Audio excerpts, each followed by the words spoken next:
Cutting my teeth on the concrete, down an old alley on a back street. Hard knock life in a city grind. Gotta work hard, running out of time. But that's just the way it is. That's just the way it is. That's just the way it is.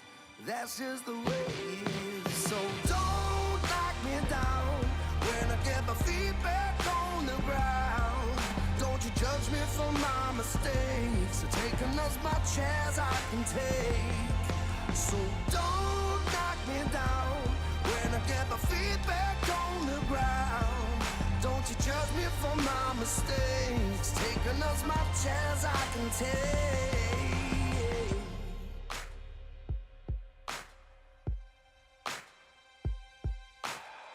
Street light lit down in the grid.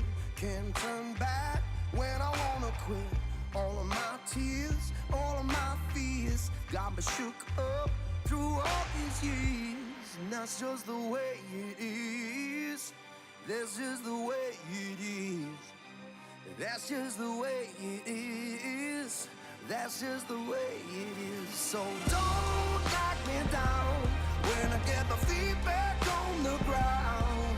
Don't you judge me for my mistakes. I'm taking as much as I can take. So don't knock me down when I get my feet back on the ground. Don't you judge me for my mistakes. Taking as much as I can take.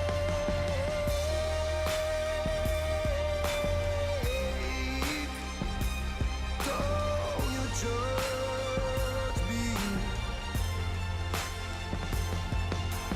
Don't you judge me on my mistakes. I said don't you judge me anymore. That's just the way it is. That's just the way it is. That's just the way it is. So don't knock me down when I get my feet back on the ground. Don't you judge me on my mistakes. I'm taking as much as I can take. So don't knock me down when I get my feet back on the ground. Don't you judge me on my mistakes. I'm taking as much as I can take. Taking as much as I can take.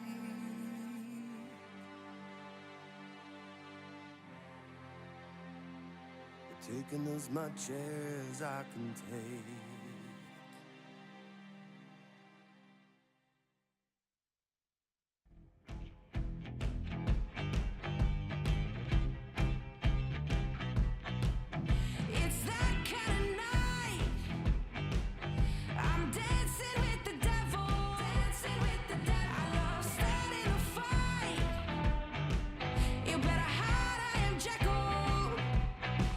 This place is never gonna last.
I saw you tonight, your beauty from inside, the glowing light is shine. I am with you.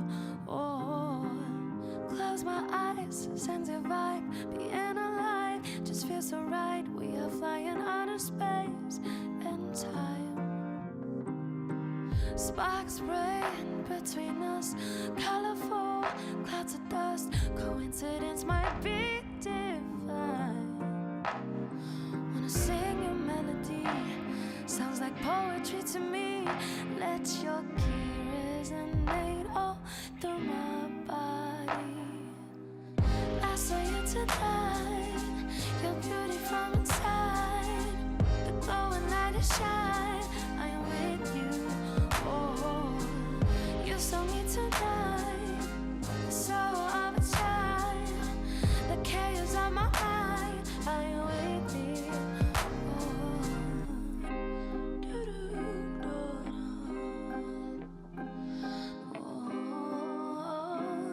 With me,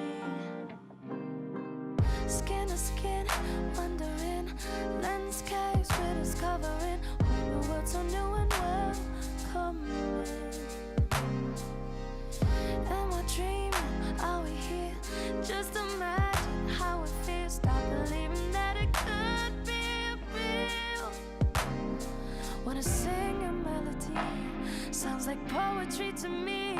Let your key resonate all through my body. I saw you tonight, your beauty from inside, glowing light is shine. I am with you. Oh, you saw me tonight, the soul of a child, the chaos of my mind. I am with me. Oh,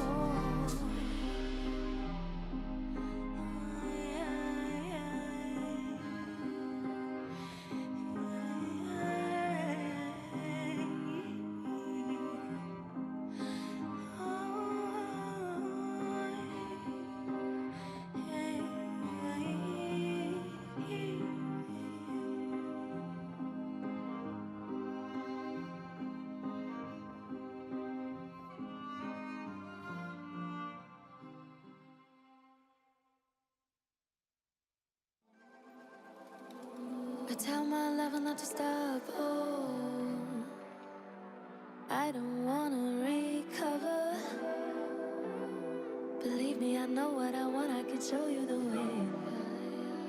Be tender to me, babe. I feel that you are here to stay. Can you focus on me this time?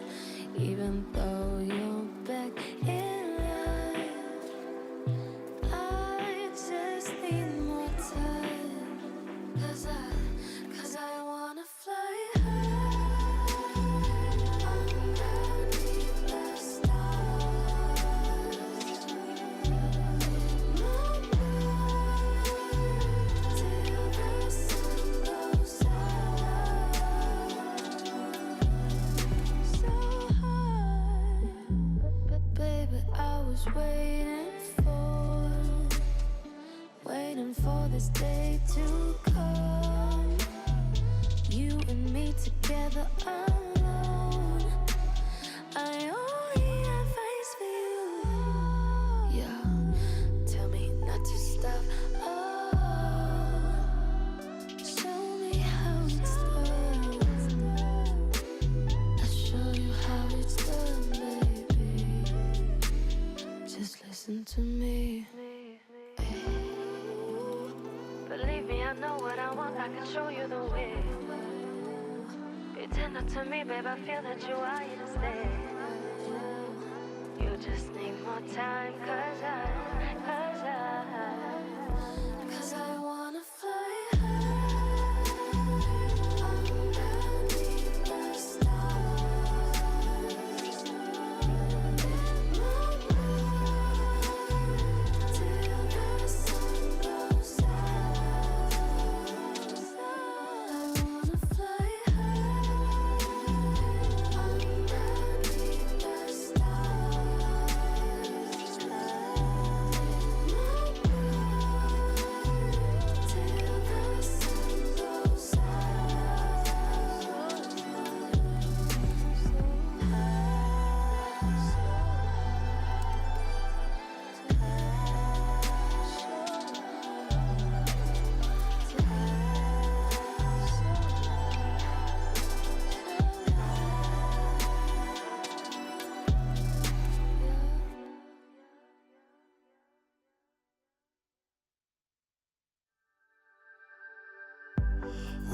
been walking countless miles on a mystic way of life, unsure where we going.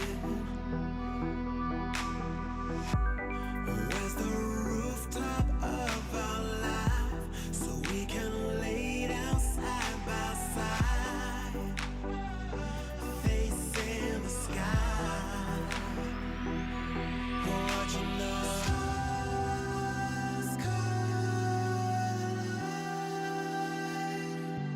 watching them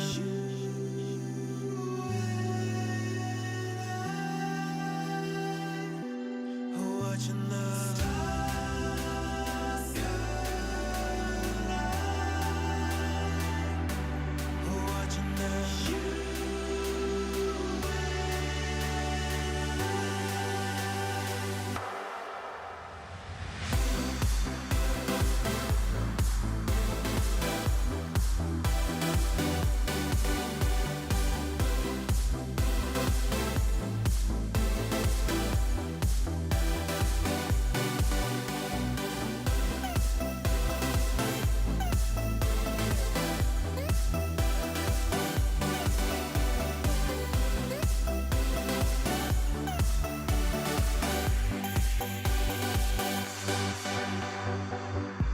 So with every shooting star in this universe so far, I'm getting closer to you. In this endless space and time, you're the brightest star to shine. I sink into your light, watching the stars collide, watching them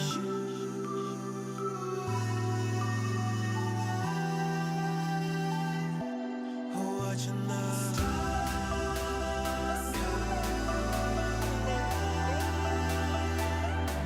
watching them.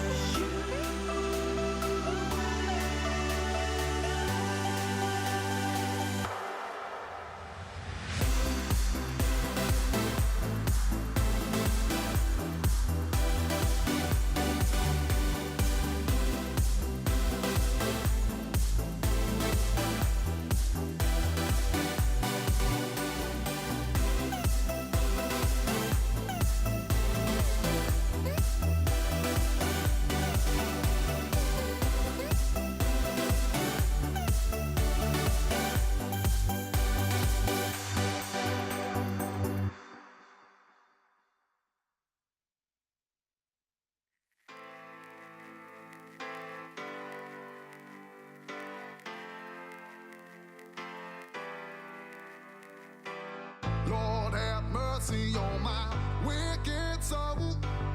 Nobody told me what makes right from wrong. Came from the shadow with an eagle eye, leaving all my thoughts and my fears behind. Yeah, I'm gonna run from here. Run, run, run. Yeah, I'm gonna run from here. Run, run, run. Nobody come from here. So I leave today. Say goodbye to all of the pain. I'm moving on. I'm moving on.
If I could make you. I'm the type of guy who's leaving things to chance. I've been such a fool for letting this one pass. What if this time we will not meet twice? Are we gonna end up in different lives? And I was just a word away. If I could, I'd make you stay. I'm the one to blame for the things I didn't say.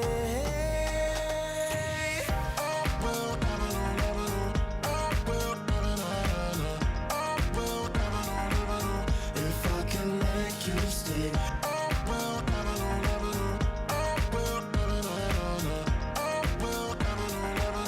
If I can make you stay. Maybe someone's waiting till you come back home.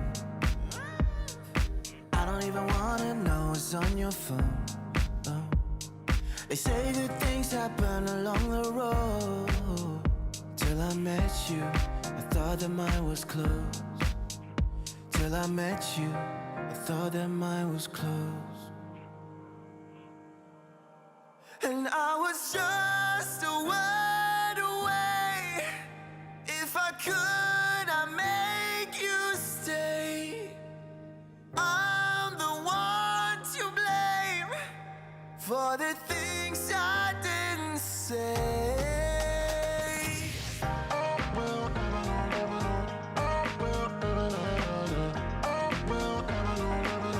If I can make you stay.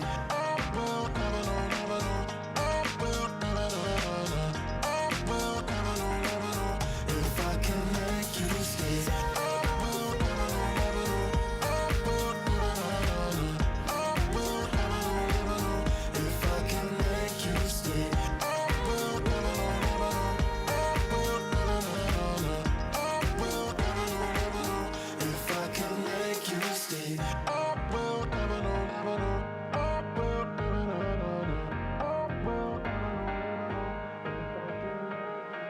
I'm the type of guy who's leaving things to chance. I've been such a fool for letting this one pass. What if this time we will not meet twice? Are we gonna end up in different lives?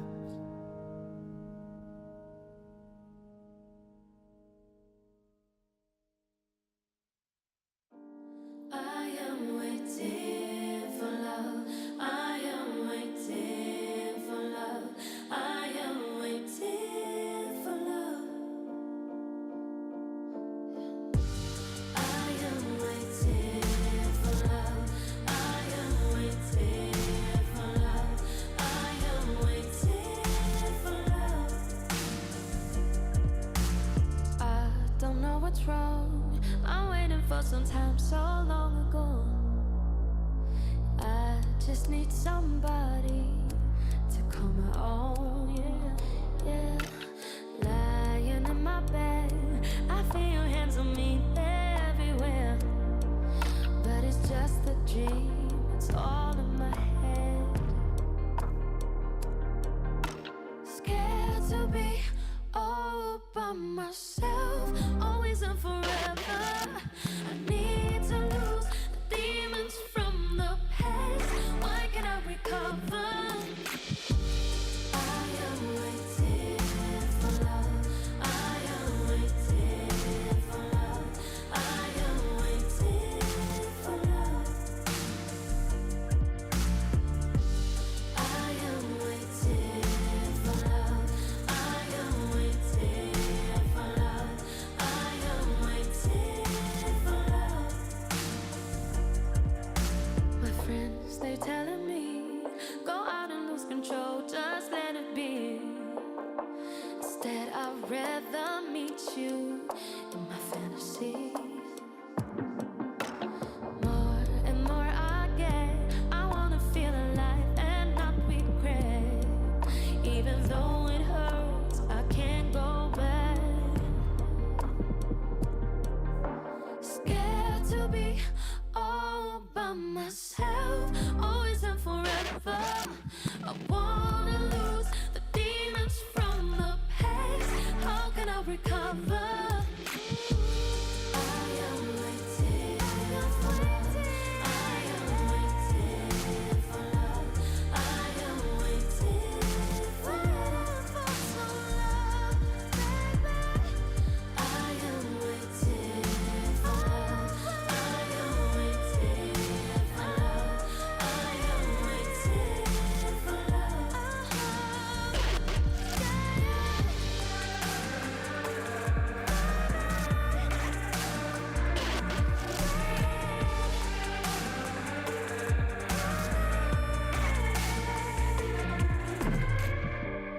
I am waiting for love. I am waiting for love. I am waiting for love.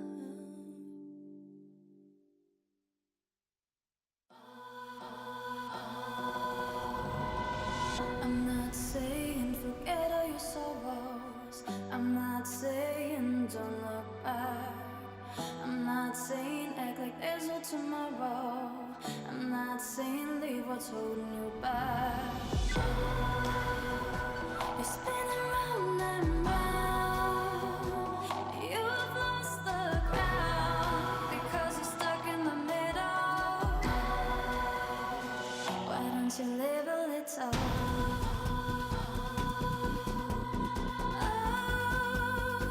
Why don't you live a little?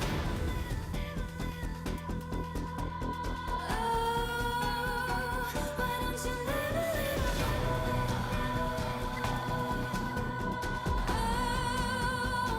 Why don't you live a little?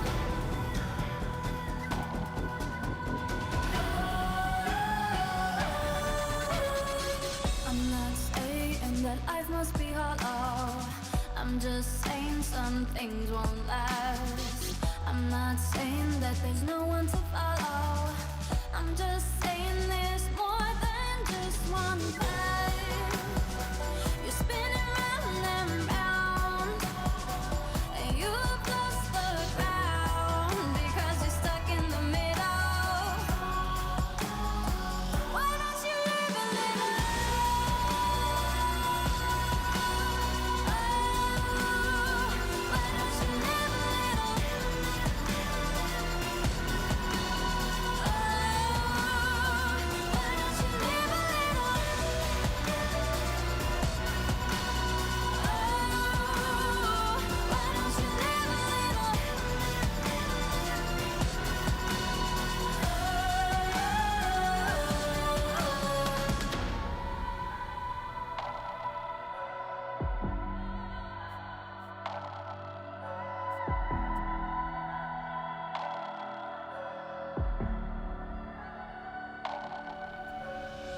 Why don't you live a little? Why don't you live a little? Why don't you live a little? Why don't you live a little?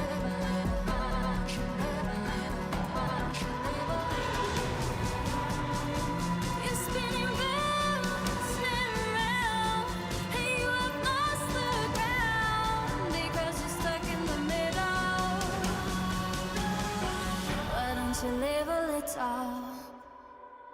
Why don't you live a little?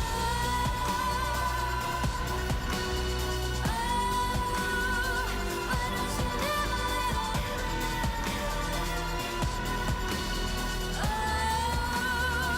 Why don't you live a little? Why don't you live a little?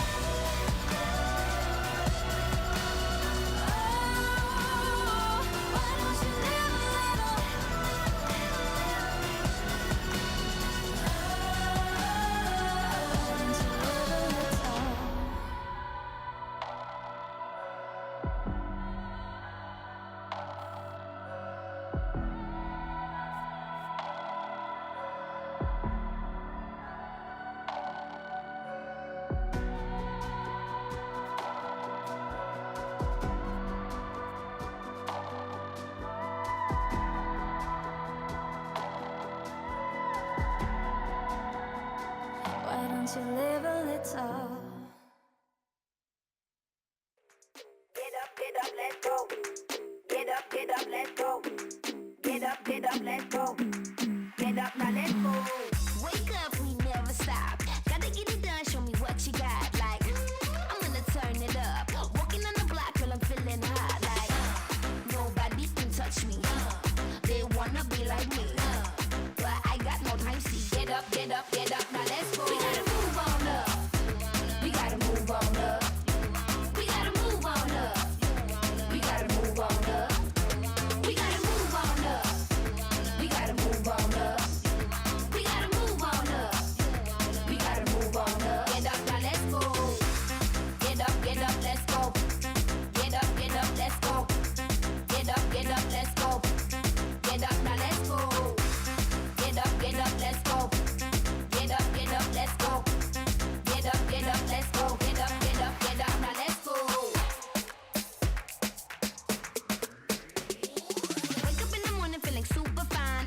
Now let's go, don't got no time. Yeah, turn it up, I'ma strut my stuff. You see me walking on the block, can't get enough. Like, nobody can touch me. They wanna be like me. But I got no time, see. Get up, now let's go. We gotta move on up. We gotta move on up. We gotta move on up. We gotta move on up. We gotta move on up. We gotta move on up. We gotta move on up. We gotta move on up. Get up, now let's go. Get up, let's go. Get up, let's go. Get up, let's go. Get up, now let's go. Get up, let's go. Get up, let's go. Get up, let's go. Get up, now let's go.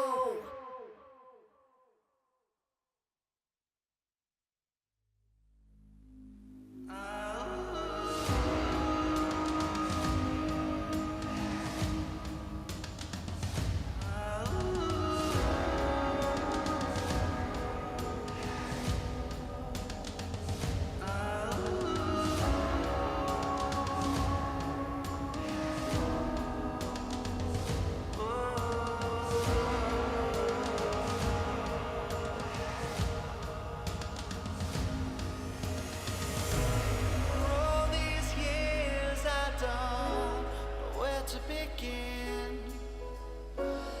Do I repair this life of sin? Now I already go to somewhere I know is waiting for me. Down I go where the river don't flow.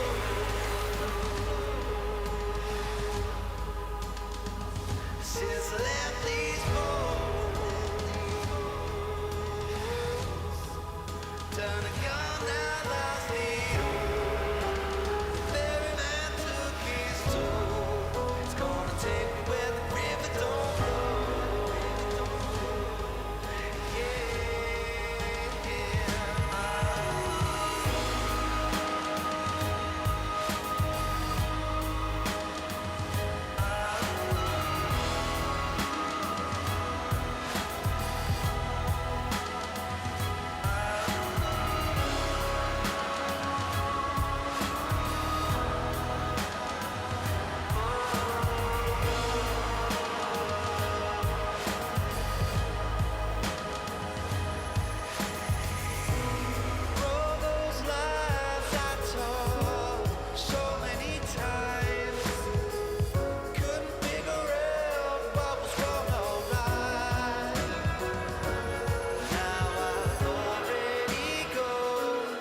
Cutting my teeth on the concrete, down an old alley on a back street.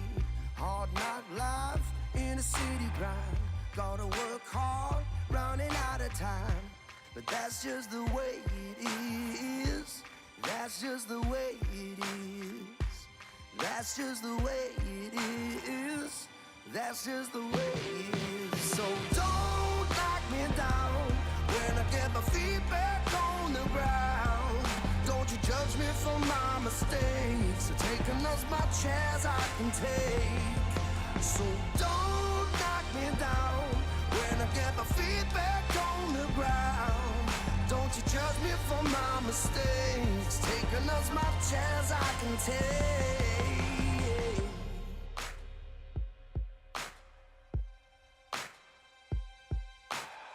Street light lit down in the grid. Can't turn back when I wanna quit. All of my tears, all of my fears got me shook up through all these years. And that's just the way it is. That's just the way it is. That's just the way it is. That's just the way it is. So don't knock me down when I get my feet back on the ground. Don't you judge me for my mistakes. Taking as much as I can take. So don't knock me down when I get my feet back on the ground. Don't you judge me for my mistakes. Taking as much as I can take.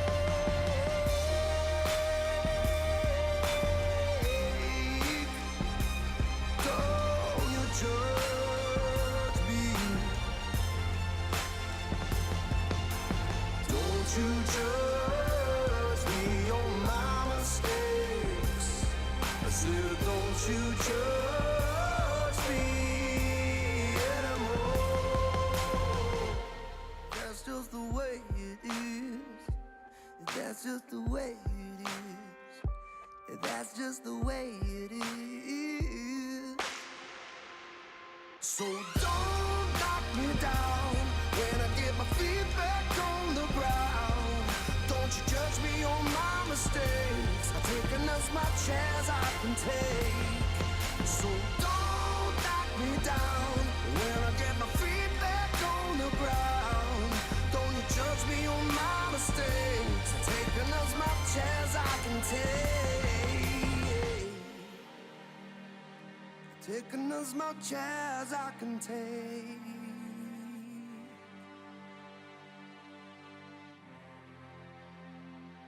Taking as much as I can take.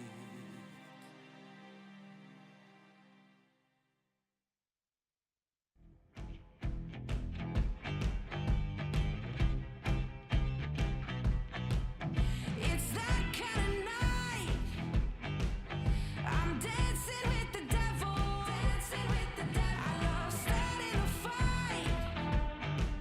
You better hide, I am Jekyll. This place is never gonna last.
But tell my lover not to stop. Oh,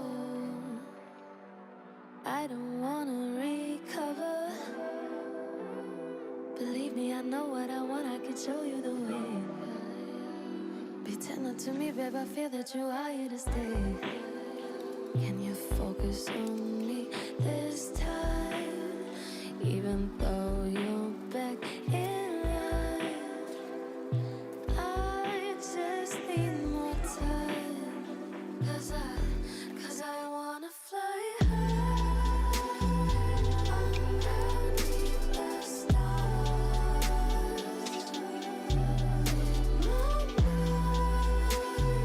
Till the sun goes down. So high, but baby, I was waiting for this day to come. You and me together alone. I only have eyes for you. Yeah, tell me not to stop. Oh,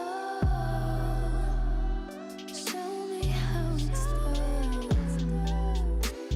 I'll show you how it's done, baby. Just listen to me. Believe me, I know what I want. I can show you the way. Be tender to me, babe. I feel that you are here to stay. You just need more time, cause I wanna fly high underneath the stars.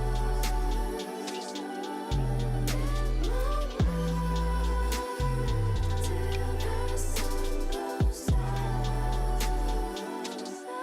I wanna fly high underneath the stars.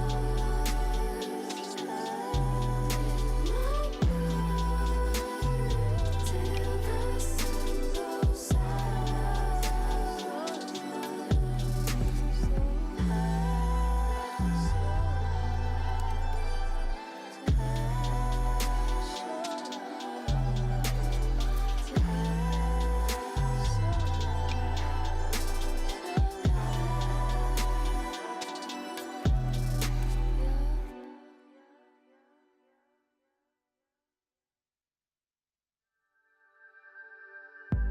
We've been walking countless miles on a mystic way of life, unsure where we going.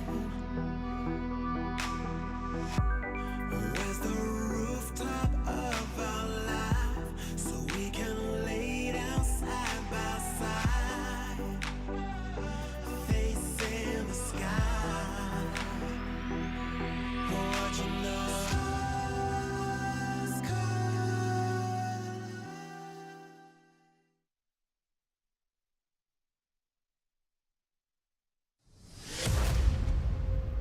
他们说要跟着那阵风去征服每一座巅峰，然后呢？巅峰之后是什么？他们将我捧上云巅，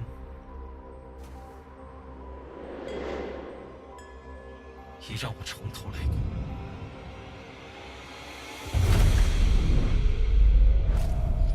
不让我回来的，我一意孤行；要让我折服的，我踏入光明；让我无路可走的，使我惧怕的，反要让他们畏缩。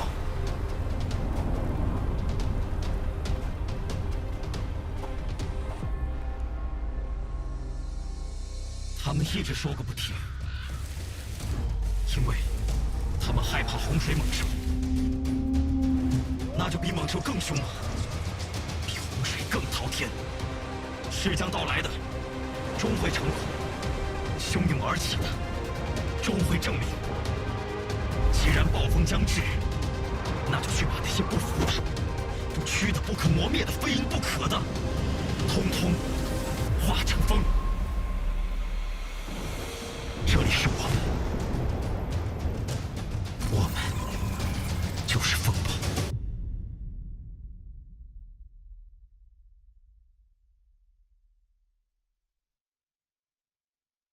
The world's 2022 song is going to be called We Are the Storm. Here we go. A little sneak preview for you. Welcome back to the LPL. My name is Asterix. I'm joined by Orcs, and today I'm back in the home role. That means no more color cast, no more RA versus TT Orcs. We don't have to go through that. So everything onwards is a blessing. And I mean offense by saying that. Yeah, let's Pure move offense. straight on, not even dwell on it, because I think you had a rough time in that series. Oh, dude, I think we all did. As we look at yesterday's matches before going into Best of the Rift today, again, we do that every week, overlook the week that was.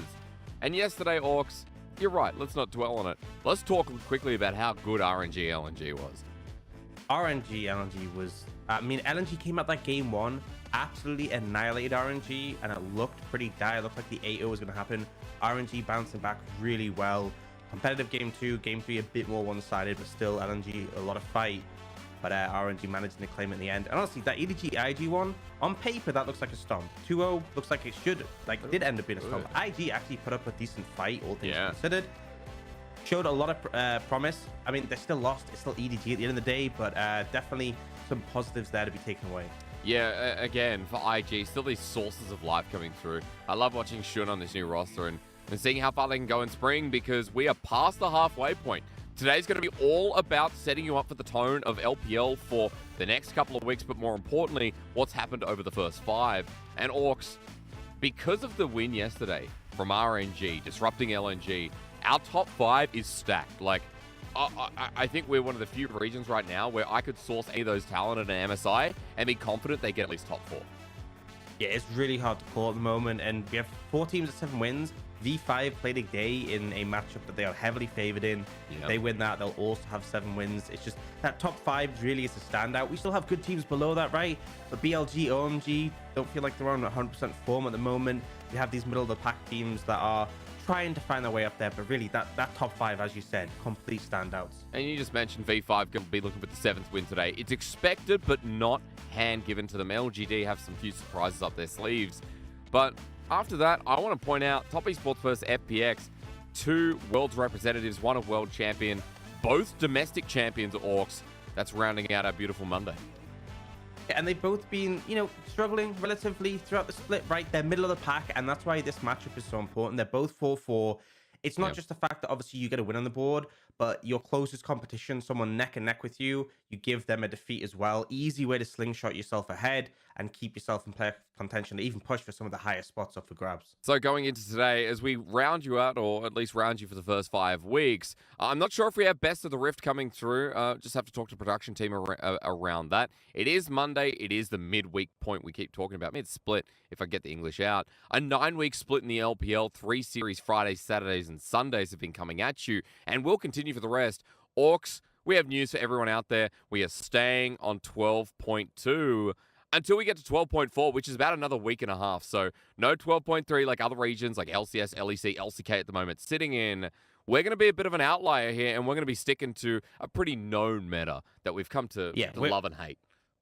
We're already behind, and the thing is 12.3 has so many significant changes to the bruise itemization, particularly affecting the jungle role. So we are staying on this for a while. It means there'll be a quick adaptation for when 12.4 hits, but I feel like teams have a very good read on patch 12 too. There's a lot of picks that are repeatedly seen. Draft has become, quite a bit easier to sort of read at this point. There are some picks that have started to show up, and I think the new changes on the future patches do have a backwards influence, right? So people are like, oh, well, in the new patch, Hecarim's good, so why don't we play that? And then people are like, well, actually, Hecarim was good 12 too, so we'll just play that there as well.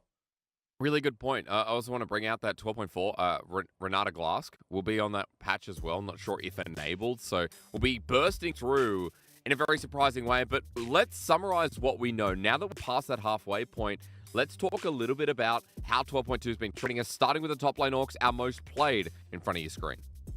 Yeah, I mean, Gwen is just incredibly strong, and it feels like there's limited answers to her. There's things like Neutralizer. The Jace is a good matchup, but often can get banned away before you take it. And then we have things like the Graves and the Gragas, these solid blinds. Camille a little bit lower than representation, but still up there. Jungle, Xin Zhao, very easy one to pick up, slots into almost any composition. We had those big 4 junglers, right? Xin Zhao, Lee Sin, Diego, Jarvan, really high up there in presence. But Hecarim, considering he's only really started to gain traction recently, has started to pull up a lot of numbers in recent games. Yeah, I like that. We are going to be talking more about Hecker and the Viegos as well, branching out a little bit here as the flare comes through in our jungle pool. Let's go straight to the mid lane, because I think mid lane is pretty static at the moment. Orcs, Corki, of course, the most played. Victor's fallen a little bit to the side with things like Rise returning to the Rift. Yeah, I think Rise and Orianna have had a big upswing, right? Victor, we've seen, a lot of the start of the season, a bit less now. And Corki, people have started banning it, right? I think could have higher presence if people weren't banning it so much in the first rotation, or having strategies prepared that can deal with it, obviously pressuring it early. But yeah, mid, not the most interesting one to look at. Next up, we have AD Carry. I mean, I love how Jinx breaks over the top of the graph, right? Jinx Aphelios is the meta. Such a massive fall off into the other picks, and you have to bear in mind we have had series where both Jinx and Aphelios have been banned away and have kind of forced the other picks, but if they're open, they will just be taken. Now, the sort of exception is Zeri, who again, recent addition, has started to gain quite a bit of traction and also is banned very heavily. So although 21 isn't a ton of games, the fact that she's only been out recently and is banned a lot, she is having a lot of presence on the patch. Yeah, puts her up in that top 3 with the other two we're looking at that we see pick ban all the time as well. Finally, those support. Now, Orcs, you're interested in this because we're going a very different direction from other regions in the world right now. Yeah, so compared to the LCK, huge priority in things. Karma on the enchanters, picking those up that scale well, lean into buffing up the likes of the Jinx and Aphelios. In the LPL, agency on the support role is so important. Nautilus and Leona are traded off so much. There is still other things that are picked up, your Threshers, your Lulus. Tom Kench has been seen a bit more, but Nautilus and Leona are like the bread and butter. They want their support to be able to set up plays, to be able to have that reliable engage in their hands, and that's a bit of the difference we're seeing, which is why I'm hyped when we do get to MSI, seeing whether which strategy works. Are we going to see teams who have the high pressure support work out, looking for those engage angles, looking for the pressure in lane? Or will it be the super scaling, right? The Yumis, the Lulus, the Karmas. You'd have to think as well, when we have such a great league of people like Ming, Mako, known for these engaged supports, gives them a bit of a boon here running towards MSI. I like you bring that up because we are rolling pretty quickly through the split. Again, guys, this is week 6. Week 9 ends it all before we go into playoffs. And as we get into today's matchup, V5, a team who are on the cusp of getting to that point now. I wanted to talk a little bit about the history here, Orcs. The most interesting part of V5 for me is the fact that we've been through 5 different versions now of the roster. People go through and be like, oh, there were small iterations here and there, but 5 major reconstructions is what I'm talking about. And as we look through, I know 2019's in the middle there, folks, but try and keep up with the chronological order. 2019 spring, summer, trying to find their groove. 2020 summer, remember, this is the year that we thought they were going to go to Worlds, Orcs. They were so close. The mole roster that made Lyric a pretty happy man, or almost. And then it all went downhill in the next year. So I think this could be the best V5 roster we've ever seen, and one of the best reconstructions we've seen of what will be in the future NIP. Especially bouncing back of 2021 summer where they had a really rough split, and we've seen positive play, right? Rookie has looked pretty fantastic, Caster very present, but Rich, this new addition who so many people were thinking he wasn't even going to be an upgrade from Invincible. He has been that and more, finding so many opportunities, so many challenges, and Rookie has been on form, right? Xiao, who has had so much praise to split back in the mid name, solo killed by Rookie in this series. I mean, Rookie's back to his great laning, isn't he? When IG were down in the dumps, Rookie was still having these amazing games. I think it was 2021 spring, where he was up there with Knight, solo kill territory up in the top 2 as well.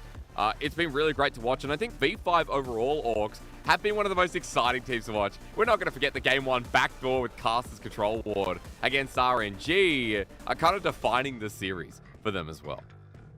Yeah, absolutely. I mean, a clutch play coming out, but I feel like just the general performance of everyone on this roster has been really solid, and they're an exciting team to watch, right? It's been really fun seeing the top lane integration when we had that series, because up against the Shy, where initially I thought Rich was going to be that sort of role player position. He's going to play things like the Gragas, just sort of let the rest of the team do the work, and then he picks the Akshan into the Shy's Graves, solo kills him, level 2. It was pretty hype. So really, really excited to see more of this roster, and I feel like they are a solid shoeing for playoffs and potentially more. I mean, again, I was bringing up, the halfway point of the split, and have been and will be all day, let's be real. Excuse me, because when you start talking about playoffs, you start looking at that number 9. In LPL, number 9 has been pretty much the go-to for a top 10 spot for recent history. In the coming weeks, we'll talk to you more about playoffs, introduce you to the format, the dates, once we know them as well. But the main thing you need to remember is that these teams that are sitting on 6-7 wins right now are a shoo-in for one of those early lock-in playoff spots. So we're looking forward to it, especially for V5 if they can get the win here today. And going up against LGD, it does look pretty one-sided. Let's be realistic with the audience. And I think another part of the reason that V5 have looked so good, and it does look one-sided, is because of the experience they have behind them as well. Orcs, on the English broadcast, we don't often talk about support stuff, but I wanted to quickly talk about Nofe here, who's on the V5 roster, who's had so much experience in the LPL on EDG. We previously remember he was on the Rocks Tigers roster, remember, as well as a coach, winning an LCK championship. He's been in 3 LCK finals appearances. Remember, Q Tigers as well in the 2015 Worlds runner-up. Like, Nofe's been around the bend, and the fact that he's on this V5 roster, I think just levels it up even further than the players could do themselves. Yeah, for those who aren't too familiar with the Tigers rosters, the Rocks Tigers, the Q Tigers, going through those name changes, back in the day when SKT was super dominant, one of the few orgs who could regularly challenge them and have some fantastic series. So very veteran experience here, and clearly lending itself well, because V5 has been playing well as a team. It's not just 5 individuals; they are working together, and you have to praise. It's hard to always see the specific work that's going on in the background. But I think Nofe's experience speaks for itself. It really does. And again, like, he's spent his time in the LPL. He knows the environment pretty damn well as well. Wasn't on the most successful years of EDG, but still has been around the bend when you consider with the lineups that he's been through. And speaking of lineups as well, we're going to go to stage because we haven't talked much about LGD. We're over in Hangzhou where LGD will be playing themselves. If you only could play yourselves. And V5 should be playing in their home stadium of Shenzhen as well. So home and away seems to be the case here as LGD come on stage. And the reason we haven't talked about LGD Orcs, they're sitting 1-6 right now. Their only series win has been against OMG, but apart from that, they've been struggling to find momentum. Yeah, it has been a tough season so far. There's been, individual games that have looked okay, they've been able to find some momentum.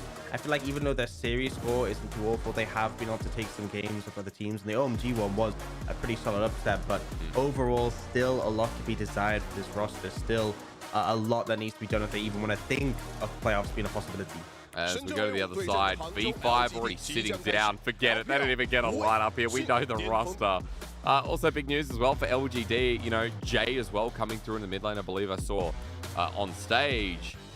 A new addition over Yeji, who started the split. And Jay was someone who was on Vici Gaming for a little bit and was in the rough and dumps for laning phase Orcs. I don't know if you remember way back when, but Jay was not a good laner. So it is nice to see him come back into the league and be refreshed, and I think a lot better experience-wise than when we first saw him.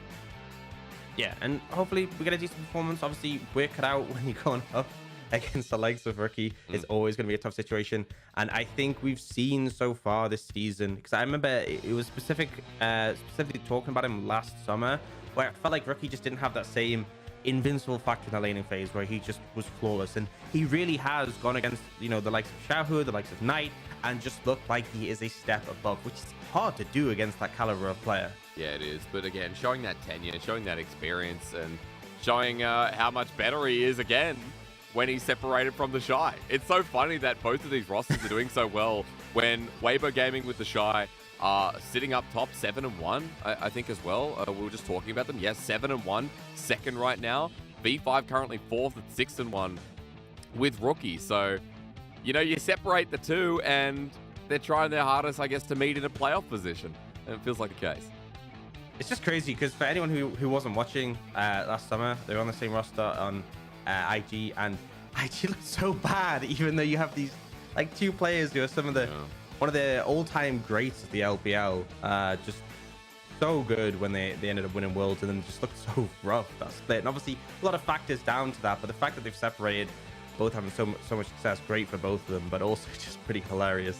Yeah, it is. And again, you kind of wish for them to meet in playoffs, because with the way they're playing at the peak of their form, like the Shy, I don't know if anyone saw on Chinese social media, but week 5 MVP was the Shy. And I'm actually not too surprised with how he's been playing on Weibo Gaming, and I didn't get to see best of the Rift for everyone. However, I'm looking now, and it's Scout. Oh, damn. All right, forget it. I was going to say the Shy and Rookie would make sense, but yeah, Scout gets best of the Rift for week 5 in his position. Context Kanavi, Huanfeng, and On are the other three I didn't mention. So sorry about that, Orcs. We were close to getting a cool narrative.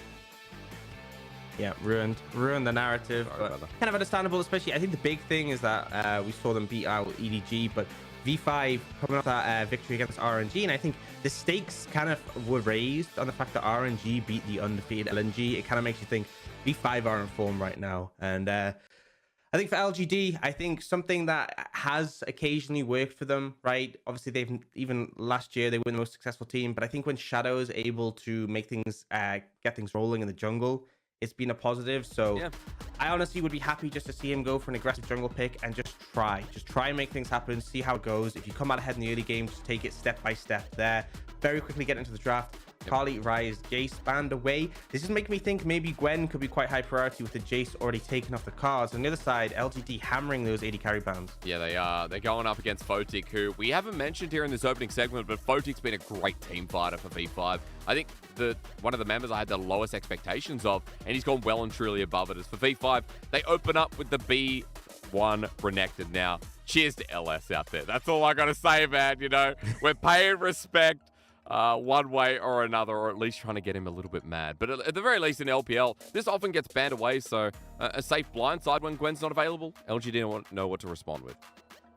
Yeah, and it gives a lot of agency to Casa, potentially. We see Renekton often paired up with things like Diana with Nidalee that you can use to have that insane pressure. But even just having that gang setup may potentially cause issues for Fairness in the top lane. Jinx, Lee Sin come out very quickly. And then actually the Tahm Kench, this may be the center, yeah. Very quickly locking that in. Obviously, they don't know the support matchup, but opting away from the Aphelios that we typically see traded off with the Jinx. Now, for LGD, I think if you want to take a support here, it'd make a lot of sense, but you could also look towards the top lane, right? Wanting to make something that can survive against the Renekton. But really, you have so many options here because mid could also be a potential if you want to lock something in, ban away counters. It looks like they'll take the safest option, right? Just match the Tahm Kench by picking up the Thresh. And you know, this used to be like a counter matchup because every time you'd land a death sentence, you pull them out, but not so much the case anymore. And actually go in the Karma, so a lot more trading power, right? The melee Tahm Kench will struggle with the harass coming out for this. A lot of scaling for the side of LGD, and now I expect them to be looking at jungle bans. Xin Zhao, a potential to take up the cards. Could also look at things like the Dana and like the Nidalee if the concerned cost would bring those out. So let me ask you, you're trading that Karma like a flex right now, or assuming it's going to go to Jinjiao on the bottom lane? Because I think that changes perspective of draft quite a lot when, you know, we have seen in other regions Karma's been flexed to some of the solo lanes, but here in the LPL, it's been mainly sticking bot. Yeah, I expect a support. We really haven't seen it flex much. You know, it's like a small possibility, but probably will just be going on the bot lane, picking it for that solid matchup. And LGD will just literally ban the Diana and Nidalee away from Casa, not wanting to have these picks, these AP junglers that sync very well with the Renekton setup. On the other side, V5 banning away top laners that Fairness might be able to utilize. I wouldn't be against a mid ban, which they do. They go for the LeBlanc, a mid ban, because you know LGD have first choice here. If there's something like the LeBlanc or something that they want to prioritize, they could pick that up. Corki even is an option. Not the best synergy with the Lee Sin, but obviously Corki Jinx is a very powerful long-range scaling duo.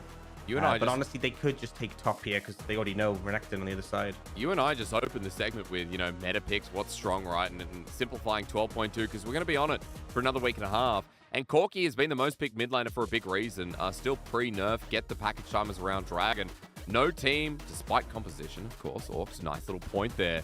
Have been willing to pick it up, so shying away from it for the time being. We get the Orianna for Jay, but Sejuani on the other side. I mean, V5 are just pulling out a very different left-wing draft that makes me think, Orcs, I mean, we've got a lot of frontline here. Do you just need solid AP damage? And that pick is still open.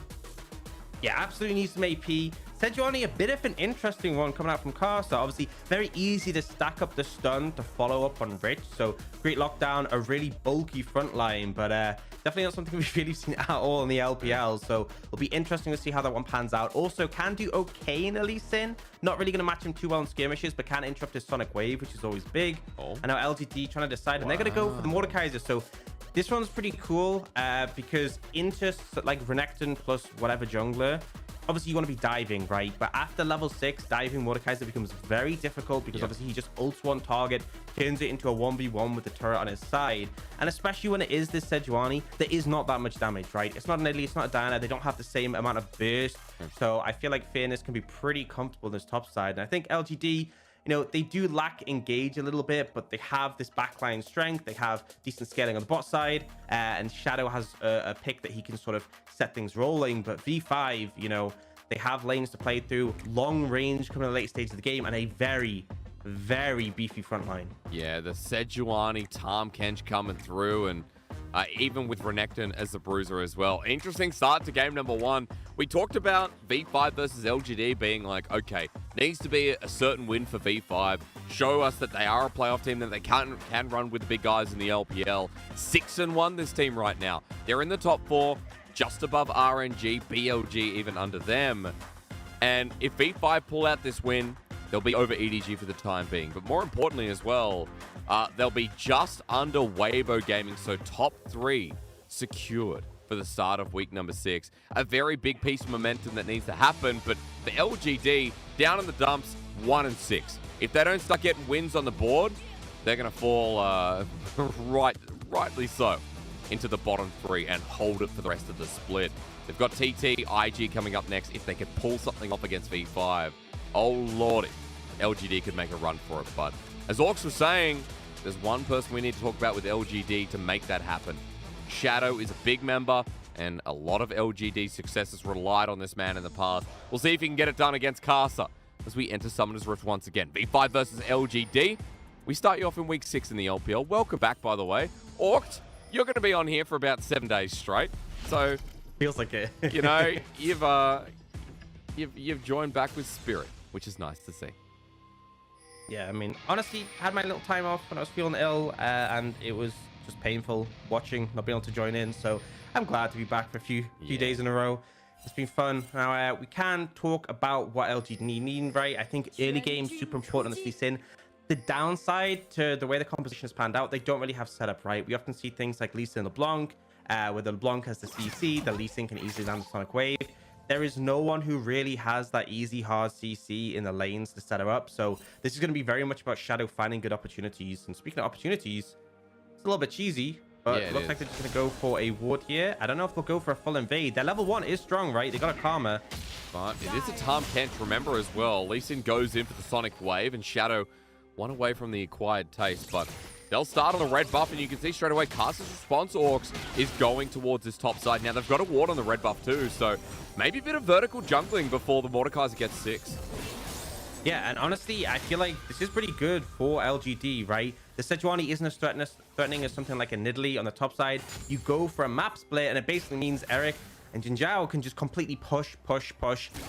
Really, V5 can't look for many all-ins because they know Shadow can be in the vicinity, so it means you can just continue to land this harass and make things a little bit painful. Remember, this is going to be the farming Tom Kench, and I say farming Tom Kench, but kind of hard to farm against 2 range champions, so going to have a really unfun time in that scenario. Especially when you know that Lee Sin's on the bottom side of the map, Shadow is behind enemy lines, he's cleared out the whole red side jungle.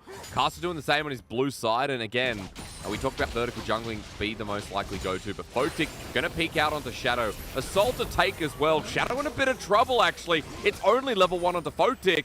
And as he gets low, he should be fine with another smite on another camp, but V5 now know where he is. Yeah, we're really able to contest the wave, so instead look to just force Shadow away. And now they have a bit of a reprieve, right? They know Shadow's low, they know he has to back off into his own jungle to clear. And it does mean that very likely to see a dive come out here. Mid lane matchup, we do see Rookie actually struggling, and this is how the matchup should go, right? Orianna should have pressure into the Corki, should be able to lay down some damage, but gotta give credit to Jay because I have seen Rookie play this matchup and seem not to really have that hard of a time, right? In the league, even though it should be a tricky matchup for Corki, he just seems to be able to circumvent it, but for now, Jay is applying that pressure. Yeah, he is. So a good start again. I said that Jay's laning has improved. Side note for the fans, as Casa's up in the top side, it's been 548 days since Mordekaiser was played. It was been with Top Esports versus Suning in 2020. That's how long it's been since we've seen a Mordekaiser in the LPL. A year and a half, folks. Quite a while to wait for this one. And in that top lane, we'll see how well it goes because, to mention again, Casa's still up there. It's a vertical jungling start here. And V5 look like they want to dive before he gets his ulti. See how they do it. They need to stack up the passive, but Ward is tanky. And it's quick, though, to get the permafrost coming through. They're right onto Phoenix. There's the root up again. But Cast has to flash away from the turret. Dies down to first blood. Rich doing the same. Phoenix follows. Double kill, and V5 blunder the hell out of that dive. You can see Fairness laughing in the player cam. You know, there is not that much damage between the Renekton and the Sejuani. There's CC, sure, but when you're tower diving, you want to be able to kill the target. There's not a Diana, there's not a Nidalee. They were both banned from LGD. And Fairness, the critical thing is he survives long enough to get his shield up. So we see the replay. Their goal is to kill Fairness before he gets a chance to press any buttons, right? Gets the Q off early, gets the E before he gets stunned, and then stun into another stun. But look how low he is when he finally gets that shield. They don't have any damage left to finish him off. Gets that one kill, and with the double buffs, flashes after Rich for the second. So honestly, great start. And it's kind of the power of the Mordekaiser pick, right? Yep. Even before 6, not the easiest to die. But I also think if you go in for this Renekton plus, you know, jungle combo where you want to dive top, Sejuani doesn't really stand out as a pick who's great at doing so. True. You know, and it kind of shifts the momentum here as Casa. Yes, he was able to get the smite away from my understanding. The audience probably has a better view of that one. But at the very least, you know, Shadow starting to invade the jungle. Top side, he's huge with the blasting one now as well. Cleanse from PP Gods. A little up dive, and Eric has to get away. So both summoners down now for the LGD. Yeah, bottom lane. That's a big deal as Jin Zhao still setting up the engage. But Fotic's just going to run away. So Orcs, we've got early action, you know, in strange places.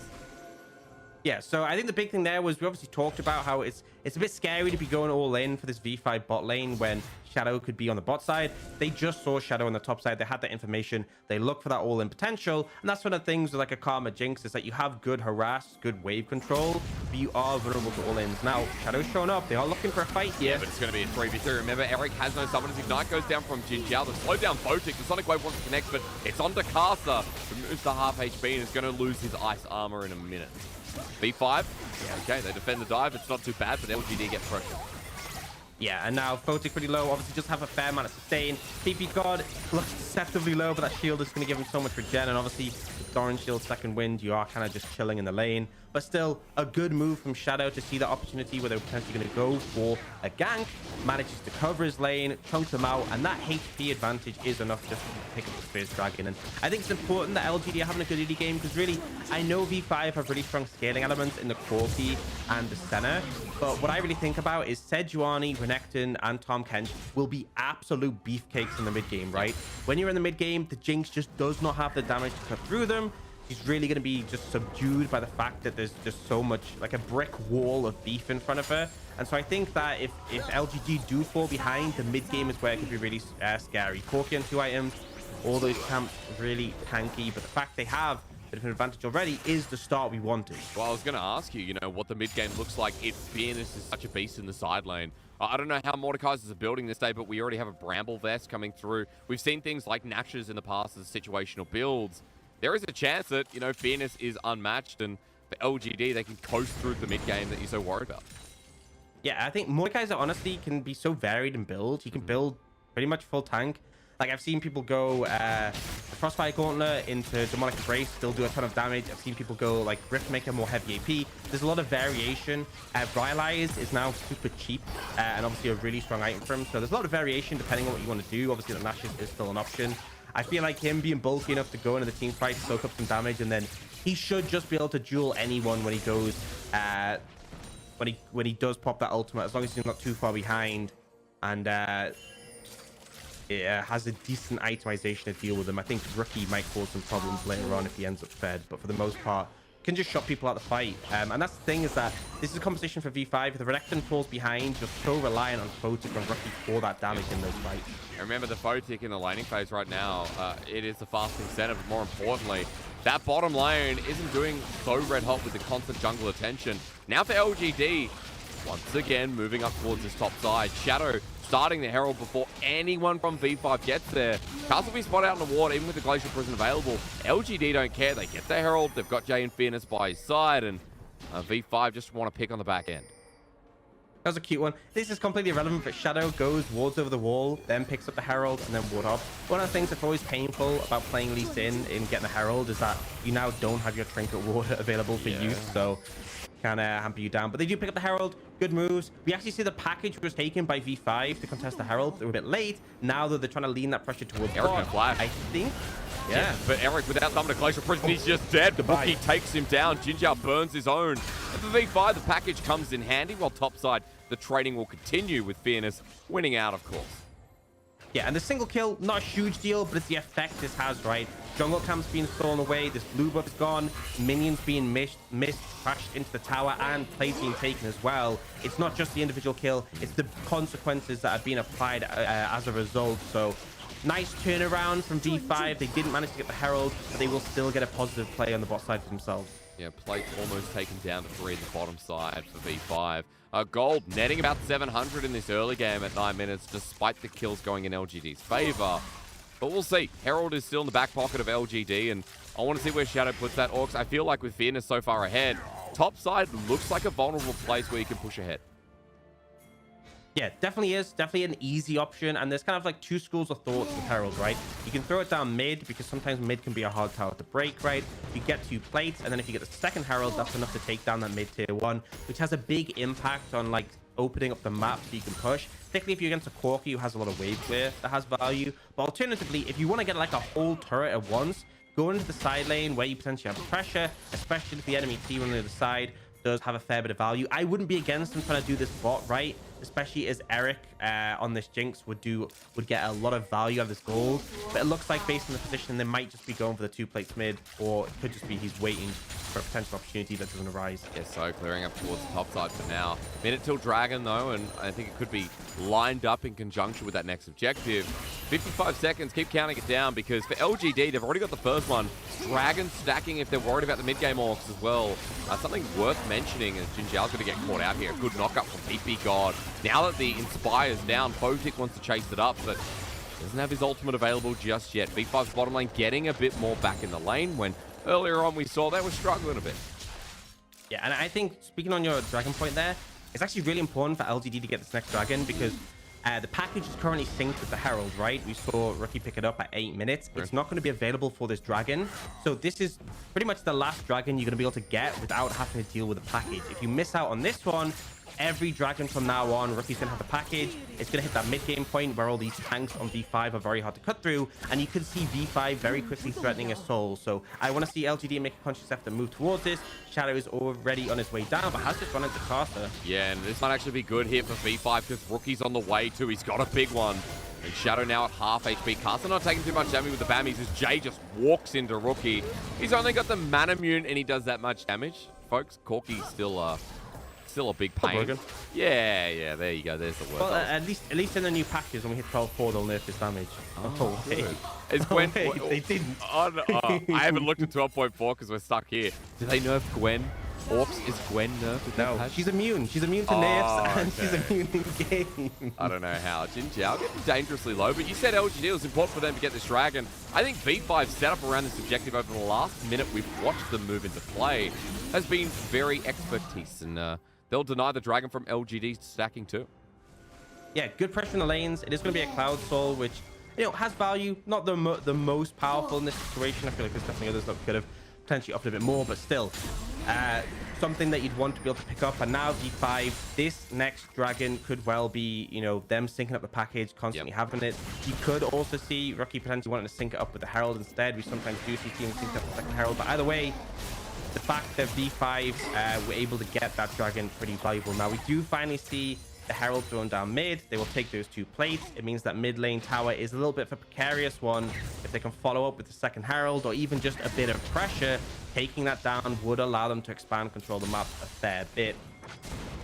Do you see Caster fishing for something here? Ulti. Oh, just behind Jay. Nice little sidestep forward, but waiting for the permafrost. The Shockwave sends him backwards to burn, though. Rookie's kick back, but that's not saving grace. Shadow kills his mid laner. It's a 1-for-1 with LGD on the chase for Caster. Sonic Wave with an Arctic Assault away. Shadow won't get retribution, but hey, that was a fun move to watch.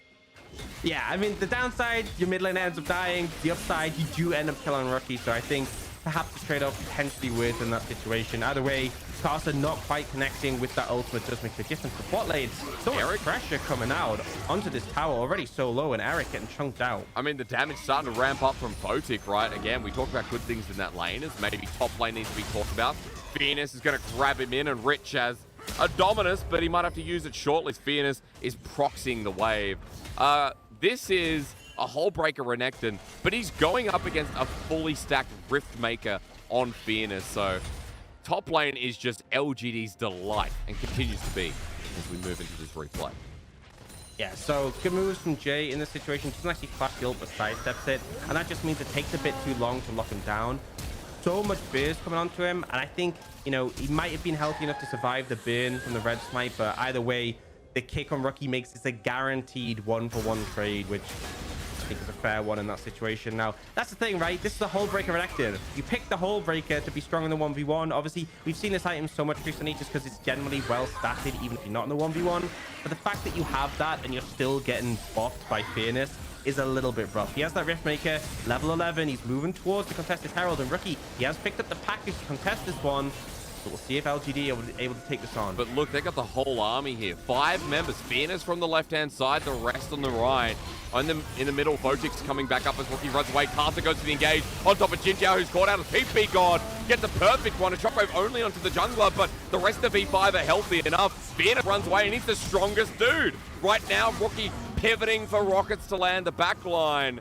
And big ones don't connect to take down the Mordekaiser as Rich spots out Shadow in the jungle, but he's got a Sonic Wave to get out. Slice and dice, I believe, was not used. No, it's actually not on cooldown. So for V5, winning the fight, but losing their jungler, Herald stay up for now. Yeah, and honestly, I think LG can be happy with that, right? Because the package is now unavailable. The fact that Casa died means that Herald, you know, it will actually be started up, and actually Shadow backing away. Nope, he's cancelled his recall. He's going to come over. They're going to try and contest this. I think it's the right call. The package being down, you should feel more comfortable to do this. You do have your smite available here. That's true. Smite advantage is going to be big. Sonic Wave connects on the Herald as well. They're going to let him get the eye. Smite comes down early, though, from Shadow. Still gets it down with the Tempest Cripple as Fearness rejoins the play. They're going to deny it, though. And as LGD run away, they may have stolen it, but no eye for you. Yeah, I mean, it does deny it away from V5, but I think Shadow had an opportunity to potentially get that before he got away. Obviously, the mobility that he's in means he could have just moved over towards the edge of the pit and then would hopped over or hopped to an ally. But either way, V5 do deny the Herald, but it will go to neither side. Gold is dead even, a dragon at peace. And we do have another spawning up in a minute now. Rookie did use his package then again, so this is going to be another dragon where it isn't synced. First, the replay. Yeah, this karma just not for this world, instantly deleted. But then we get this kick into Shockwave where Costa is just eviscerated. And I think the big thing for Fearness, right? We talked about how strong he was. He gets CC locked and doesn't even get to press his ultimate, right? Yep. Great in the 1v1, but when you have 4 people wailing on you, not a fun time. No, and as we come back, I love that you mentioned the gold is still dead even at 17 minutes in the game as well. So it's a good opportunity for me to start talking about some of these items coming through. Our first mythics across the board on 4 out of the 5 carries. Okay, actually, we've got an ice ball on top catches. Caster, ignore me. Eric tagged out and Jinjiao burst down. Saved by PP God under the whelm of the turret as Rookie gets flanked by Fearness. Look at this Mordekaiser who came out of left field. The Observer not even expecting it, but as he comes out, Shockwave brings in Caster as well. Mid laner going down, jungler as well from V5. And Eric is unleashed, getting the quickness of his own as PP God takes a Sonic Wave. And V5 running from Jay. LGD unhinged, uncharged. And now looking at a dragon on top of that. Great flank coming up from the Mordekaiser with the TP, and the big thing is, right, you ult Rookie, you kill him in the 1v1, so much of the damage available to V5 instantly off the card, and their tanks just have to run away, getting shredded down. Eric really strong on this Jinx already, which is for the 1 item spike. When he does start getting those resets, when he does have lethal tempo stacked up, he should be able to get this tier 2 tower back away while also getting the dragon, so a pretty big win there for LGD. Jinjiao surviving. Oh, TP coming in. Well, they want to clear it up. It's double TP. It's PP God and Rookie on the side. Dragon's already gone down. Shadow hasn't backed yet. He's on the run. That's 2 TPs for absolutely nothing. Whoa, whoa, whoa, whoa, whoa. Rookie's going to get 3 minions. There we go. There we go. And a Gromp. Okay, sorry. Absolutely worth it. Maybe not quite, yeah. Just get them on the map marginally faster, but yeah, definitely we're hoping for a little bit more in that situation. LGD picking up that second dragon pretty big. Again, 2 heralds down. I talked about this before. Maybe I was a bit overzealous with the package thinking. Now every dragon will have a package available for V5. But first, going to replay that fight, cleanse a lot of value, and then it's big that the Tom Kench ult is used here to disengage. Not available to help out, but Rookie instantly ulted. Nothing you can do in this 1v1 situation against the Mordekaiser. And with Rookie down, right, you have these big bulky members, but a lot of damage committed onto the finish off the Mordekaiser. And Jay and Eric are just untouched here. Moving forwards, laying down the damage. Jinx with the resets, fully stacked lethal tempo is an absolute menace. And able to pick up a fair few kills. Now, about 1,000 gold in the lead. Not super significant, but we said this mid-game for V5 could be problematic if the Renekton was ahead, if these beefy tanks weren't able to be cut through, and feels like LGD are just smoothly sailing through it. That's right, they're not ahead to V5, you know, not going to have that mid-game you talked about. For LGD, importantly enough, is Shadow actually caught out here pretty deep, but safeguards over the wall. TP in the back play. This is Rich coming in with dominance available. The Croc right on top of Shadow. Gets kicked away as PP God forces the flash after the Thought. Caster getting stuck on traps as well as LGD want to re-engage. And I was just going to come in and say, Orcs, like, hey, we came in today talking about V5 solo laners and how well they're doing and how good V5's going. This game has been all about Fearness surviving the top 2 dive, Jay being consistent within the lane as well, and in these fights, the solo laners from LGD putting on a show for this first game.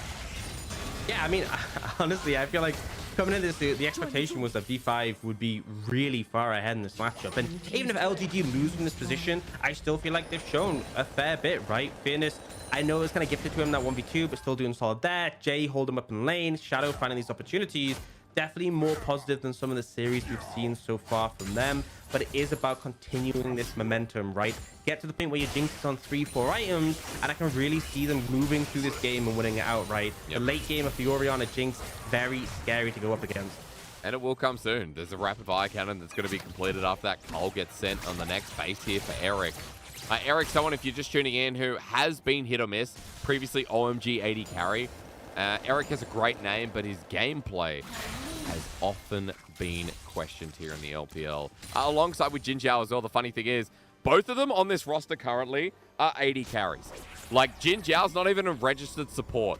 Both of them are 80 carries. I think Eric is the sub-80 carry, and Jin Zhao is the starting registered AD. So, it's Chance, I believe, who's actually the registered support, who hasn't even got to play yet. You know, I respect it. I respect it. It just shows, you know, 80 carries can do it better, right? But we're doing okay this game so far. Obviously gets targeted a fair bit by Cast with the CC. I do want to talk a little bit about the amortization. We've seen Eric actually go for the Runans, so I don't get time to talk. Oh, PP God will save him, but Shadow's position is absolute. As Vote gets away now, sacrificing his support, but remember, that's a tank Tahm Kench. He's got resources. A big pick for LGD. The momentum continues right down the mid lane. Yeah, I mean, they already have those 2 towers in the mid lane, so able to loop round, get behind the bot lane at V5. PP God does die, but saves his 80 carry, and now trying to apply some pressure bot. They won't be able to get rich here, but they can still look to push the wave into this tower. But now, kind of will just take an unnecessary amount of damage for no reason. But regardless, I want to talk a little bit about the itemization. Eric going for the Runans, and I think this item has a lot of value when you have a bunch of champions going to be grouped up together. And I think the fact that you have, you know, the Renekton, the Sejuani, and the Tahm Kench, who are all going to be stacked on that front line, it does have quite a bit of value at dealing that AoE damage. Okay, well, I like the little tidbit there because 2-item Eric at the very least has been achieved. Photic almost matching there, but remember, it's great play. Shockwave comes through from Jay, Rookie actually caught out. He flashes over the wall. Fairness matches, though, with the hammer down. Ooh. That dude, oh my God, Fairness. He's showing up in game 1. Yeah, and so close. If he'd been able to get that R on the Sejuani, certainly Cast would have gone down. But a quick flash. The big thing, right? It is not a 50-50 when you're doing a Baron, because if Fairness ults Caster, he can't smite, right? So this becomes very, very difficult for V5 to contest at a 50-50 smite. They have to try and fight it because they're already a member down. I mean, Fairness, that ult is up and available. They use the ult straight away here from Caster to lock him down. Arctic Assault is for the steal, and he's in the Death Realm. Fairness pulls the interaction, and LGD now with numbers advantage, and Fairness bullying away this boar in the Deathland is as easy as that. PP God on the chase. Rich can't do much against Shadow. And in game number 1, V5 favorites? Nah, man. It's LGD's time to shine. Eric got the reset, gonna keep Fairness alive, and Looks like package Rookie. coming in. This could be big for Rookie. Okay. A little risky. But Chompers are down. And for Rookie, he can't get much closer to the team. They're backing away with Baron Recall. All they're going to get out of that is the Dragon as a quick response. Yeah, so, I mean, a huge win for LGD. They're able to use the Mordekaiser very effectively. Heads of play from them. Fearless knows, press R. There's nothing that Carter can do to find the smite, and then he just ends up 100-0 and him in the death realm. Yes, the Dragon's picked up the V5, but LGD don't really care. They have a 5,000 gold lead. Well, actually, with the Dragon being taken, the objective bounty will be about 4,500. But they have the Baron to play around with, and we will get that replay. So just a heads up play here. Rookie and Carter a little bit overextended. Rookie gets caught out by that shockwave. No real way for him to escape. And then although we see Carter flashing before the ult comes down for Fairness, it's this situation, right? Fairness just walks up. The Baron's at 1.5k. Ult Carter. Yep. Nothing they can do. Love the interaction here. It's been a while since we've been in the Mordekaiser. Remember, we said Orcs was at 508 days or something like that. Quite a few. 522 was it? It's a deal. It's a big deal. 2020 was the last time we saw this Mordekaiser in action. So for LGD, their top laner, giving them a lot of weight to play with. 3.5 items here as a top lane Mordekaiser. Now joining up, he's level 16 Orcs. 3 levels over Rich in this game. Just showing you how pivotal Fairness has been to the coming victory, it looks like, for LGD. Yeah, 3.5 items at this point. The Demonic Embrace, remember this was changed. It now does 2% HP burn a second on a melee champion. Yep. So he will absolutely shred this bulk on the side of E5. This Renekton, this Sejuani, this Tom Kent will all get absolutely massacred in the Death Realm. And now Eric, you know, he's closing up 3 items. They've kind of moved. Oh, they caught nice Shadow. Block from Shadow. Yeah, it is a good block. He has to flash away, though. The Shockwave only on PP God, but he can take it for now. And Shadow gets in and then out after the kick as V5 have to deal with Phoenix on the right wing. That's Rich, who's blocking the damage for now, but LGD have done enough. The blinking health bars from V5. Eric getting excited, and V5 getting scared. Yeah, and it was just really nice defense on that ultimate come up with Sejuani. Finn is still looking for more here. Tanking the tower up, but so bulky it doesn't matter. Look at his shielding coming in. PP God starts it up, and now he's on choppers. He's brought back in with the grasp from Fairness. Ulti as well. He'll run right up to him and slam the mace down again. Goes gold. He's got enough shielding, enough healing as V5's base defense lands with Eric going down too. It's a 1-for-1 trade, so LGD have to back away. And I wanted to ask you moments before we saw this. It's a 5k gold lead. V5 are down in the dumps here, Orcs. But does your late game points still stand true?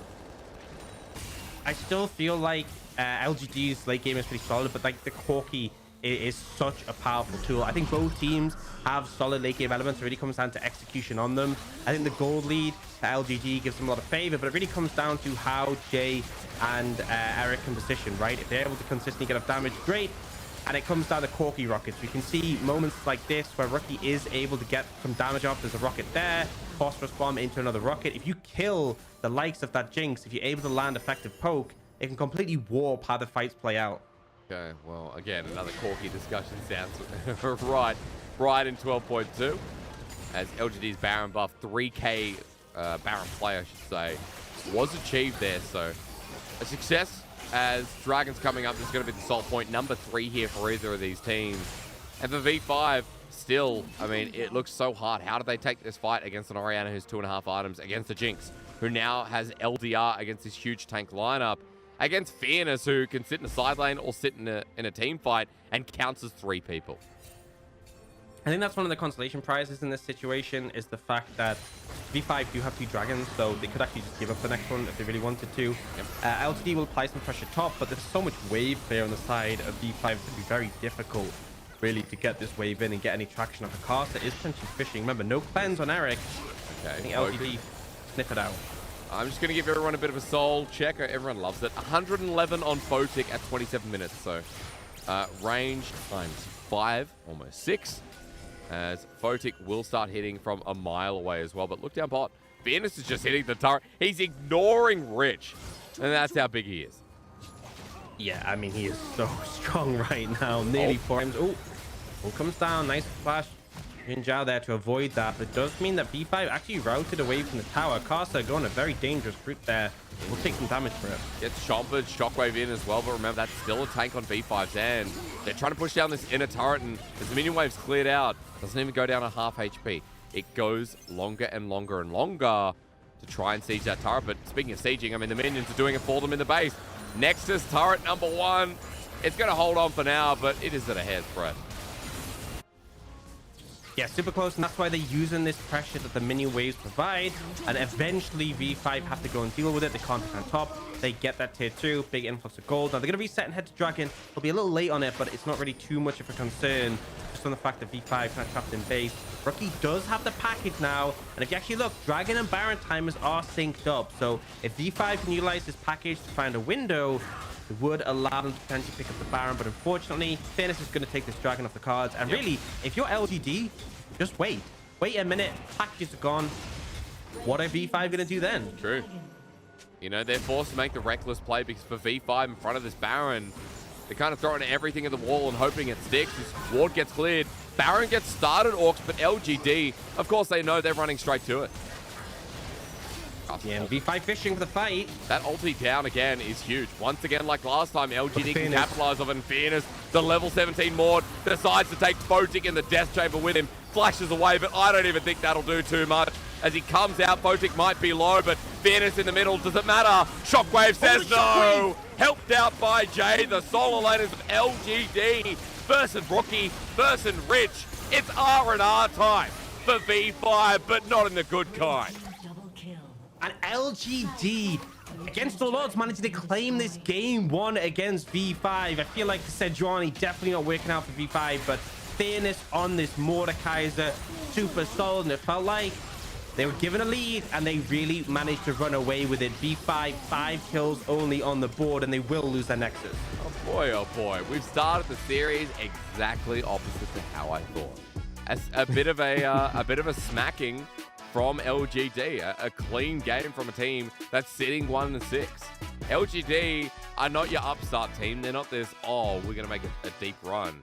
LGD being 1-6 is like, oh, well, if they don't win every series, then it's hard to see how they can, win a playoff, get to playoffs, at least in a 10th place position, or at least get close to it. So, folks, at this point for LGD, a very good news story. For V5 Orcs, a little bit uncharacteristic of the team that has been doing well in their laning phase, where that dive set them up for so much failure in the rest of the game. Yeah, it was pretty messy, and honestly, when you think back to the draft, I don't really understand it, because you think about all the picks that the Renekton sets up, right? Things like the Dyna, things like the Lily, those things that have a lot of burst damage that you can dive with effectively. Carster didn't have the burst, the dive didn't really work, and even then they go for the Corki mid. I could understand the Sejuani more if they had 2 melee solo laners and they were just going to play very dive heavy, but the Corki just didn't fit in with the composition. I mean, the Sejuani and the Corki were kind of like on opposite ends, and it just felt like it was that plus some mistakes, and they just didn't really have room to get back into it. So LGD, you can see, right, V5 did have a bit of a goal lead in the mid game, but then as soon as LGD got some momentum, Eric on this Jinx doing a ton of damage, Fairness on the Mordecai is an absolute brick wall for V5 to deal with. And yeah, I think maybe this draft was a little bit experimental, a little bit disrespectful. I think V5 should go back to the basics for this next one. Yeah, again, maybe trying something new, but I think importantly enough, their identity as a team, doesn't really look like this. So I think for V5 in game number 1, a lot of people will say, oh, they'll just shake it off, it's fine. But genuinely impressed with LGD. So a game 1 to start off what could be a very fun series. Ladies and gentlemen, we're going to go to a break. When we return, game number 2 to see if LGD can do it again, or if V5 have some hope in the tank.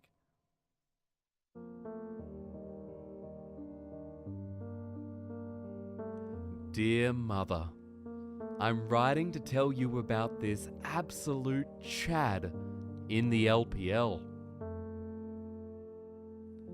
Where do I even start?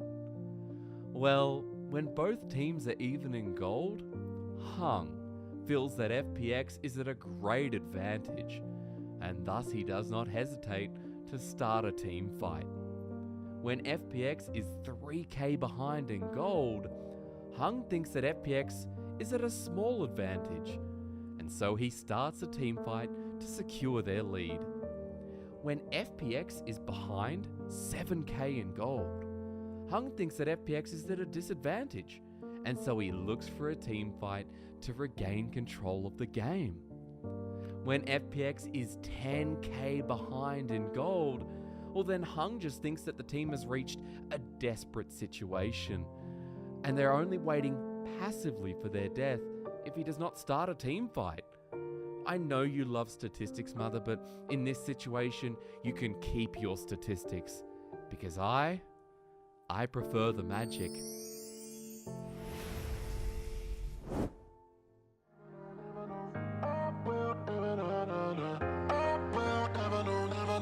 If I can make you stay, if I can make you. I'm the type of guy who's leaving things to chance. I've been such a fool for letting this one pass. What if this time we will not meet twice? Are we gonna end up in different lives? And I was just a word away. If I could not make you stay, I'm the one to blame for the things I didn't say.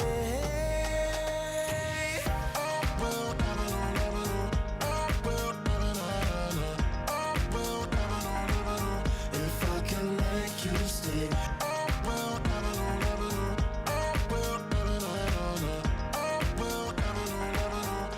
I can make you stay. Maybe someone's waiting till you come back home. I don't even wanna know what's on your phone. Oh. They say good things happen along the road. Till I met you, I thought that mine was closed. Till I met you, I thought that mine was closed. And I was just a word away. If I could, I'd make you stay. I'm the one to blame for the things I didn't say.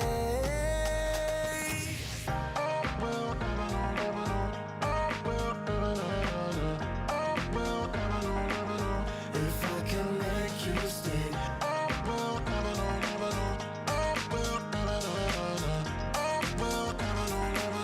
if I can make you stay.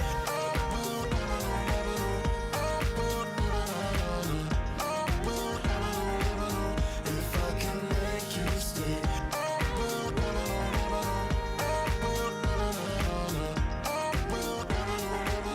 if I can make you stay.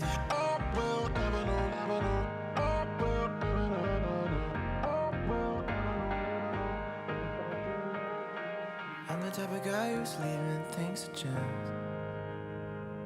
I've been such a fool for letting this one pass. What if this time we will not meet twice? Are we gonna end up in different lives?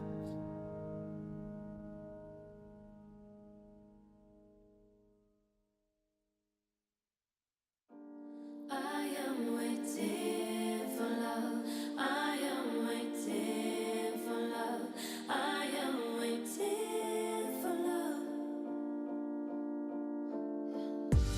I am waiting for love. I am waiting for love. I am waiting for love. I don't know what's wrong. I'm waiting for some time so long ago. I just need somebody to call my own, yeah, yeah. Lying in my bed, I feel your hands on me, they're everywhere. But it's just a dream, it's all in my head. Scared to be all by myself, always and forever. I need to lose the demons from the past. Why can't I recover? I am waiting for love. I am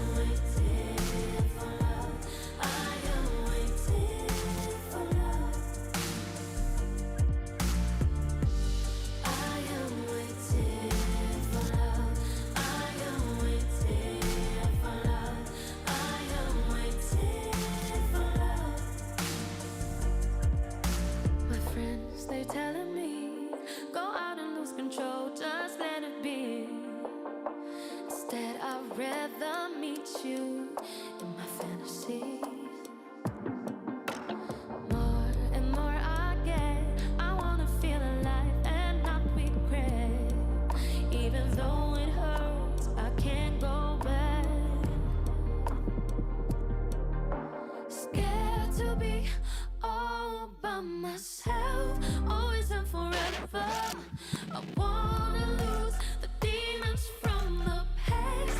How can I recover? I am waiting for love. I am waiting for love. I am waiting for some love, baby. I am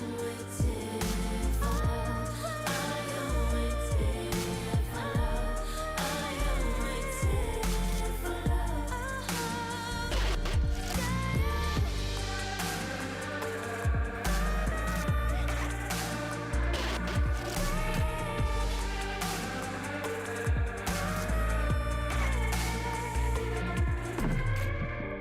I am waiting for love. I am waiting for love. I am waiting for love. I am waiting for love.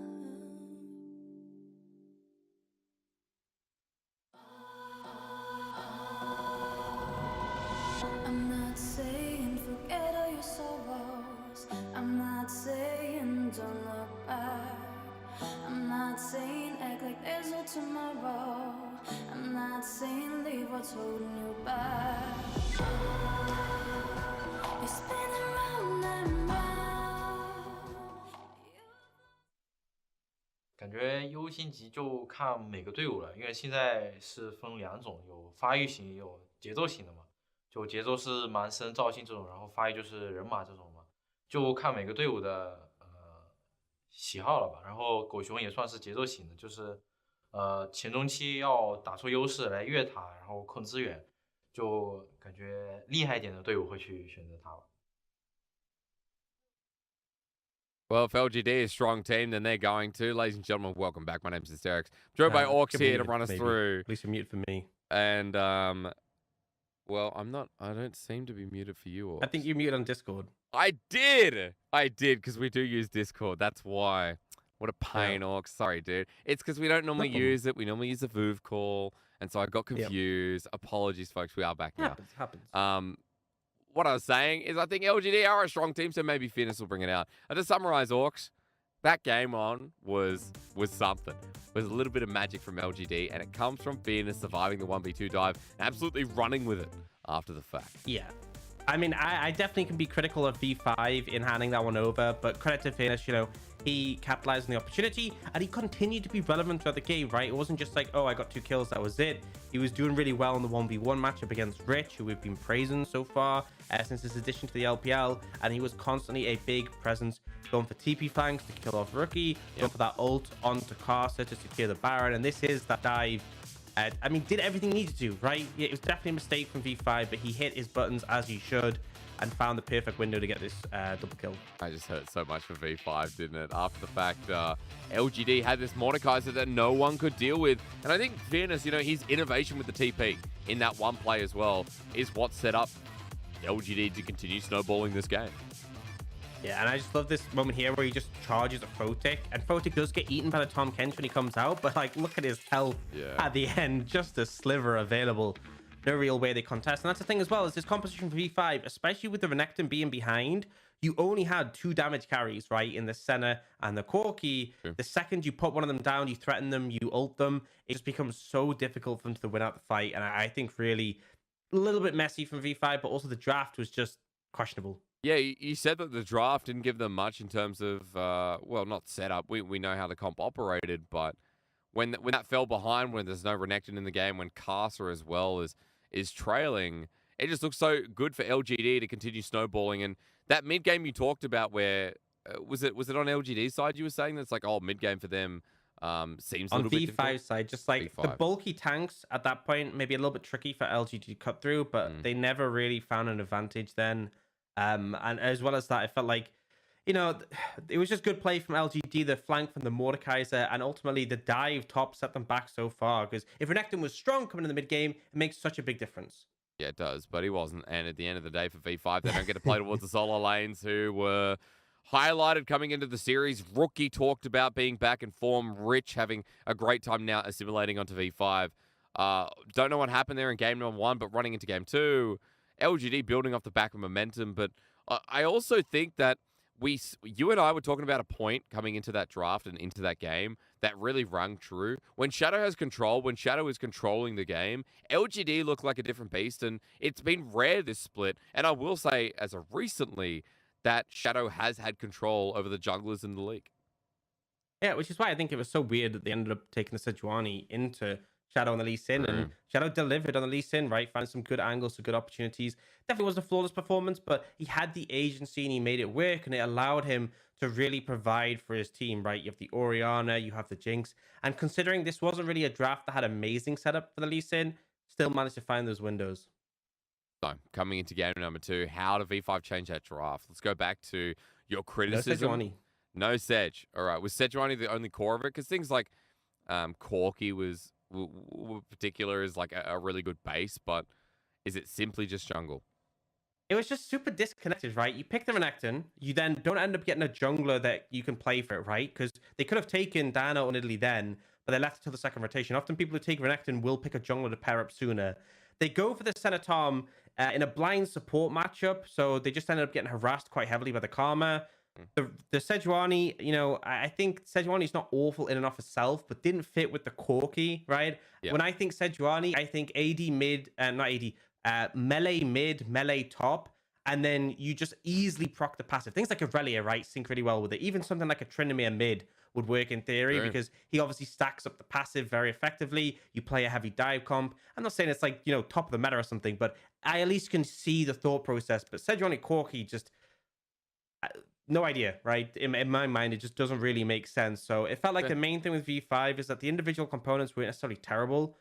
It just didn't fit together well. And LGD had good responses across the board. It felt like their composition answered V5, right? And just pretty heads up in that regard. Well, V5 are running into this game with a similar thought process, though. They're like, hey, this time we're going to ban away the Renekton, maybe so that they can't play it.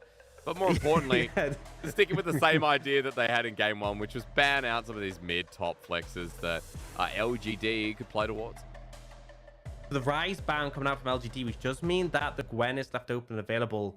With that, Jace being banned away does put it at a higher priority, and it looks like they may end up going for it. Remember, you know, we haven't seen too much of this LPL. I keep saying this, but Gwen can be flexed to the jungle. We have seen it in other regions. Yep. Expect it to be top for the most part. LGD will just grab that Jinx, and again with Lee Sin committing to that. And now V5, I don't think you really need to take the Senatom in this situation. I feel like you have a lot more options. An AD carry pickup would definitely make a lot of sense. But you could also take a jungler here, and they are toying with the idea of the Hecarim. One of the junglers we're talking about at the start of the day, really receiving its resurgence in 12.2. Here in the LPL, we're loving it, and Carter going to show us what he can do with it on game 2. So we also get a strong AD carry, a very different look to game 1 V5's draft. Yeah, already this is kind of a bit more what we expect from them, but this does mean LGD potentially toying with the idea of picking up a mid here. The Lee Sin LeBlanc combo, very powerful. It seems like they might lean into the support option instead. Nautilus often picked into Aphelios. He's a bit shorter range compared to Jinx, so if you're in range to auto as Aphelios, you're probably in range to get ulted and locked down. Now, LGD can just look to target supports in this situation if they want to ban away things like the Thresh. Definitely come to mind, but they could also look for any mid laners they don't want to deal with. Maybe even something like a Corki. Whereas for V5, I feel like top laners that you don't want to go up against for Gwen. You know, as much as Jace is like the main one that we've seen as a counter, we also see the Kennen. Akali is already banned. You know, maybe you just want to get rid of something like the Gragas or the Graves that can do an okay job of neutralizing. Interesting to see LGD banning away PP God's Tahm Kench, though, even without the center, fearing that the support can get partnered up. Also want to note that for a lot of the Hecarims we've seen in the LPL, Orianna has always been the go-to. So I'm wondering if, you know, Jay just picks that up again, takes it away from Rookie. Rookie being known as a pretty stellar Orianna in the league. Interesting, we see no Thresh ban, but we do see the Tahm Kench and the Rakan. Tahm Kench, pretty good in the Nautilus, right? Because you can just ult them out of the Nautilus ult in the later stages. And Rakan, obviously, a big engage. So at V5, they have gotten rid of that LeBlanc. We'll see what they end up going for here. They could look towards banning the Orianna themselves if they want to deny it from Jay. Instead, we'll go for the Camille. So looking a bit towards that top lane.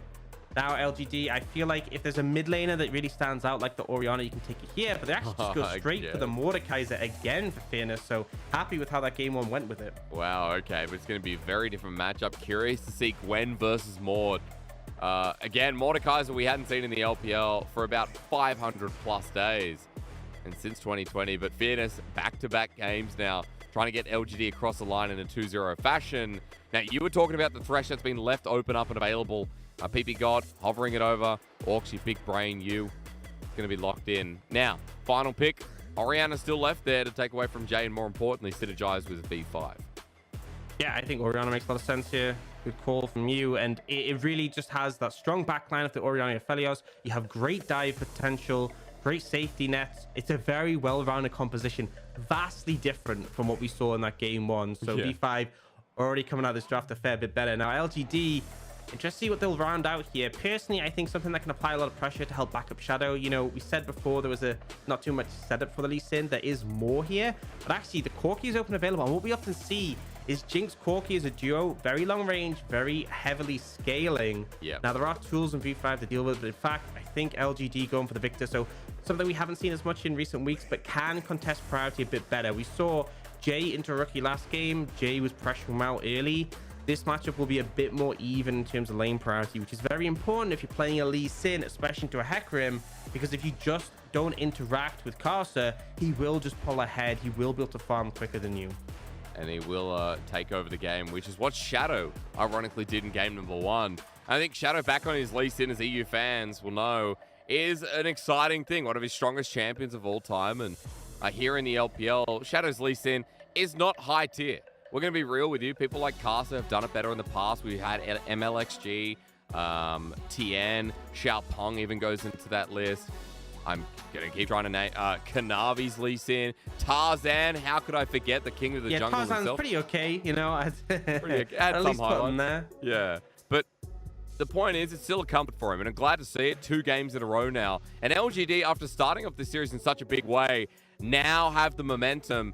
They have a composition that has a lot of scaling on it, Orcs. I'll be asking you some questions here as Fairness returns to the Mordekaiser. Back-to-back games here in the LPL. While V5 go to something a bit more standard. No more Mr. Nice Guy is what I'd like to say. But honestly, I don't know. I don't know if V5 have what it takes to beat Laugandier. Because LGD, dude, got some fire in him today, Orcs, let me tell you. Yeah, well, hopefully V5 won't be going for any of those 2-man dives top that ended up backfiring so much. I do like V5's composition better. I think the dive threat, I think the balance between that and the backline carries works really well. But on the other side, obviously Jinx has been an absolute menace competitively for the past month or two, just on the fact that it scales so well, so hard to deal with. And also, Mordekaiser actually does pretty well into Hecarim. Hecarim dives in with the engage. You just ult him, snap away that tool. And I think that's part of the reason why they banned like the Rakan, right? Because if you ult the engage option for V5, if you ult the Hecarim, the rest of the team, it's going to be a little bit trickier for them to find their way into the fight, right? They don't have another hard engage option. And especially, Karsa is the main ball delivery system. You take him out, and you're just left with a ball. Well, it's sometimes better than not, but you're right. I'm going to be looking for Karsa's ultis. I was just noticing up on the top side, LGD were playing around with Jin Zhao and Shadow hanging in brush, but they are just going back to their own jungle. Shadow with the red side start. It looks like Karsa here is going to be moving around to blue. Kind of surprised. We've seen a lot of Raptor starts from Hecarims, but I think it varies. Orcs, I don't know if you want your 2 cents in on this. Yeah, I think it depends how quickly you want to start things off. So you get the leash from like the likes of a Gwen, starting with the E does a lot of damage. And typically the thing is, if you're starting on blue side, what Hecarim sometimes do is they do blue and Gromp at the same time. You can't do that if you start on the blue side, right? Hecarim, not as fast when he's doing a solo camp. Although actually, I think he is leashing them both now. And with the help of the Gwen, able to do so without taking too much damage. Smart's going to be used as well. So junglers on opposite sides will keep track for you as well as we turn to mid. Level 1, Rookie with some great trades onto Jay off camera. And it looks like a Biscuit's going to be taken, but nothing used yet for Jay. But this is what we talked about as Jay hits level 2. A more so an even matchup, you said, in Draft Orcs. But I think importantly enough, Rookie on Orianna, his laning phase has been exceptional to say the least in the past. Yeah, absolutely. And I feel like in the early levels, there's a bit more of an advantage towards Orianna. But once Victor gets that laser, that's when you can kind of just eviscerate waves. You can see Rookie's been trading well with Jay, but Jay's focus is being a bit more on the minions and getting the push in there. So health advantage for Rookie, but obviously the push going now towards Jay. And top lane, I feel like this matchup, you know, level 1, pretty favored towards Gwen in most matchups, honestly. But I feel like Fairness in the 1v1, especially at level 6, will be pretty powerful. But it's Gwen, right? You scale so incredibly into the later stages. Really difficult to deal with, and I think team fighting is just so excellent for this champion. Rich already doing well in the laning phase. You saw that he hit 2 first, pressured out Fairness, and trades continue going swimmingly as Shadow gets behind enemy lines. He wants to safeguard through brush because there's a ward in river. This is genius. I mean, Shadow coming in. Rich will have immunity, but onto Fairness. Is it too late? Doesn't matter how big Shadow's brain is. The Sonic Wave connects. He'll get a 1-for-1 at the very least, but Rich gets first blood. And this is a huge win for V5, right? First blood, and Rich has TP, Fairness doesn't, so absolute disaster for the Mordekais in this situation. Will miss out a fair bit in this matchup already. And on the other side, Carson moving with PP God, they'll just pick up the scuttle and be in a pretty comfortable position. Now Rich actually looking for Shadow. Yeah, I mean, they don't have a ward. Oh no, he just came up now. He gets the Sonic Wave and the scuttle on the way out as well, but Rich showing how confident he is after buying the Amplifying Tome. And while Shadow gets out there, Orcs, I want to bring us back. No, forget that. Screw that. It's replay time. Yeah, so I think Fairness wanted to set up the play very early, but doesn't have his W as a critical thing, so doesn't have that shield to lean back on to help him survive. Now Shadow does get in there very quickly to secure and execute the kill, but still, not exactly a trade you want to be happening when you go for that play. I don't know what Spectator's doing with auto attacks right now, but for some reason Rich is snipping up, not on the character's body. What? Not sure, folks. So weird. Not sure, folks. It seems she's doing it again. Wow, that was the easiest gank I've seen this year. Yeah. That was pretty straightforward, and it's really nice from Rookie, right? Jay had that early priority. The wave ends up bouncing back, and you can see that massive stacked wave in the tower.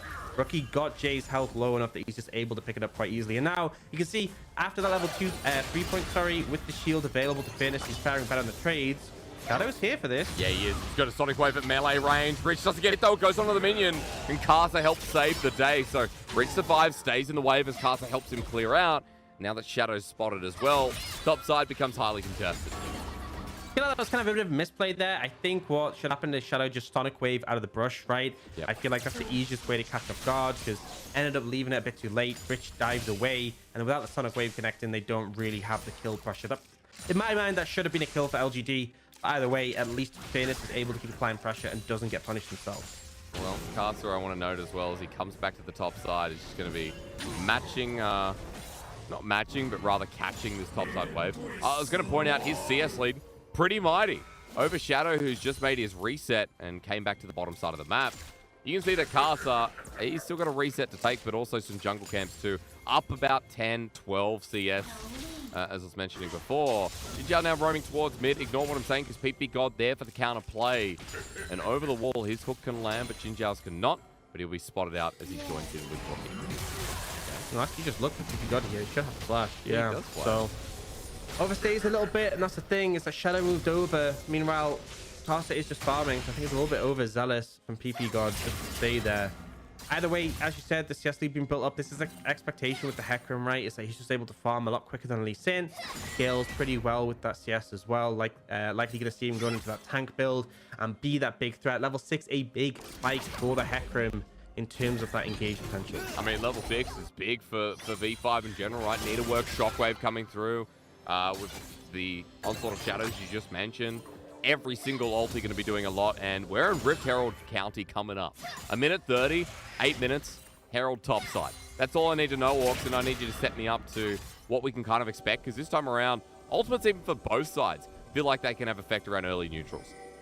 Yeah, I feel pretty confident, honestly, around V5 right now. They have the ult for the playmaking potential. They're actually going to go the top side right now because it's still wild to the Herald. They're going to go for this dive bot. Okay, I guess Nautilus, though, runs straight in on Erica, cleanses away, but Karsa going to spin a couple of times, and Taranegra actually tanked up by PP God, who only just survives. Death sentence not through as Rookie now going to meet Jay in the brush. That's a nice Chaos Storm with Rookie on the edge of the gravity field. Doesn't flash, thought he was out of it. Shockwave as a return sends Jay to the left and Rookie runs to the right to a jungler. Matches the flash. Goodbye, Jay Bird is own and Casa is going to run him down. Here's the army. The Rohirrim take down the Nazgul. And Jay looks at that 1v1 opportunity. Rookie, it felt like he was toying with him, baiting him in. Does nearly go down, but manages to buy enough time for Cost to go there. And it was a great gank on the bot side. PP God tanks up the tower. They let the aggro reset. They don't overcommit. They kill Eric and deny him a bunch of farm. You can see a 10 CS lead between 80 carries. And honestly, something to say about top lane, I feel like Rich is kind of like, you know, it's been a while since we've seen the Mordekaiser. It feels like he's gotten better at playing the matchup as it's gone along. So now he's going for these very quick trades with the snip just to keep it as quick as possible so he doesn't get punished. Did you see that dive? So TP God takes aggro. You can see him stands there, tanks 2 shots, walks out. They don't continue. They got what they wanted. They deny farm for the Jinx and get a plate. So nice setup there. Oh, flash red line. Yeah. Look, question marks up. Hey, he had the gumption to do it. That's what people we always respect the plays in the LPL. Even if they don't come through, we respect the attempt, the aggression. Now, LGD have started this up. D5, they don't have the shockwave. They don't have the ultimate for the Hecarim. They might still look for something. Well, he goes in anyway, going straight in with the gravity field, but it's a 2-man knockup. Caster gets it and gets out, and look at this. Aphelios Photic flashing forward with all the crescendo available. Phoenix trying to do something on the backline, but a nice play. Rich doesn't go down, and LGD are absolutely blasted in front of Shelly. And you know, LGD chose that, right? They committed. Oh, Jay. That was a hook, and that didn't connect on a gravity field. Jay now has PP Gold there, but no Chaos Storm available. It's a couple of seconds from coming back up. Orcs a close call, and I guess Jay lucky to get out of that one. Yeah, PP got a little bit of miss with that death sentence, but either way, LGD opted into that fight, right? They already had the Herald. They could have walked away. There was no onslaught shadows from the Hecarim, no shockwave. The tools to engage weren't really there for V5, and I think that's probably why LGD went for the fight, but they commit into it and just weren't really able to find anything on the back. There's so much AoE damage coming out for V5, and then Finn is trying to find the 1v1, but just not able to kill Rich quick enough. So yeah, we see the engage come out. They're backing away, but like Eric only just getting in range to auto now, doesn't really get any damage down. And meanwhile, Photic pushing forwards with the Chakrams already stacked up, very scary. Yeah. And again, Finn is close to killing Rich, right? With that ultimate down, he does win the 1v1, but he didn't kill him in time, doesn't end up securing it. But LGD did get the Rift Herald, and despite being down 3,000 gold, Shadow wants to make a play on the bottom side. Jin Zhao without his summoners, Eric with Flash himself, and a super mega death rocket. Caster's up towards the top side here. And Orcs, I'm curious which play works better. Maybe it's just Caster who goes straight over the wall and knocks Jade back. That's a delivery system I can get for fine. No surcharge given over to Rookie. Wow, this Caster guy is really good. I'm glad he's not playing Sejuani again. Yeah. Very difficult. Well, you know, I guess this is what happens when you pick a solid, cohesive composition with some good picks in the meta. And he has really been delivering right in this Hecarim. It feels like, you know, he has the movement speed. He's just been flying, charging on the map everywhere he needs to be. Pretty substantial CS advantage now for Rookie. And Jay has not had a fun time. He hasn't. It's been a rough laning phase. Almost 2,000 gold behind. Oh, wow. The bait. PP God out with the Dark Passage, and Jin Zhao can't really get a dredge line this game. Well, he's been tested. At least he didn't have his flash to burn this time. So there's the consolation prize. That's true. I like that he's joining in the BM. Venus in a bit of trouble here. Needlework is available. Rich about to get true damage. Snip time into the death romp. Doesn't matter. Wow. No. Gwen is immune. Yeah, and I just feel like, you know, we had that period at level 3 where Fairness was finding an advantageous matchup. But it feels like Rich just steamrolled him. And I think the problem is, right, Gwen came out quite recently and Mordekaiser came out quite a while ago. And it seems like there's some advantages that applies. Like the fact that you're just a better champion. And the scary thing is this Gwen, you know, scales so exceptionally well. I feel like if Fairness isn't beaten the 1v1 now, You know, when it gets to team fights, I would much rather have a Gwen on my team than a Mordekaiser. You're right. It's season. When did she come out? Season 10 or season 11? Last year, wasn't it? Last year, yeah. Yeah. I'm kind of losing track of champs coming through. Good Mega Death Rocket. Worthy attempt here from Eric. PP God with the hook. Shadow in a bit of trouble, and as Castle runs him back, there's not even a chance of escaping. All right. Looks like we're going next, boys. Jin Zhao caught out in the jungle, and PP God's on the way. The Onslaught of Shadows joins in with this Big Daddy from Bioshock. Jin Zhao will get out and survive for the time being, but it does not look good for LGD in Game 2. Definitely not. They kind of needed the two-man dive top lane to fail again for Fearless to get ahead in this matchup. True. And it hasn't really come through. 5-0-2 now for Casa. He just do what he wants. And I mean, look at Ricky. He's just bullying Jay out. Can't even walk up to him. It's almost a 40 CS lead through mid. Jay backing him, but Rookie knows exactly where he wanted to sneak off to. More turret plating available. It's only 12 minutes in the game, and it's a... What is that? Can anyone do math? 6,000? Yeah, about 6,000. Fierce in a bit of trouble, but maybe Rich is one as he walks over a trap. Gwen no longer immune, and those are the words you want to hear. Yeah, and this is actually a positive, right? They throw the Herald down top lane before the plates have gone. They find a kill and actually able to capitalize a bit. This is still massively losing for V5, don't get me wrong. But at least LGD are doing something. When you're this far behind, make something happen, play for the cross map, get some gold for your Jinx. At least there's some sort of respite. But we see mid lane, Rookie was able to pick up some plates. 2,000 gold more than that. Rookie is ahead of Jay, and the bot lane Photic able to pick up the tower and deliver as well. Now, this is Rich keeping in here. He does have Cast for backup. Yeah. I think LGD are just not interested.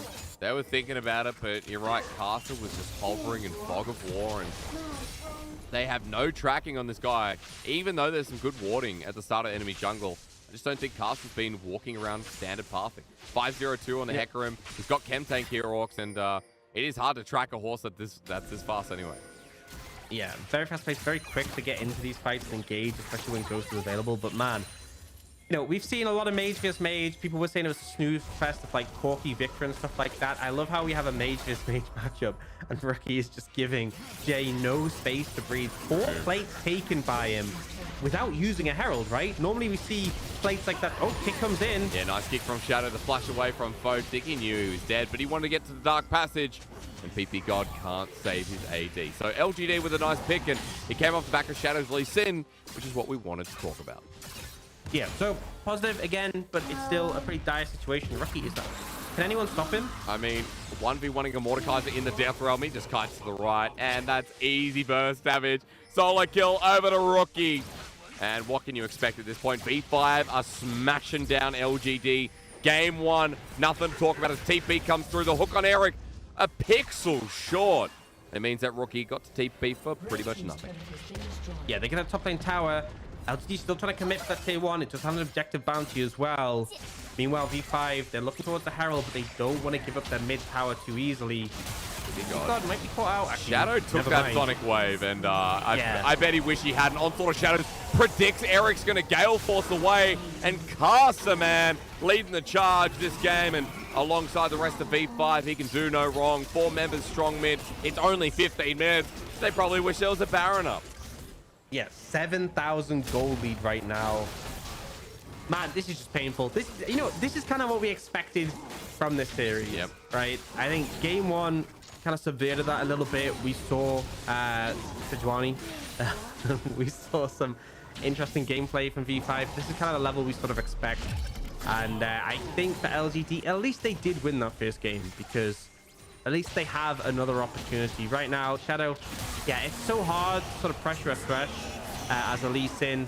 I mean, this Hecarim, he's so tanky, but with the Chem Tank, he just does plenty of damage, right? And what is Eric supposed to do? You don't kill him. If you just stand there autoing him for 10 seconds, you don't kill him, right? He's just too bulky to cut through. True. This Dead Man's played on top of the Chem Tank. 6-0-3.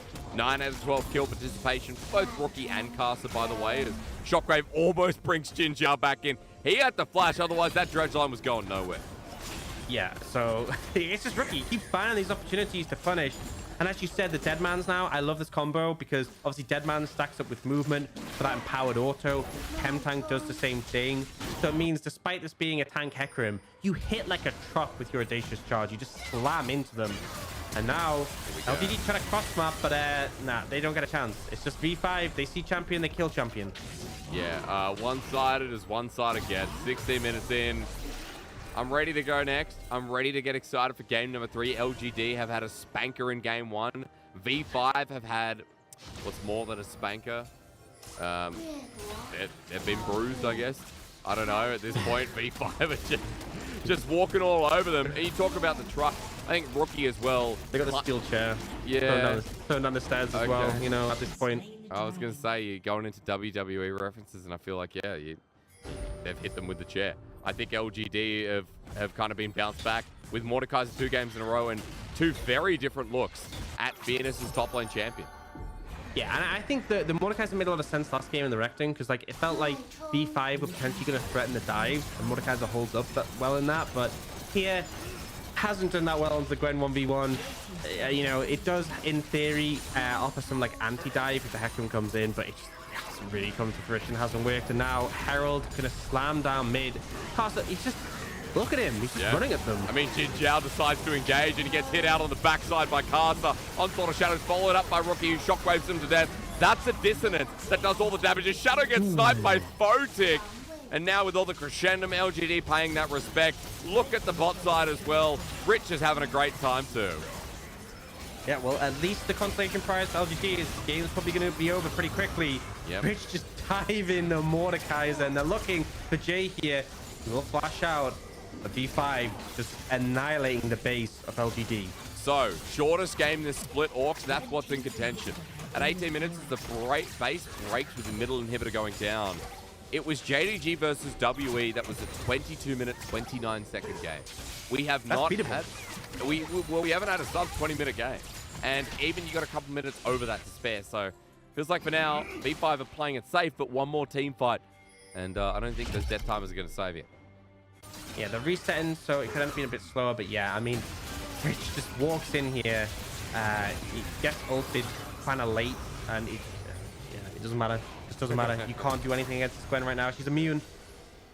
And V5, it really is just closing this game out. It looks like they will take things slow, clear through the jungle. They're not aware. They're not aware of the record that they're trying to beat. Otherwise, they probably would just be steamrolling towards mid. But playing it out smart and steady, even with a 10k gold lead.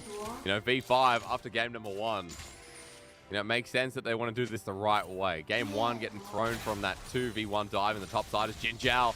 Might have an angle here, actually, onto Rookie, waiting for the shockwave to come through. He flashes onto himself. Shadow kicks him to safety. He is versus the least in jungler. You think this would go a different way, but Rookie solos him out. And the rest of V5 take care of business with the Nautilus. 2 more dead, and V5 now heading back for that base to try and set a record. Yeah, I think they're just going to look for the Baron here. Photic spamming some emotes. Why not? Pick it up when you're there. Not going to necessarily break the speed record, but definitely going to convincingly close the game out when they get this in their hands. And LGD, yeah, you know, at least there's a game 3. I do know. Not much to talk about apart from V5 smack.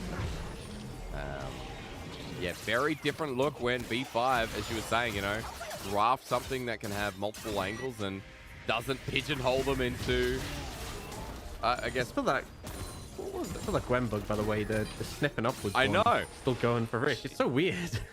She's auto attacks normally are hitting the minion directly on, but it's like every second snip does it. And yeah, like I know we like to say Gwen is broken, but I didn't mean like that. Oh, not game-changingly hard to watch. The observer's been walking away from them as well, so they know. They see it and they go, well, we'll just look at Rich a little bit less until we have to. Hide that. V5 is a 4-man though. Orcs, they want to end this. And again, 21 minutes. They got 1 minute left and 29 seconds to end this one to get the record for the LPL 2022 split. Rich running on top of Fearness to try and get it done. The needlework doing the damage. Fearness getting low caster. A chilling smite for the kill. Gets kicked back to the fountain. And that's a huge shutdown, but Rookie's ult alongside with the 80 carries does the dirty work. Eric going in, but a hook from PP God with a nice play does the same. 3v3, excuse me, 3v2, and it's not looking good as Photic Gale forces forward. V5 heading right onto that Nexus, and you know what? In game 2, they'll get themselves the 2022 spring fastest game against LGD. They will get that final kill, and a little bit messy at the end, maybe with some death, but at the end of the day, they close it out swiftly. They had a massive lead, very convincing game, and a bit of a return to normalcy with that draft. Game 1, maybe just a bit of an outlier. Now 1-1, still something to go in this series, but that game 2, very one-sided towards V5. Yeah, it's a good sign, because I thought for V5 in this series, like, they felt a bit off kilter in game 1. You know, not going to lie, it was definitely a concern watching that game 1 against LGD. But here in this game, Orcs, you know, we talked a lot about the simplicity of the draft and what came forward. Not only just strong picks in the meta, but, you know, it made a lot more sense. The cohesion was there this time around. Yeah, and the Sejuani wasn't, which was a big thing. But yeah, they had great engaged tools. They had strong backline. They had the Gwen, and the Hecarim could dive. It felt like it all came together. And Karsa on this Hecarim, man, absolute terror storm. Yep. Basically everywhere he needed to be, and also places where he didn't need to be, but he was just there as well to provide even more pressure for the team. Pretty present throughout that game, able to deliver pretty effectively. And Rookie on the Orianna, dumbstring Jay. And in fairness, right, got a lot of help. The ganks definitely facilitated Rookie to take over that matchup, but man, Rookie looking like, well, Rookie. Like Rookie, yeah, exactly right.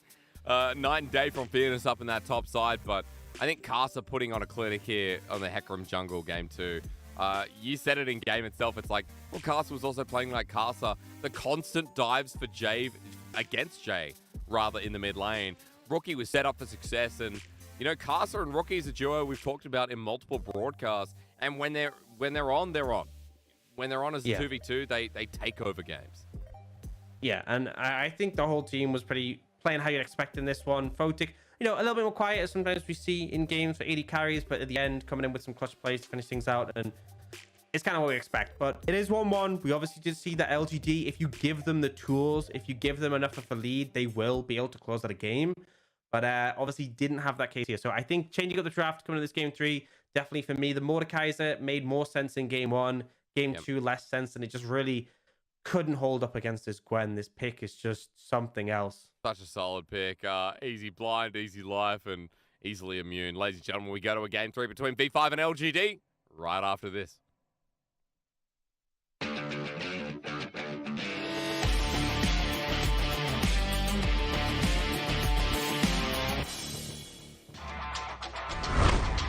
Realizing it's not something that they can guarantee a play on.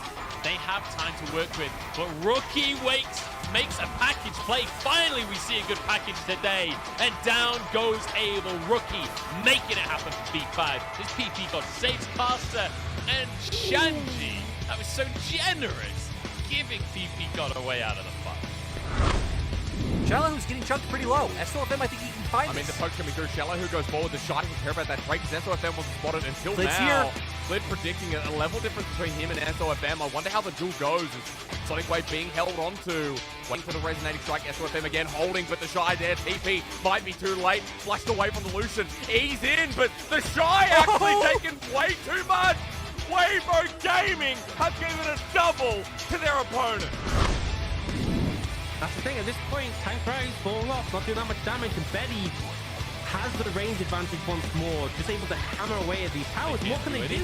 And he's going to get excited as well, and off the back of that, they're just going to snowball this big final chapter coming up from you, Yanja, though. CDC goes golden. It's on the back line, though. Oh, no! Strive can't get it done. Can iBoy, though? This is the moment of time. This is iBoy's chance, and he does it! iBoy and Cube! They get the ace on the return!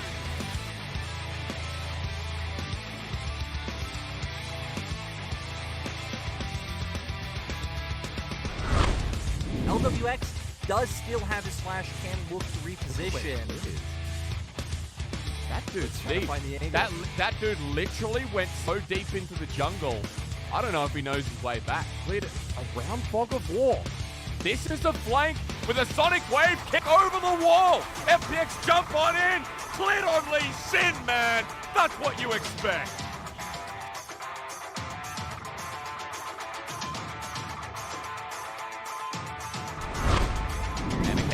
Klein connects onto Jackie Love the kick. He's in the bounce house. Leave Jackie alone. He'll heal up though with the 7 multi. The Garlic goes on in. Not enough range. Xiao getting stunned up as well. Double kill goes through top esports. Hang on a minute. This is great with Ming running out of mana, but Xiao is the real problem. Tian again pokes him against the wall, but Xiao is doing his own little spell casting. Flash again. Mark responds with his own. Tian slowed down, but Xiao with the chillings right, the hammer shot down. Xiao still grabbing him there. Jackie Love dies.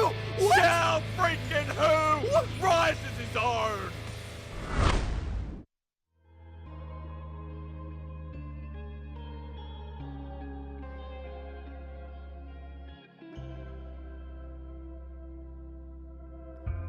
Remember when you ended me?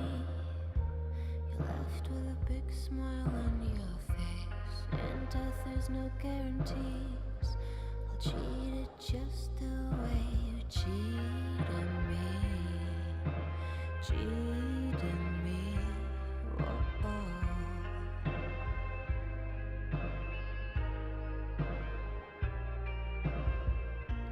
Little did you know, I didn't let it go. Guess who's back to kill? I promise you, you had to come in. It's supposed to pay. Now it's time to play. You know, pass around, Russian roulette. Pull the trigger, see what you get.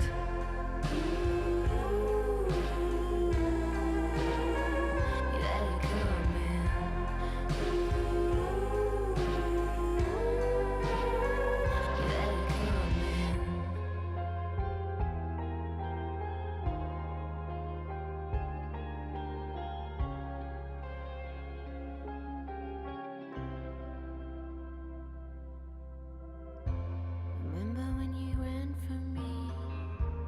Now I've caught you in my web. Don't try to struggle free.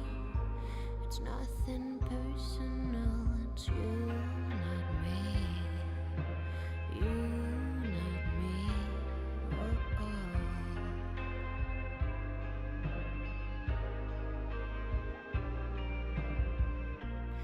Little did you know,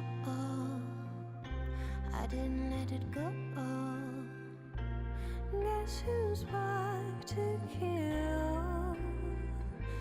I promise you, you had to come in. It's supposed to pay.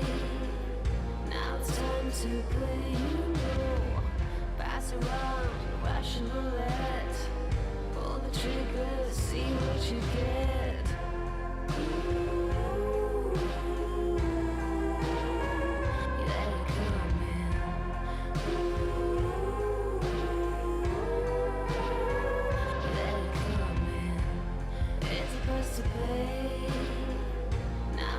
To play, you know, pass around, Russian roulette. Pull the trigger, see what you get. You let it come in.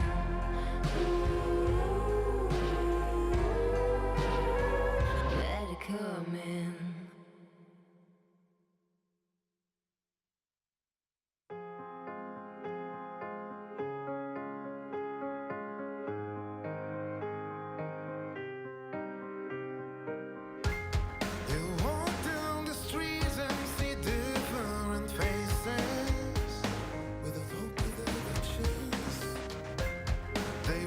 Out for love and for freedom forever. Do you remember?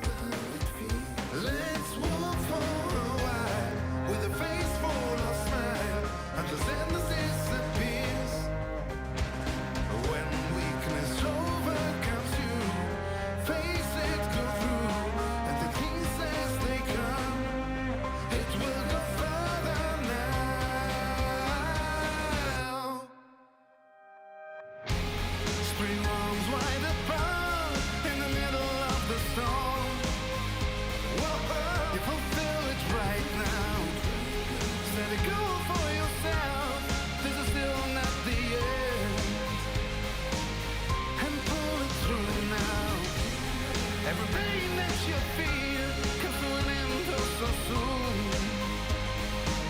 The time is coming now. No, it's not the time to quit. Put yourself together, whoa.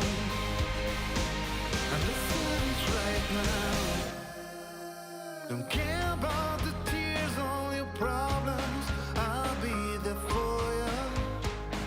In the middle of the night. And I don't care about.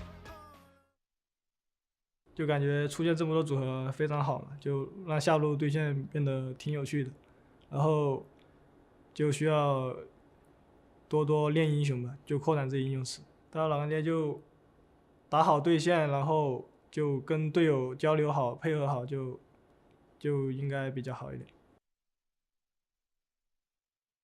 Oh, Pung Pung Shun, every time I see you talk, I just think you're a blessing to this league. And believers out there, I hope you're respecting the work he did in game number 2.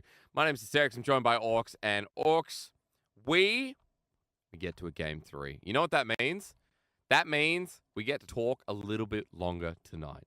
And who was MVP in game 2? I don't remember because it was a little bit pixelated in my ear. It's your turn to guess. Yep. Oh my god, Akasa. Yeah, I mean, completely understandable. Rookie had a really solid performance, but Carso was really the catalyst for all their big plays. On this Hecarim, just charging around the rift, only dies at the end because he gets kicked into the fountain. But for the most part, a pretty flawless performance. So it begs a question. Have V5 learned the lesson from game number 1 with what we saw out of the draft difference? Because this game was night and day. Casa helping out Rookie and making sure that Jay didn't get to play the game, Orcs. Yeah, I mean, these first 2 clips are him just bullying the Victor. Pretty sad, honestly. Sad time for Jay. He's like, I'm back. I've worked on my laning. Doesn't even get a lane 1v1. But yeah, pretty solid performance. I think the draft was a lot better. Had a lot of question marks about the Sejuani. It felt experimental. This felt more par for the course, and definitely gave them the tools they needed to close this game out. And It's just like every clip is him destroying Jay. I mean, look at this. Jay on the wing. Jay, there's Casa. Oh, God. I don't want to go near Casa. Goes for Eric instead. Jay a little bit happy, but this time Eric gets the treatment. So I just love it. Every single time Casa aiming up for the mid laner. More importantly, though, you know, playing towards Rookie when we have talked about the duo in this team and how big it is to, or how important it is to V5 success. Now, going into game 3, Orcs, it's a new dimension. It's a new time. I don't think Mordekaiser will come through again for Fairness. There's just something about that makes me think maybe if Gwen's available, you just can't get away with getting it, picking it up. Yeah, I feel like Mordekaiser is a niche pick, right? There's definitely places I can imagine it being a powerful tool.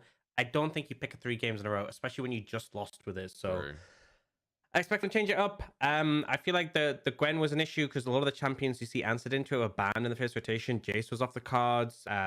Akali was off the cards. There wasn't the Renekton. You know, Renekton not necessarily the best in the Gwen 1v1, but really good at setting up for dives. So it just felt like, you know, with all those tools off the table, really teed up Rich to have a good game. We're going into that next draft phase, and it's the same size again as we've had this entire series.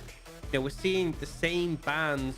It's going to be the LeBlanc this time, so a different ban on the 3rd one coming out from V5. That Jace is open and available now. LGD have banned Gwen or Ryze in this position, and they will ban the Hecarim instead for Casa.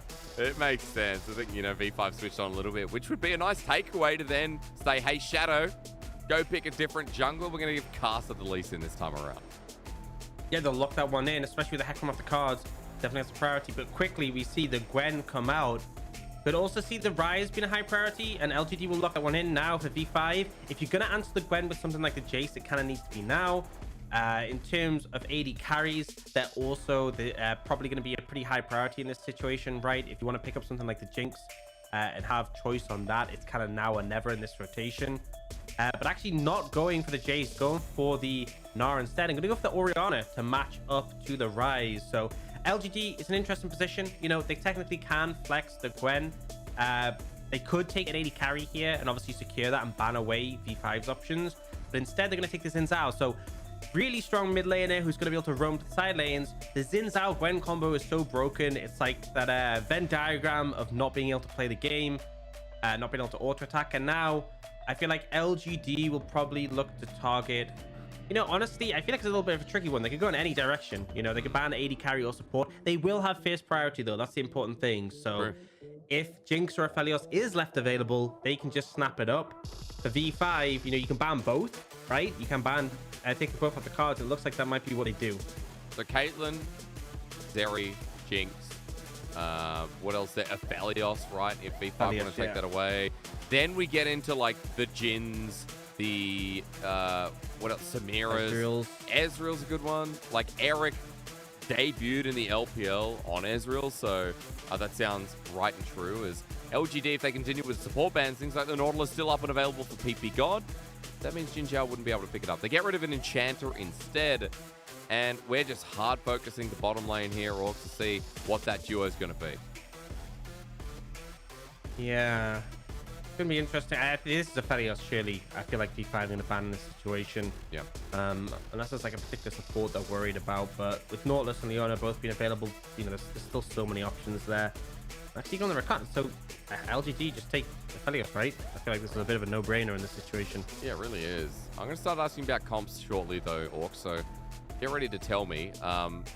Remember that Eric is an interesting AD carry. So he's played things like Ziggs, Ezreal in the past. Again, Ezreal is what he debuted in the league on. Aphelios is up, so if they want to give this over, then they know what they're giving it up for. Yeah, I like how he's switching between the hovers. Like, this is what I should play with the Aphelios, but this is what I want to play with Ezreal. He goes to the brain, not the heart, and locks that in. And now you actually see a very quick center coming out from V5. It'll be interesting to see if they do go for Tom Kench in this situation. It is the standard combination, so they were feeling confident to leave open the Aphelios. They had an option in return, and now LGD, a lot of tools you can take here, right? You could pick an Enchanter again in this situation. I feel like taking the Nautilus wouldn't be the best just because it's so single target, and Tom Kench really helps to deal with that. Yeah. But maybe they want the engage tools in their support role, and I feel like Leona does a pretty good job of that. We'll see. But either way, we can start to talk about the compositions a little bit. So I think LGD's team fight is really solid, right? You have the Gwen, the Xin Zhao, very hard for these mid-range carries like Rookie to deal with. Very hard for the Senna to deal with as well when you're trying to attack from a distance. The Rise, Xin Zhao is a great combo if you can roam to the side lanes. I think LGD have come out pretty happy in this draft. For V5, you know, you're really relying on Costa having a good game. You're relying on Rookie having a good laning phase and spreading that pressure. I think LGD, you know, as long as they're able to not suffer too much in the mid lane, as long as they're able to track Costa and have Jay move to the sides, I feel pretty confident for them. Okay, well, don't have too much of a detrimental early game coming back to it as well. Feels like then we need to really focus in on Costa and what he can do in this early game, because we look at V5 here in this series, and they've made a couple of adaptations game by game by game. We're back to the center Tom Kench, but Orcs overall, this feels like the comp actually works together this time rather than works apart. Yeah, I feel like you have such a good front to back, right? You have so much threat on things like Senna and the Orianna. Yes, Tom Kench can gobble them up, but it's like having the Xin Zhao and the Gwen run at you is so threatening. The Rise as well, hard to deal with. And they have that sort of strong late game damage from the Gwen and the Aphelios. I think it just syncs so well. You have a strong mid juggle who can lean the sides. Whereas for V5, I'm not a huge fan of the Gnar at the moment. In the current patch, I feel like, you know, I can understand why teams pick it, and it can do okay in the laner phase. When he goes mega, obviously, he can hold up well, but he's still reliant on being able to stack up his rage bar. He's still reliant on finding good angles in team fights. I'm not super convinced. I also feel like the Lee Sin doesn't have the greatest setup, right? One of the big things we talk about with Lee Sin is having hard CC to guarantee the Sonic Wave landing. Here, you don't really have that reliable hard CC. It's only with the bot lane, and even then, you're throwing out the root from Senna and hoping it connects. So yeah, let's see what Carson can do, right? He had a steamer for game last time, but I feel like the Hecarim was definitely set up for success there. Yeah, it was. Even gave Rookie a bit of a leg up as well. He was already doing well in the lane, but that Orianna versus Victor in game 2 absolutely bowled over. For Jay, he's now on the rise. This pick has been banned 2 out of the 3 games, gets let through, and LGD pounce. So we're to look out for those globals. Got to look out for that, excuse me, semi-global, we should call it, from the Realm Warp. And Orcs, top side, bot side, what do you do here as LGD once that 6 is hit? I think once that 6 is hit, you have options depending on the state of the lane. I think top is probably easier. Gnar is a really easy dive when he's mini, right? You just basically walk up, have the Rise root him, and then they charge and kill him. Yeah. Bot lane's a bit trickier just because of the Tom Kench, but if you find an opportunity before 6, there is potential. Yeah, I think top probably the better option. Now V5 bot lane gonna stand some harassing and be annoying. We'll see on the other side. Fitness will do the same. We saw a bit of this from the Shy. The strength to level 1 of the Gwen. You can't just kind of walk at anyone and just snip.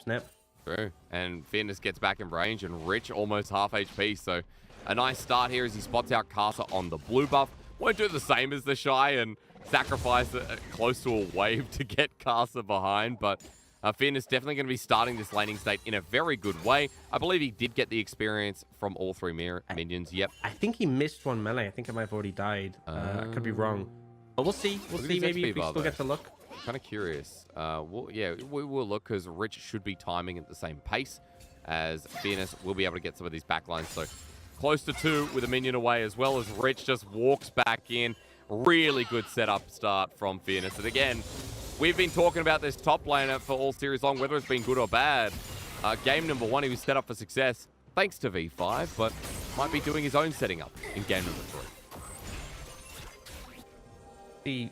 Kind of going for an aggressive invade already. Actually looking for a gank on Rookie. Rookie flashes immediately. Really early. Yeah, that's good. That's really good from LGD. Shadow getting in while Casa was still nearby, but early move from the LGD jungler.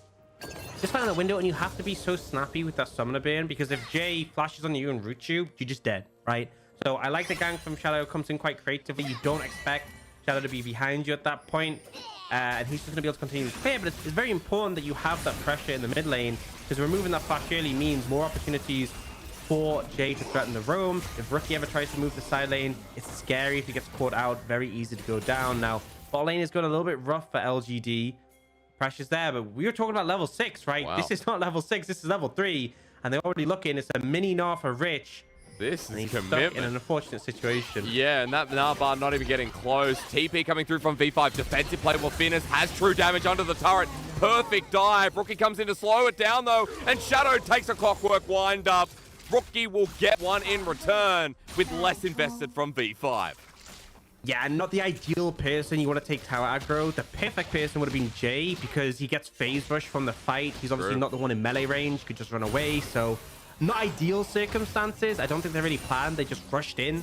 And as a result, Rookie is able to trade back, get that kill, and pick up a blue buff. So I think V5 honestly okay with that exchange. Really good tracking from turret aggro from Rookie. Gets a response kill, meaning he's in a great position. A Sonic Wave hits on Shadow. Level difference with Casa, though, as he doesn't take the Sonic Wave. Fairness is on the way. J2. But there's no flash on either of these carries, so LGD can't follow further. Yeah, Shadow able to defend, and that's the thing with Lee Sin. Great execute damage, but not really that much 100-0. So you actually look at this. So Jay flashes in, but doesn't get aggro in time. The E has a little bit of a travel time. And then Shadow arrives. And again, like, look how far away Jay is already. Yeah. If he'd been the one with aggro, would have been clean in a split second. Now, you can engage coming in. Big knock up. Eric has to flash away. Ignite with the Sonic Wave. Casa's Lee Sin, baby. We all know it well. As Dredge Line fails. Oh, you hate to see it, support mains. Absolute flop in the bot lane. Eric, you saw it underneath you, right? There's a clear indicator under your feet that the Tom Kench is coming up, and he just steps on it, right? He could have flashed it. He could have tried to get away sooner. Critical error. And then Ninjao also missing the dredge line means that it's 2 easy kills. And I said I wanted to see Casa having a positive impact in this game. Already doing a pretty good job of that. Yeah, again, 1-0-1, 2 out of 3 for the kill participation is a big deal. Another kill going over to a core carry in Photix. So 1-0-1 on the center. And even though it is a fasting center, in a great position for the bottom lane to play through. Orcs, it's a 1k gold lead at 5 minutes. Once again, V5 are really ramping it up. PP God's going to get cancelled with his back. And, you know, this is what we saw in game number 2. A different composition with the Hecarim, but still, we've got an early game jungler in the Lee Sin, so similar vibe. It's a good start. They need to continue this momentum. One big thing is Jay just hit level 6, so looking to see what they can do with the Realm Warp. That is going to be the advantage for LGD at this point. But again, it's a long cooldown, so if they end up using it and it backfires, or they don't get an advantage, you're going to be in a situation where LGD are subdued for a fair bit. But overall, a solid start for V5. Definitely the sort of momentum you want to take and continue onwards. Again, if that Lee Sin gets strong, definitely a big facilitator. It's scary. I look at this Inzao Gwen. But look at how they can sort of cause problems in the later stages. The further ahead V5 get now, the better they are going to fare. And again, like, you know, you mentioned that for LGD, if they're not too far behind in the mid game, then it's a really good news story. Aphelios as well, we know is a great scaler. So even though Senna, infinite, Aphelios does such a good job. Orcs, I wanted to bring up the fact that Jay now has Realm Warp as LGD do this Dragon. So I think we're looking at the pivots that Jay can make. And you were talking that top lane might be a little bit easier. Well, Rich has his flash again. Bottom lane still have their summoners. What does it look like for you right now? I still think top is so easy, right? It's like, as long as Rich is mini, you walk on the tower, Jay roots, the other two dive on him, he dies, you walk out. It's so... Because the thing is, like, there's no CC from Rich when he's in mini. Whereas compared to the bot lane, right, there's the root from the Senna.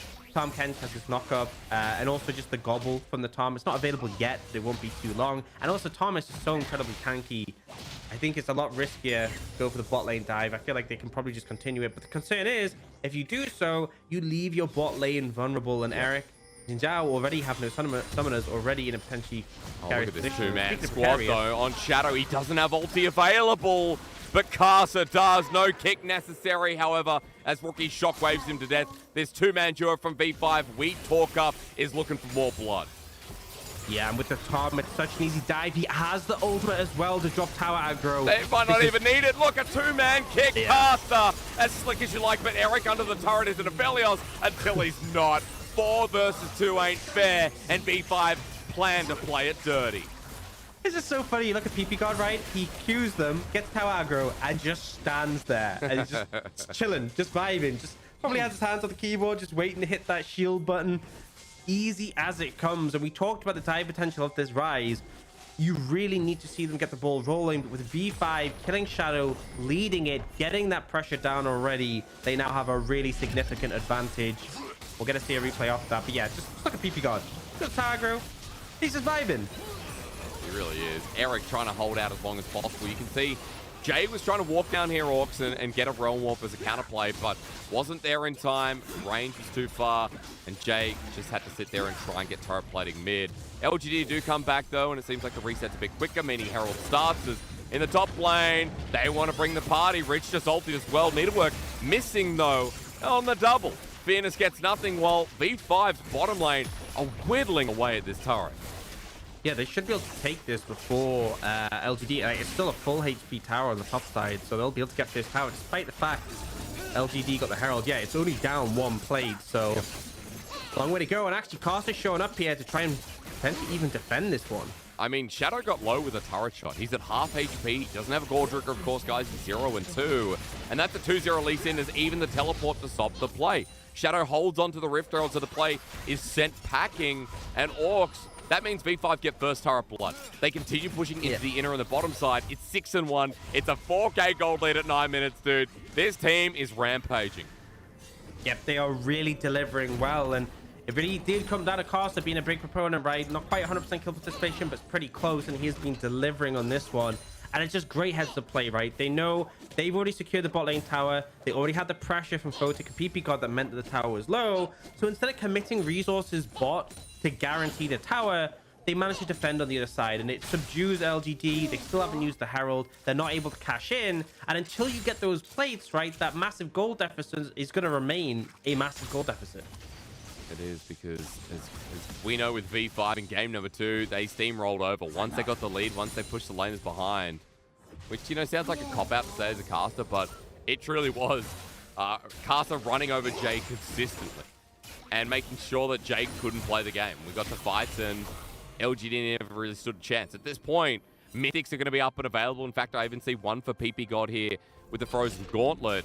And that first Mythic of the game before anyone in LGD. There's going to be some more here for Rookie, even potentially for Rich. I'd say for Castle soon too, as he's coming down to the bottom lane. Orcs, Fairness is in a bit of duty. Sonic Wave taken, Gwen no longer immune. You press the W button, ulti against the wall. It was close. The fact that Rich almost, wait, Rich, no! The minions, Rich!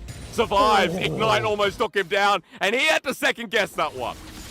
Yeah, I think that kind of just shows, oh, getting another play in the mid lane. Jay's going to match it, though. He gets the Rune Prison down, flash away, stop Shadow from getting the win, becomes lightning. Audacious Charge means he's not there. Carson with the kick, saves his life, and even gets Jay in the process. Now onto the Xin Zhao. He'll sacrifice for his mid laner happily after making sure Rookie doesn't give away the bounty, but up in the top side, Ignite down 2-man ulti from Eric, eaten up by PP God. He's running with it as V5's bottom lane will survive. Dredgeline stops in his track as Eric gets rooted down the Ignite turnaround play. Photic gets it. The knockup not landing, but Eric now looking for a 2-man Graviton, but Licky Tongue goes for it. PP God with a tongue lash. No flash available, but Photic has his. The range with the ward. V5 outclassing all over the map. Yeah, we do see Shadow coming in here, but I mean, I actually think you don't have the damage. They're so hard to kill, deceptively tanky. Then it's in the knock-up. PP God still a fridge, though, and as he stuns up Shadow, Photic buys the space. No ulti available. This duo just took down 3 members. Absolute disaster. And we talked so much about this mid jungle, but Photic and PP God kind of baiting Eric and Xin Zhao in right into the longer fight. The shielding for the ultimate, the Tom health regeneration, the healing from the center, all these things coming together to allow them to win out in the extended play. Caster's looking for fairness again. We saw how close this was last time. There's no need of work available. In melee range, Sonic Wave played well, gets the passive available, and gets that attack speed too. There's no further follow-up here, and Casa showing that Gwens can bleed. Orcs, this game, bit of a masterclass now. I'm going to take one out from Munchables, right? You know, he is a good guy, and nothing to do with this. I just need everyone to know. Okay, well, you know, you've worked with him, so that's probably why you feel that way. Munchables believes in mojo, and V5 this game, look at this. Pure mojo as Xin Zhao gets knocked up. Dredgeline, he flies through the sky, but with the movement speed, Photic in the range. Another auto attack needed. Now turning for Eric, but Shadow shows up. No one else from V5 is going to be a 2v3, but it might not matter. Eric getting auto attack to death, and Photic now launched on by Shadow. The 3-talon strike with Wind becomes lightning, and Audacious Charge to turn it around. They jump on Photic, but he gets the support. Eaten up by PP God. This 2v2, PP God and Photic. I see a triple P, and I absolutely love it. They just 2v3'd twice in a row, right? The LGD not Lin. They cannot handle this bot lane. It comes in mid.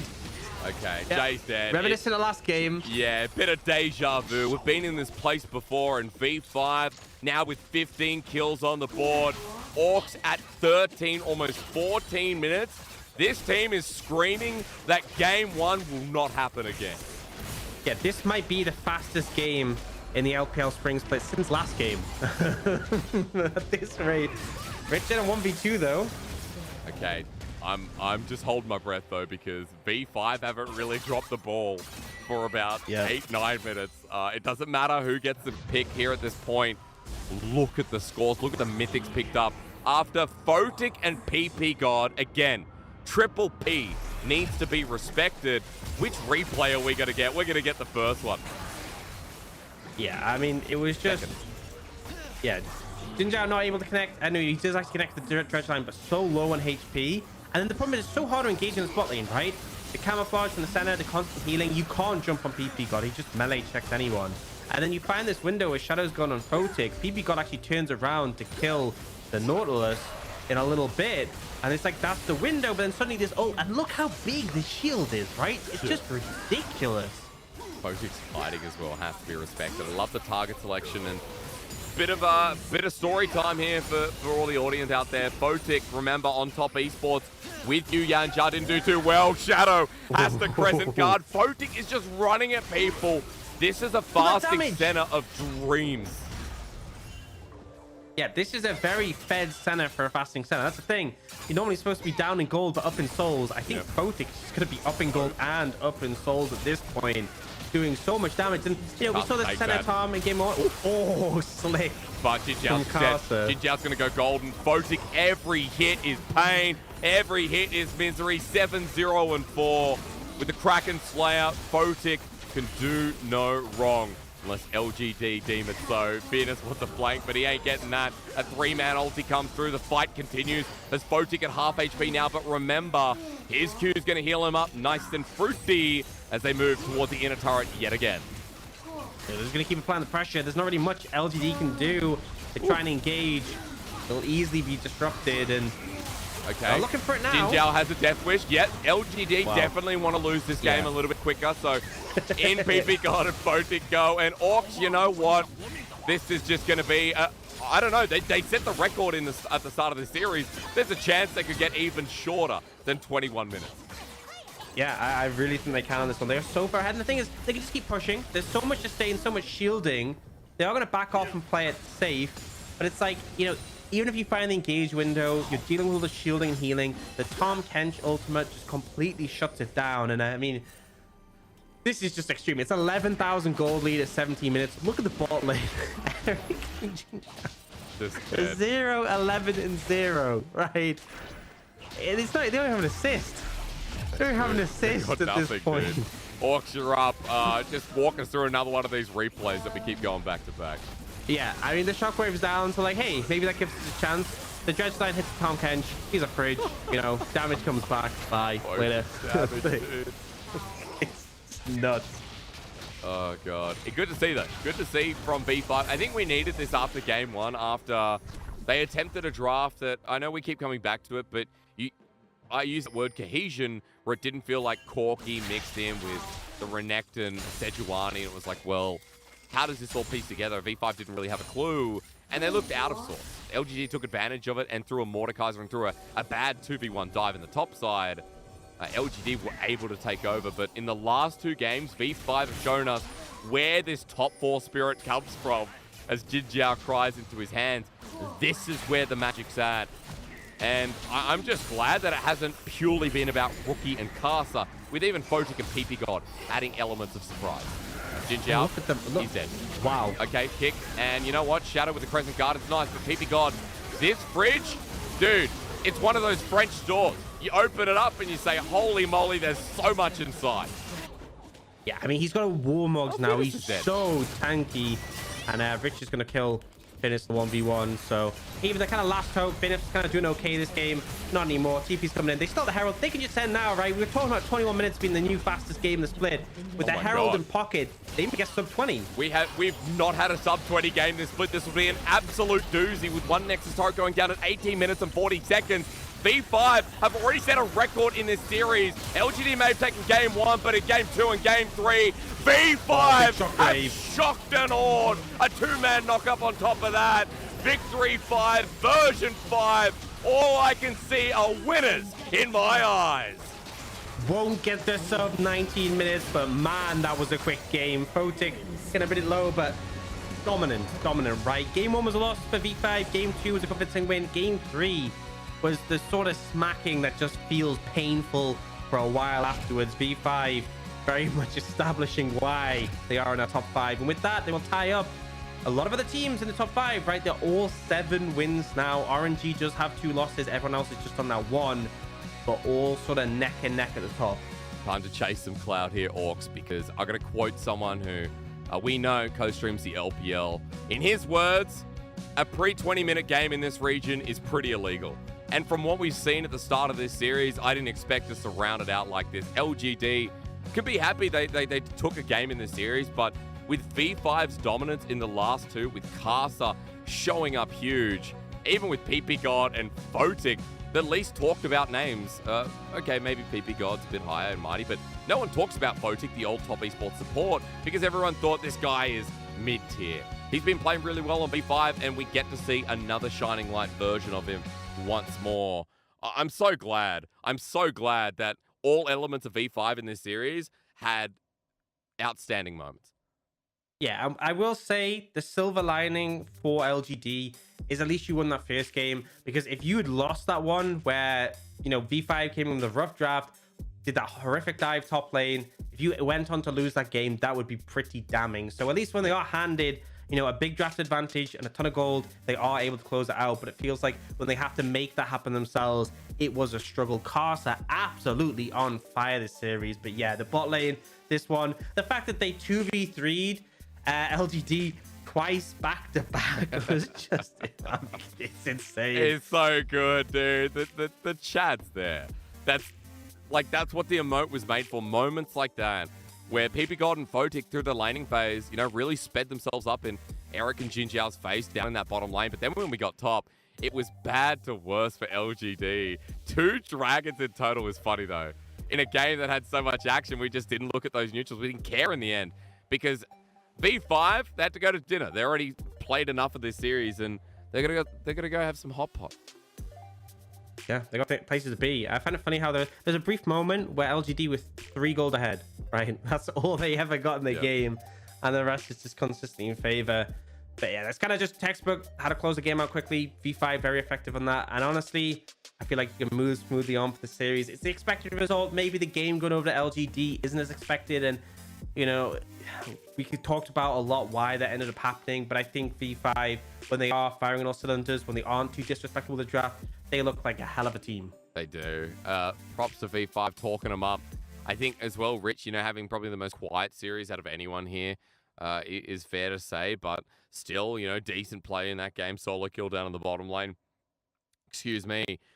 The way I round this out, Orcs, is V5, despite that game 1, still acting like a top 4 team. 7-1 now. They, after that win, I've just given an old refresh. They are actually top 5, excuse me, because RNG, of course, won last night, moving to 7 wins. V5 should be on 7 as well, though, Orcs. Should they not? Yeah, they're on. So they're all, the top 5 are all on 7. RNG is played next to game though, so it's 7-1, 7-1, 7-1, 7-1, 7-2. So 7-2. RNG would be at the bottom, but it's RNG, EDG, Weibo, V5, LNG, and LNG. Yeah, so pretty stacked at the top of the table. Hard to sort of discern, but I think V5, beating LDG isn't exactly some huge achievement, but I think we've still seen a lot of convincing results from them. Yeah, I think we have. And again, like V5, the takeaway from this series is that Casa and Rookie are still playing one hell of a duo jungle game. A duo jungle that, we talk a lot about Doomby, Tarzan, and the height in the LPL where mid jungles, I think, come and go. I look at, Knight and Casa of the past, and I think, well, Casa had a lot of priority towards his mid lane, or at least keeping him safe. With Rookie, there was a lot of camping in that lane, and Rookie's never had that. He never got that in IG. Ning never played towards the mid lane. He always played towards the Shy.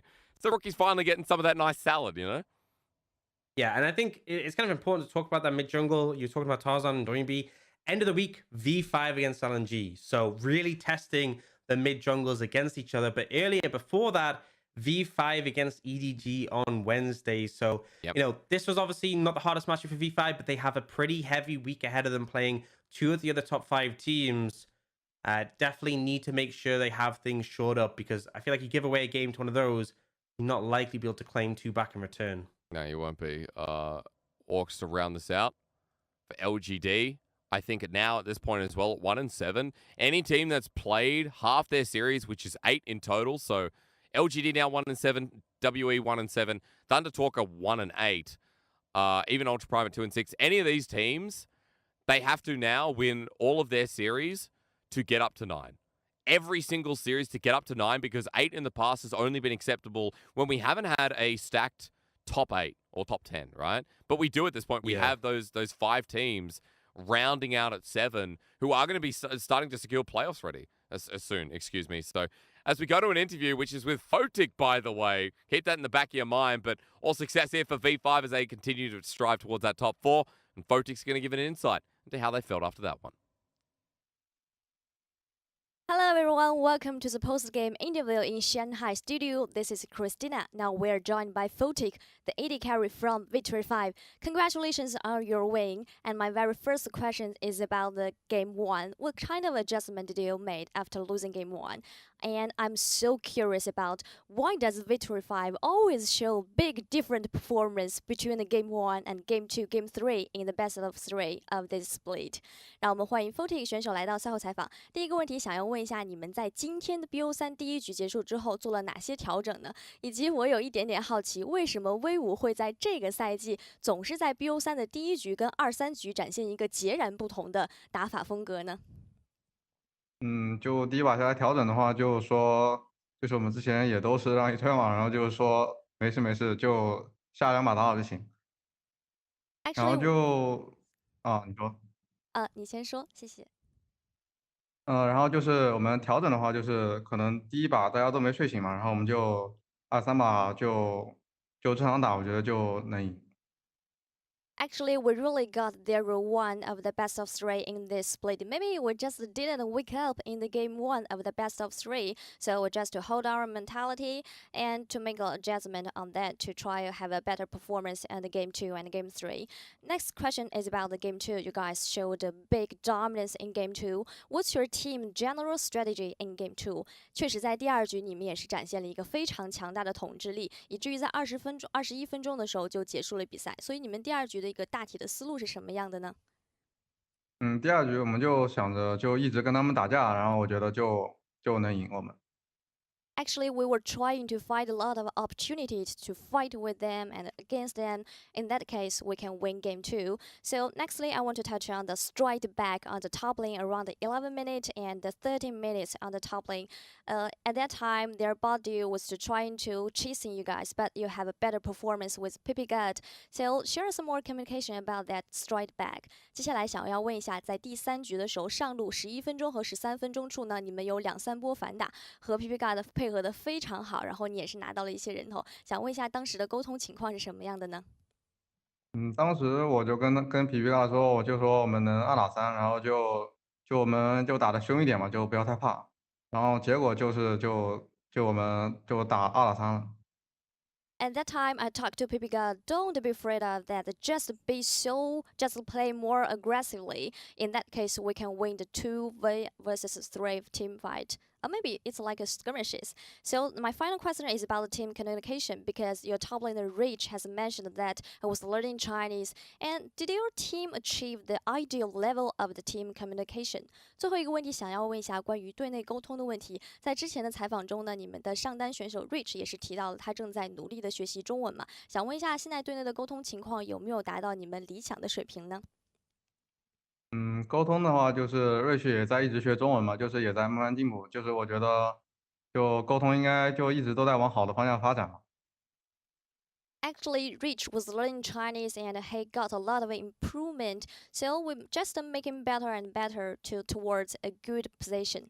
Thank you so much for joining me. 再次感谢 FPX 选手来到我们的赛后采访。Back to you guys. Thank you to Christina and to FPX as well.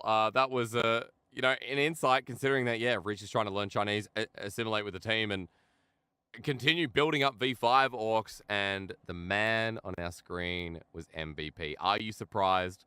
I think not.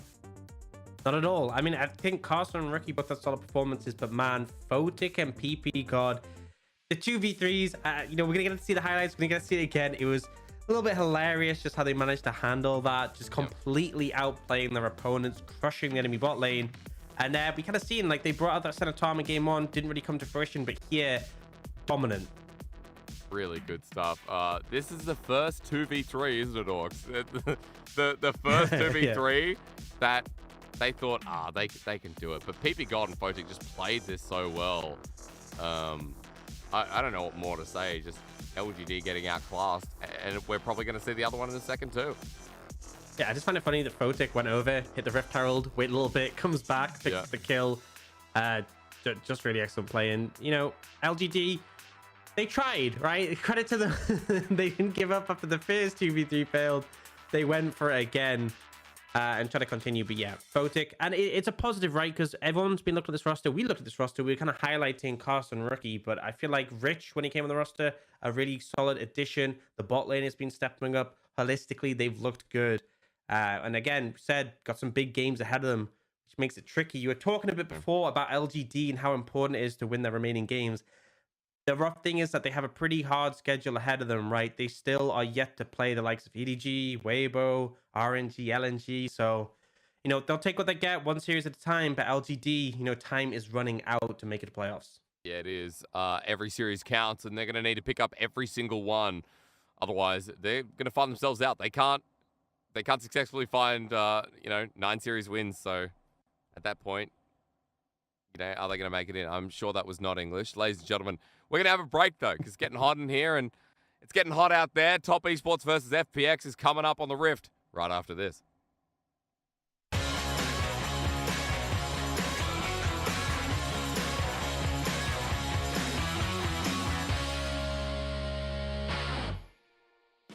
Everybody fighting！已经有人嗨了吗？米娜桑干巴嘞！明海有点赶，感觉明海有点赶。我干什么？我是最不敢的，兄弟们。真的吗？平常心平常。我那个分析做的还不细，兄弟们。大家准备好了吗？太细了，太细了。大家准备好了吗？太细了。真的，说你是 OMG 教练，我都觉得是真的。确实，你太了解他们了，太细了，太细了。感觉分析完都知道他们接下来要怎么调整了。哦，分析完了，直接就有思路是吧？这个意思就是，他意思就是我们这把必赢，我们必赢。他们可能想打的，你这边放眼吧，啊，你放眼吧，我站这。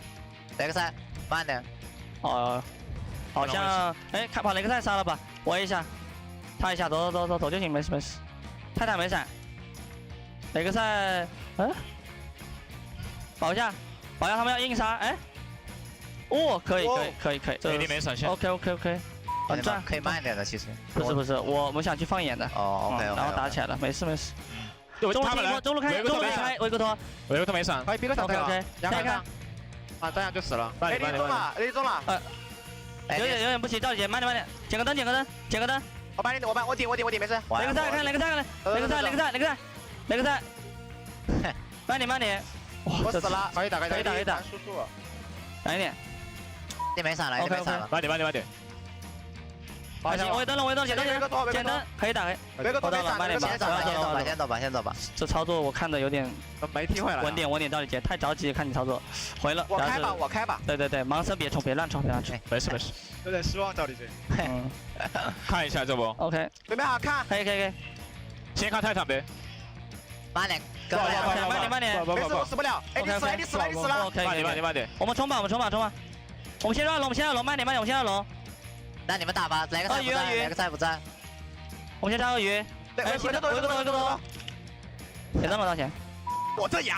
你为什么能秒 AD 啊？我直接单切 AD， 哇，上去了拿下了吧？对。你这羊不对劲啊，黄霞。我好久没玩踢一波，没事，这羊可以的，我只能说。直接预判别人闪，只是这盲僧太可惜了，这把真的。我老预判闪了。没有，那波。踢回来了，被打断了。就是踢太慢了呀！怎么能踢那么慢啊，赵丽姐？我大概把他撞飞了，他没踢。你的盲僧没那么慢吧？我刚看了一下，老了，被夹住了。太离谱了呀！你们加油，还有最后一把！加油，兄弟们，赢下这把过好年。看后面有鱼！鳄鱼！上鱼没闪！跳走了，上鱼！ nice， 可以追吗？我追过去了，可以追，自己看。冲，兄弟们！死了，我死了。可以打，没闪。你没闪。追，能杀吗？别急，慢慢操作。打断了。这个。我来了。他没闪。好乱，把这个杀了吧。不行就打先锋吧。把他杀了，可以。或者我们推上。他能杀，别急，他能杀，别操作他。nice，兄弟们，这波操作拉满了。 虽然真不是纯油，但我这波操真的拉满了。兄弟们，稳住就赢了，真稳就赢了，绷住。这位看我靠！你们拉掉，推打就赢！推打！杀人！来手！过个好年！听我讲，我觉得这波我们可以压到他们下高地，然后让金哥你站中，怎么样？可以，来，可以，来呗。我中间也快进了，金哥是可以，没事。哎，攻打，很急。哎，我来看。哎，挖掘机。我要打机位，挖掘机，来。哎，你没闪，冲吧，别急，我打机位。A 塔一下，等会 A 塔，来过年了，大哥大嫂，过年好。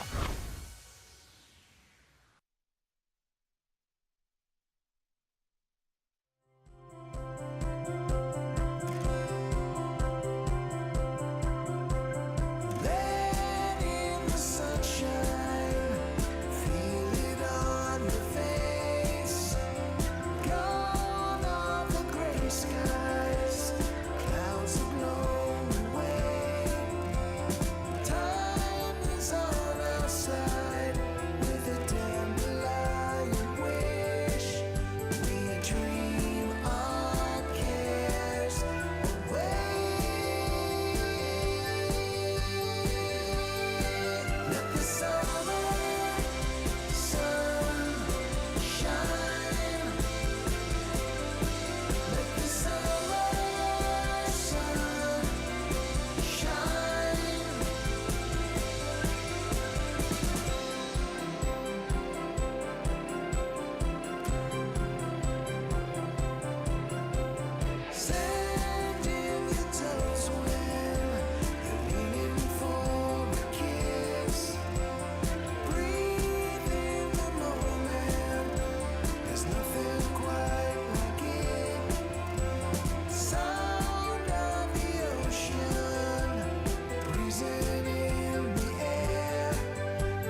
Let in the sunshine, feel it on your face. Gone are the gray skies, the clouds have blown away. Let the summer sun shine. Let the summer sun shine. Let the summer sun shine. Let the summer sun shine.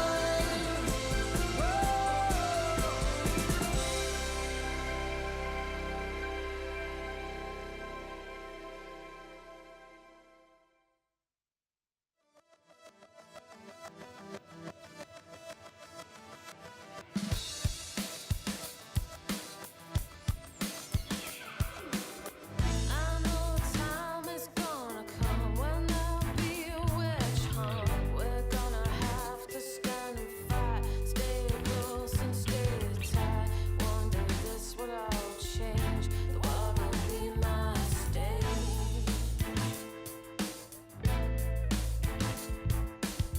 And if we dream another dream, I hope I'm still on the scene. Trading punches with the best will be my true test.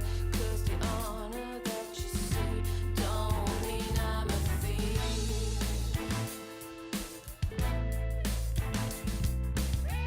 If this one makes your eyes, you'll never hear me laugh. There's more to me than meets the eye. Are these the best days of your life? With the gas thieves, 'cause they don't see what we see. With the gas thieves, 'cause they don't see what we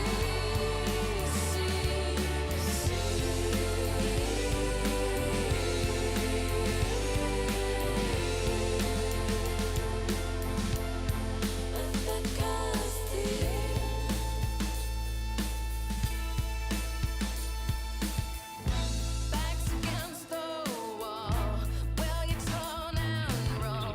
It pains me that I have to ask. I really shouldn't have to ask. The truth is that we'll never know.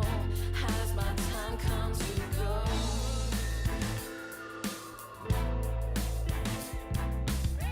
If this one makes your eyes, you'll never hear me laugh. There's more to me than meets the eye. Are these the best days of your life? With the gas thieves, 'cause they don't see what we see.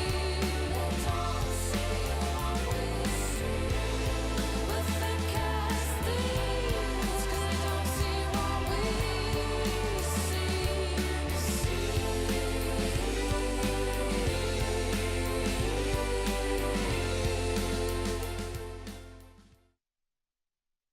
下场打方 box 嘛，对大梅的话还是就跟他也比较熟，然后最近状态也比较好，就感觉方 box 现在的效果就是状态比较好，然后比较稳定。我们比他们比较大的优势的话，你就说就是可能中路拿一些英雄可能打得会比对面好，然后其他都看发挥吧。 Depending on for top esports, it's about momentum here, and I'm completely off frame. I guess I'm getting ousted here, Orcs. It's about you. We've got to get you right in the center. Ladies and gentlemen, welcome back to So the you're just trying to LPL. move towards me so we could be closer. That's true, my dude. That's true.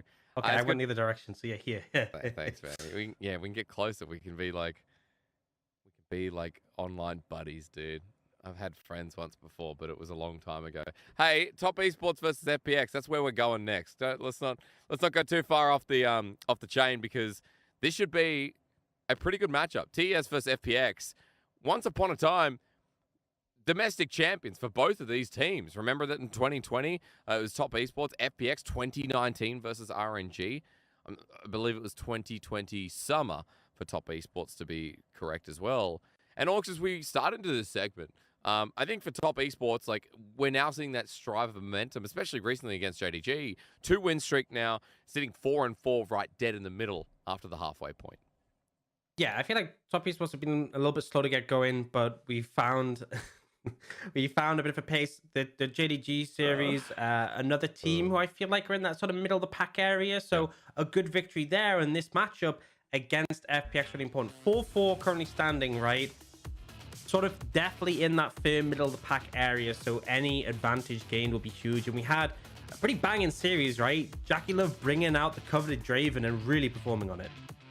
And I think as well, like seeing Jackie Love back on the Draven was a good sign, but even Wayward assimilating into the roster. A lot of JDG fans who love Zoom are sad that they didn't get to see him in the matchup against 369 on opposite ends of the team. The narrative kind of washed, but you know, seeing Wayward assimilating nicely, I think as well. Mark, another big one, is he was a late addition to the spring split.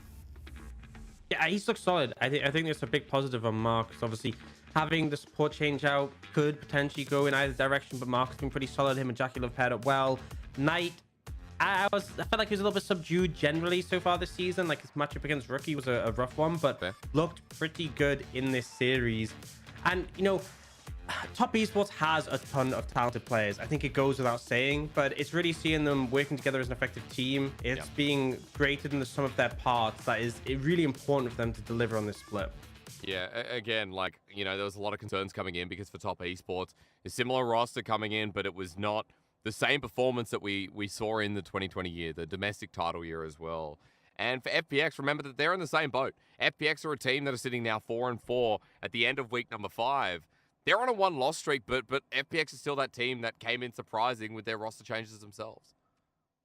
Yeah, and the fact that also 4-4 kind of makes this one really important because I think, you know, when you're facing a team similar to you in the standings, there's that slingshot effect, right? If you win, you move up, and they essentially move down. So it has a much greater effect, and especially both these teams are kind of on the cusp at the moment, right? They're currently in 9th and 10th. They are really on the edge of making playoffs, so this could really make a massive difference that they're able to secure it.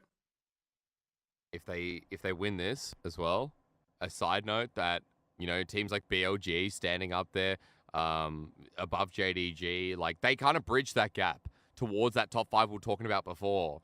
So as I continue getting annoyed by a microphone, I want to kind of raise like the biggest point about this segment, which is the schedules that remain for both of these guys.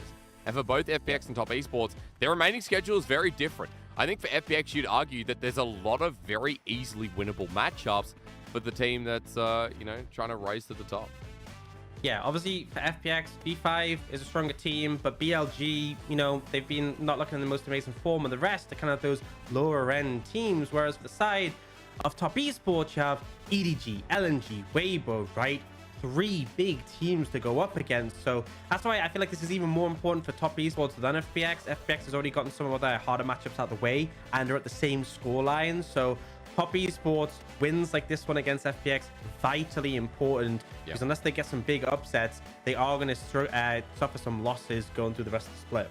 Well, look, again, you know, Top Esports, really hard schedule, like LNG, Weibo, BLG, EDG, I missed out as well. This is where it defines if Top Esports truly deserve to be a playoff team or if they're going to sit just outside the cusp. So, again, an important series, one that we will be tracking, you know, piece by piece. Considering that both these teams, this could be the matchup that changes it all. If they go back to, if they go to playoffs, this is the series that could define whether they get in or not. If you guys understand my weird English today. Orcs? Yeah, I feel like we might end up in a situation where we look back on the series and we actually say that was the difference maker, you know, that one extra win could have been it. Yep, I think this is the one that defines it. Matchup-wise, though, mid lane feels like the way to go. Gory versus Knight now. A lot of people out there will be saying, like, why Gory? Laning phase hasn't been good. Well, I think Gory's been getting better and better each game as he progresses on. Yeah, I think start off a little bit rough, getting solo killed by Xiaohu in the Corki Victor matchup, but his laning phase hasn't been as egregious as he gone on. And the thing is, he came into the LPL, and this was the expectation, right? In the LCK, his laning phase wasn't too stellar, but it was what he offered out of the laning phase in skirmishes and team fights that was really stepping him up to be a force to be reckoned with. And Knight, again, another player who started split, it felt like he was a bit subdued compared to 2021 summer, where he was an absolute monster up there with Doingby as like competing for the best mid in the league.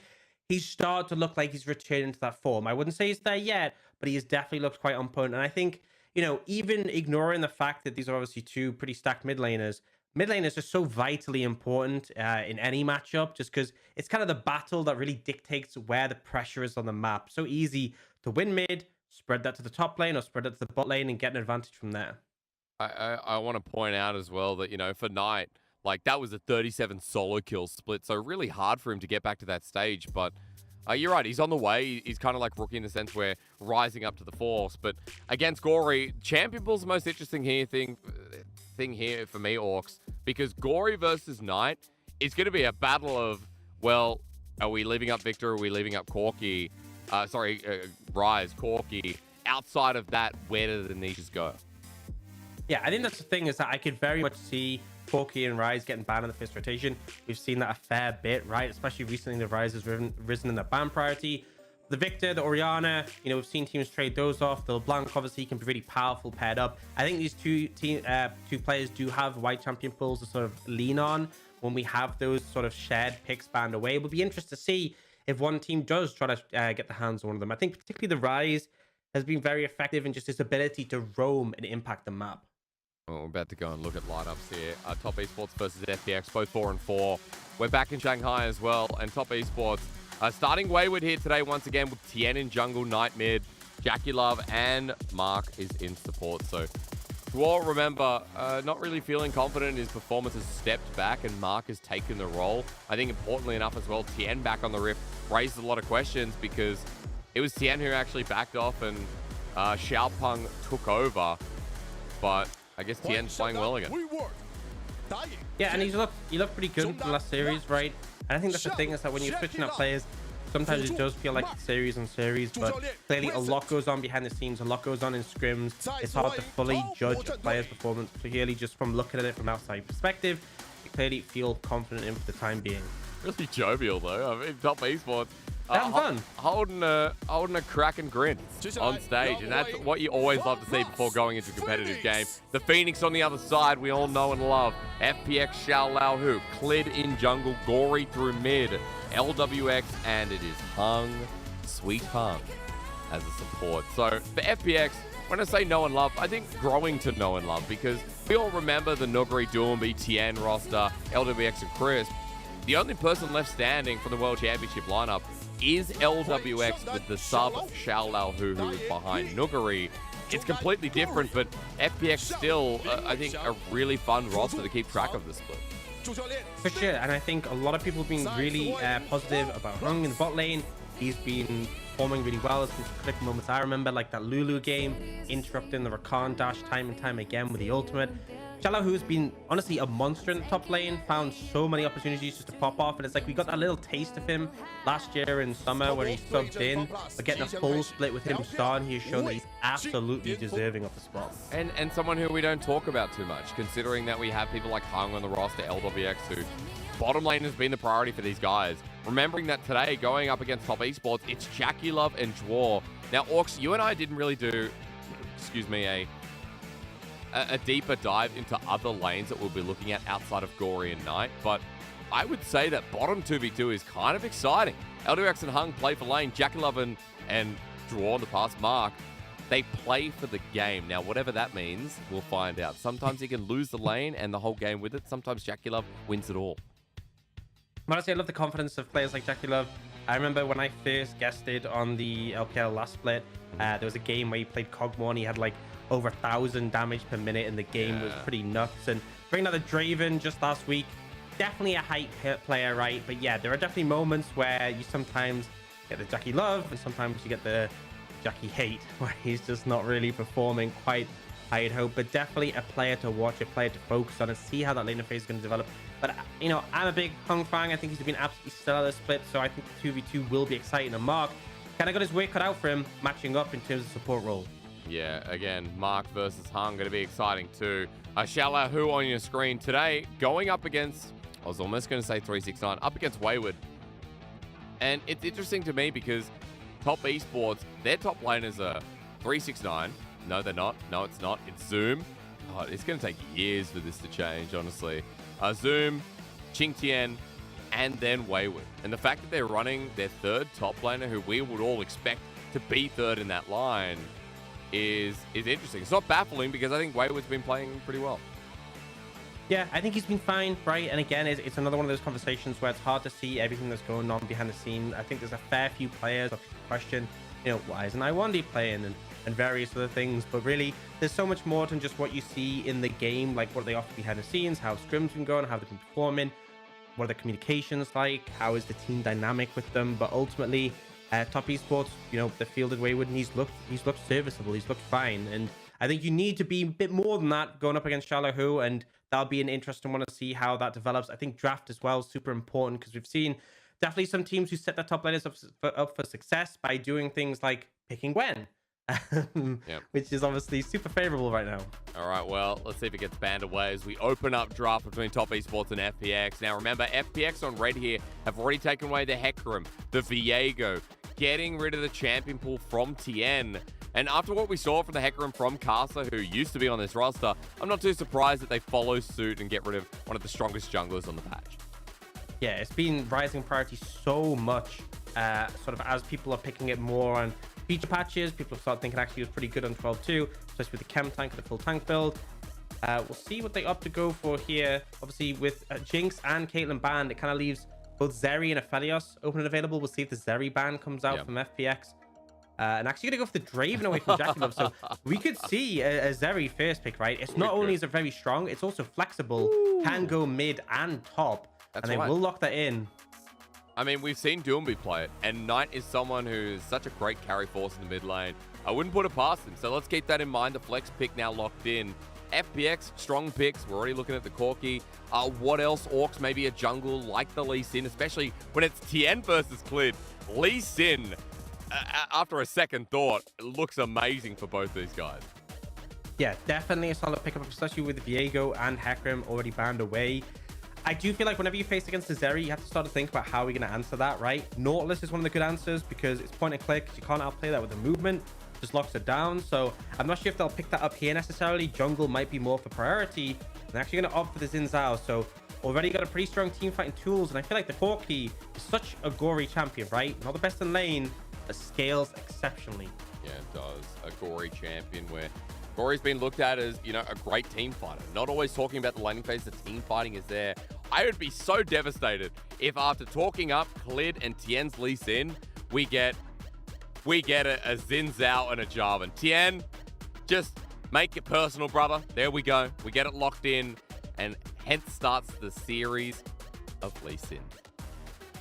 Yeah, and I think in this position, you can answer with a mid. I think that makes the most sense to me. If you want to pick something like the Orianna, even the LeBlanc is open and available, right? LeBlanc, Lee Sin are really devastating mid-jungle. But I'd like to see that secured, because if you go to the second rotation, then FPX are able to ban things away, give Gory an easier time in the lane. Actually opting to go for the support here. So I talked a bit about how Nautilus is a great answer into the Zeri. Them taking it here denies it. I do think the FPX want to take an AD carry here, otherwise we'll get banned away. And Tristan is something that we've seen into the Zeri specifically, right? I can't remember which team exactly it was, but it's been brought up before. It's the fact that you can jump basically on her, you stack up the bomb, you just nuke her down, and you're able to find that advantage. So FPX wanted to match the Zeri with force. So now I've got in the second rotation. Mid lane bans for me. Vex is coming out. LeBlanc makes sense too. On the side of Top Esports, probably looking towards support bans to give best matchup possible to this Zeri Nautilus. But I like that you mentioned something like the LeBlanc that's constantly banned away. Knights, LeBlanc, pretty decent from past experience as well, and something that has to be respected. Things like the Syndra as well, Orcs, I will put in if we are talking about an advantageous matchup for the mid lane. Yeah, Syndra, one we haven't seen as much recently, but still definitely there in sort of the pressure mid laners, the one that can contest you early and really provide setup for the Lee Sin. Yep. So we'll see FPX what direction they want to go in. The Leona, a good matchup into the Nautilus. Not as threatening for the Zeri, because obviously you can cleanse the CC, but definitely one to take out. And actually go for the Victor, so a bit more for scaling often, something that Knight is definitely proficient on, but still does pressure the Corki in the early levels, but that LeBlanc still open and available. For Top Esports, in terms of support, there's a range of options. Honestly, even the Braum wouldn't be too terrible in this situation, but I feel like probably something that has some lockdown that they can offer towards Jackie Love is probably what we'll see coming out. But actually, not even thinking the supports, they're going in the other direction. The Gwen going to be banned away, not allowing FPX to potentially take that on 4th pick. I'm kind of surprised because Hung's Thresh is still available. 6 games played, might have a 50% win rate, but every flash is a flash forward. And I look forward to seeing this man on a hooked champion again. However, Set being looked at. This used to be a crisp speciality. We don't really see Set in solo lanes anymore looked at as a support, and I feel like Hung's going to be taking this to the bottom lane. Yeah, it answers the Zeri, right? We were saying how things that are skill shot based, like a Thresh, will struggle because obviously you can run cleanse, but also that movement speed makes it hard to pin down. The Set, you just flash R, and what can the Zeri do in that situation? Now, we do see Top Esports going the idea with the Veigar. Now, there's a very long-range Corki, which might make things a little bit trickier to play up against, but definitely a lot of value against the Xin Zhao, the Set, the Tristan, and they will lock that in. So Veigar coming out to start of Top Esports. So for Knight, let's quickly look at that champion pool as we round out. Knight, this split, has played 9 unique champions. This will be number 10. Hot note that Jackie Love has played 10 uniques as well. Sorry, 9. So 1 behind Knight now. Just worth a mention considering that the Veigar comes out. And we also have the Graves. So double AD here, huge burst of AP. Orcs, I'll ask you about the comp in a second because I want to see our FPX around this out. Yeah, so I think you have options here. I feel like Jace is something we often see, but also the Jax is decent. And there was actually, it was that game again, going back to where we saw one of the early Zeri series, where Jax and the Zeri just pop the E, jump on it, not too much outplay potential, and obviously scales well into the later stages. You know, you can't auto-attack the Xin Zhao with his ult, you can't auto-attack the Jax with the E, but will struggle a bit into the Veigar, right? This is definitely going to warp how the game plays because he's just able to throw it on that cage. You have to play around it. It becomes such a short cooldown. He scales so exceptionally to stack up that AP, and it's only really Gory who outranges him substantially. So I feel like both teams have gotten some pretty proficient tools here. Interesting to see how Top Esports wield this Veigar in the mid lane. That's right, because we've seen a couple of builds. We've seen Shirelia's battle song, by the way, folks, if you missed out on that one. Angel from Weber Gaming, I'm pretty sure, was the one who Angel does come out with some weird builds. I specifically remember his Everfrost Akali. Well, that I wasn't convinced of. To be fair, though, he does play with SOFM. And anyone who plays, and now the Shy, like the masters of weird builds. Doran's Blade Ornn. What else we got? We've got Redemption Lee Sin, which I feel like he, definitely made famous. Ladies and gentlemen, as we round you in, I'm gonna stop talking about Redemption Lee Sin and talk more about what this matchup means. Both Top Esports and FPX are 4-4 in the LPL. They're at the midway point of the split, but they are also at the midway point of the standings. The series win here is going to define so much as they move up past OMG, past the potential of JDG, into near the top 6. A win here makes sure that you're well and truly on the way to the playoffs and you're past that what do you call it, the sub 50 or the 50 mark? I don't know, the chess reference. You're in a good spot. I shouldn't question things I don't know. You're in a good spot. 3-head brain coming in to roll you into this one. Orcs, take it away. So in this game, gonna be a big one, and I feel like the excitement is all bot lane. We were talking about the head-to-head. We see the Tristana set specifically picked up to answer the Zeri. The point-and-click ability, just lock it down, blow her up. And I feel like it's all about the jungles transferring pressure down there. I want to see them play for that. Mid lane, it's going to be a bit of a snooze fest, right? Veigar just farming up. He does have the roam potential with the Predator, right? But we are often going to see Gory not doing too much until he has the package. Top lane, the junglers certainly could show up top lane, right? I'm not saying that's out of the question, but I feel like bot lane is going to balance on a knife's edge, right? Short range carries can be so vulnerable if you target them, if you get one ahead. LWX, if he's ahead, he'll just jump on Jackie Love whenever he can. If Jackie Love gets ahead, then it's Zeri, right? Enough said. Yeah. At the moment, Jackie Love has pulled this out before in the previous series against JDG. Didn't go too well. This is actually his 3rd time picking it up. And it's funny that they're giving away the Zeri to Top Esports when a lot of other teams have just been priority banning it. We're going to see what they can do with it with Knight also on the Veigar. Huge news considering he's on Predator once again. This has been the standard in the LPL Orcs as just run people down with the Event Horizon. Yeah, and it's a great tool. Honestly, you slam that down, and you can either put it around champions like the Tristana and the Corki, and there's no way for them to get out. You can just put it down as a defensive tool. It's so powerful, and often talked about as one of the strongest non-ultimate abilities in the game. But I feel like that was kind of like the old news would always say that, right? And then Gwen exists, so I feel like she kind of W kind of now takes the prize. That's true. There's so many abilities now in League that you're just like, that should be an ultimate ability. Renata Glass W is a great example of that. As the latest. Shout out to Zillion, right? He has to bin his ultimate to do that. And there's a delay. Like, it takes time for them to revive. Renata's just like, yep, slam it down. They don't even fall down. It's annoying, but I'll be honest. I spammed a couple of games today, and feels a lot of fun to play. So if you haven't heard at the start of LPL today, Orcs and I were telling you that 12.2 is going to be the standstill for a while at the LPL. We're on this patch for the next week and a half. Then we move to 12.4 as in this game. That means we're going to see a lot of these picks rinse and repeat. The Corki stays true for the time being.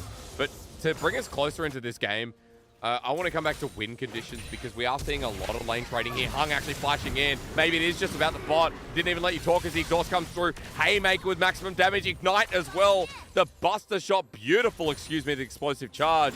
And FPX's bottom lane suddenly just win house.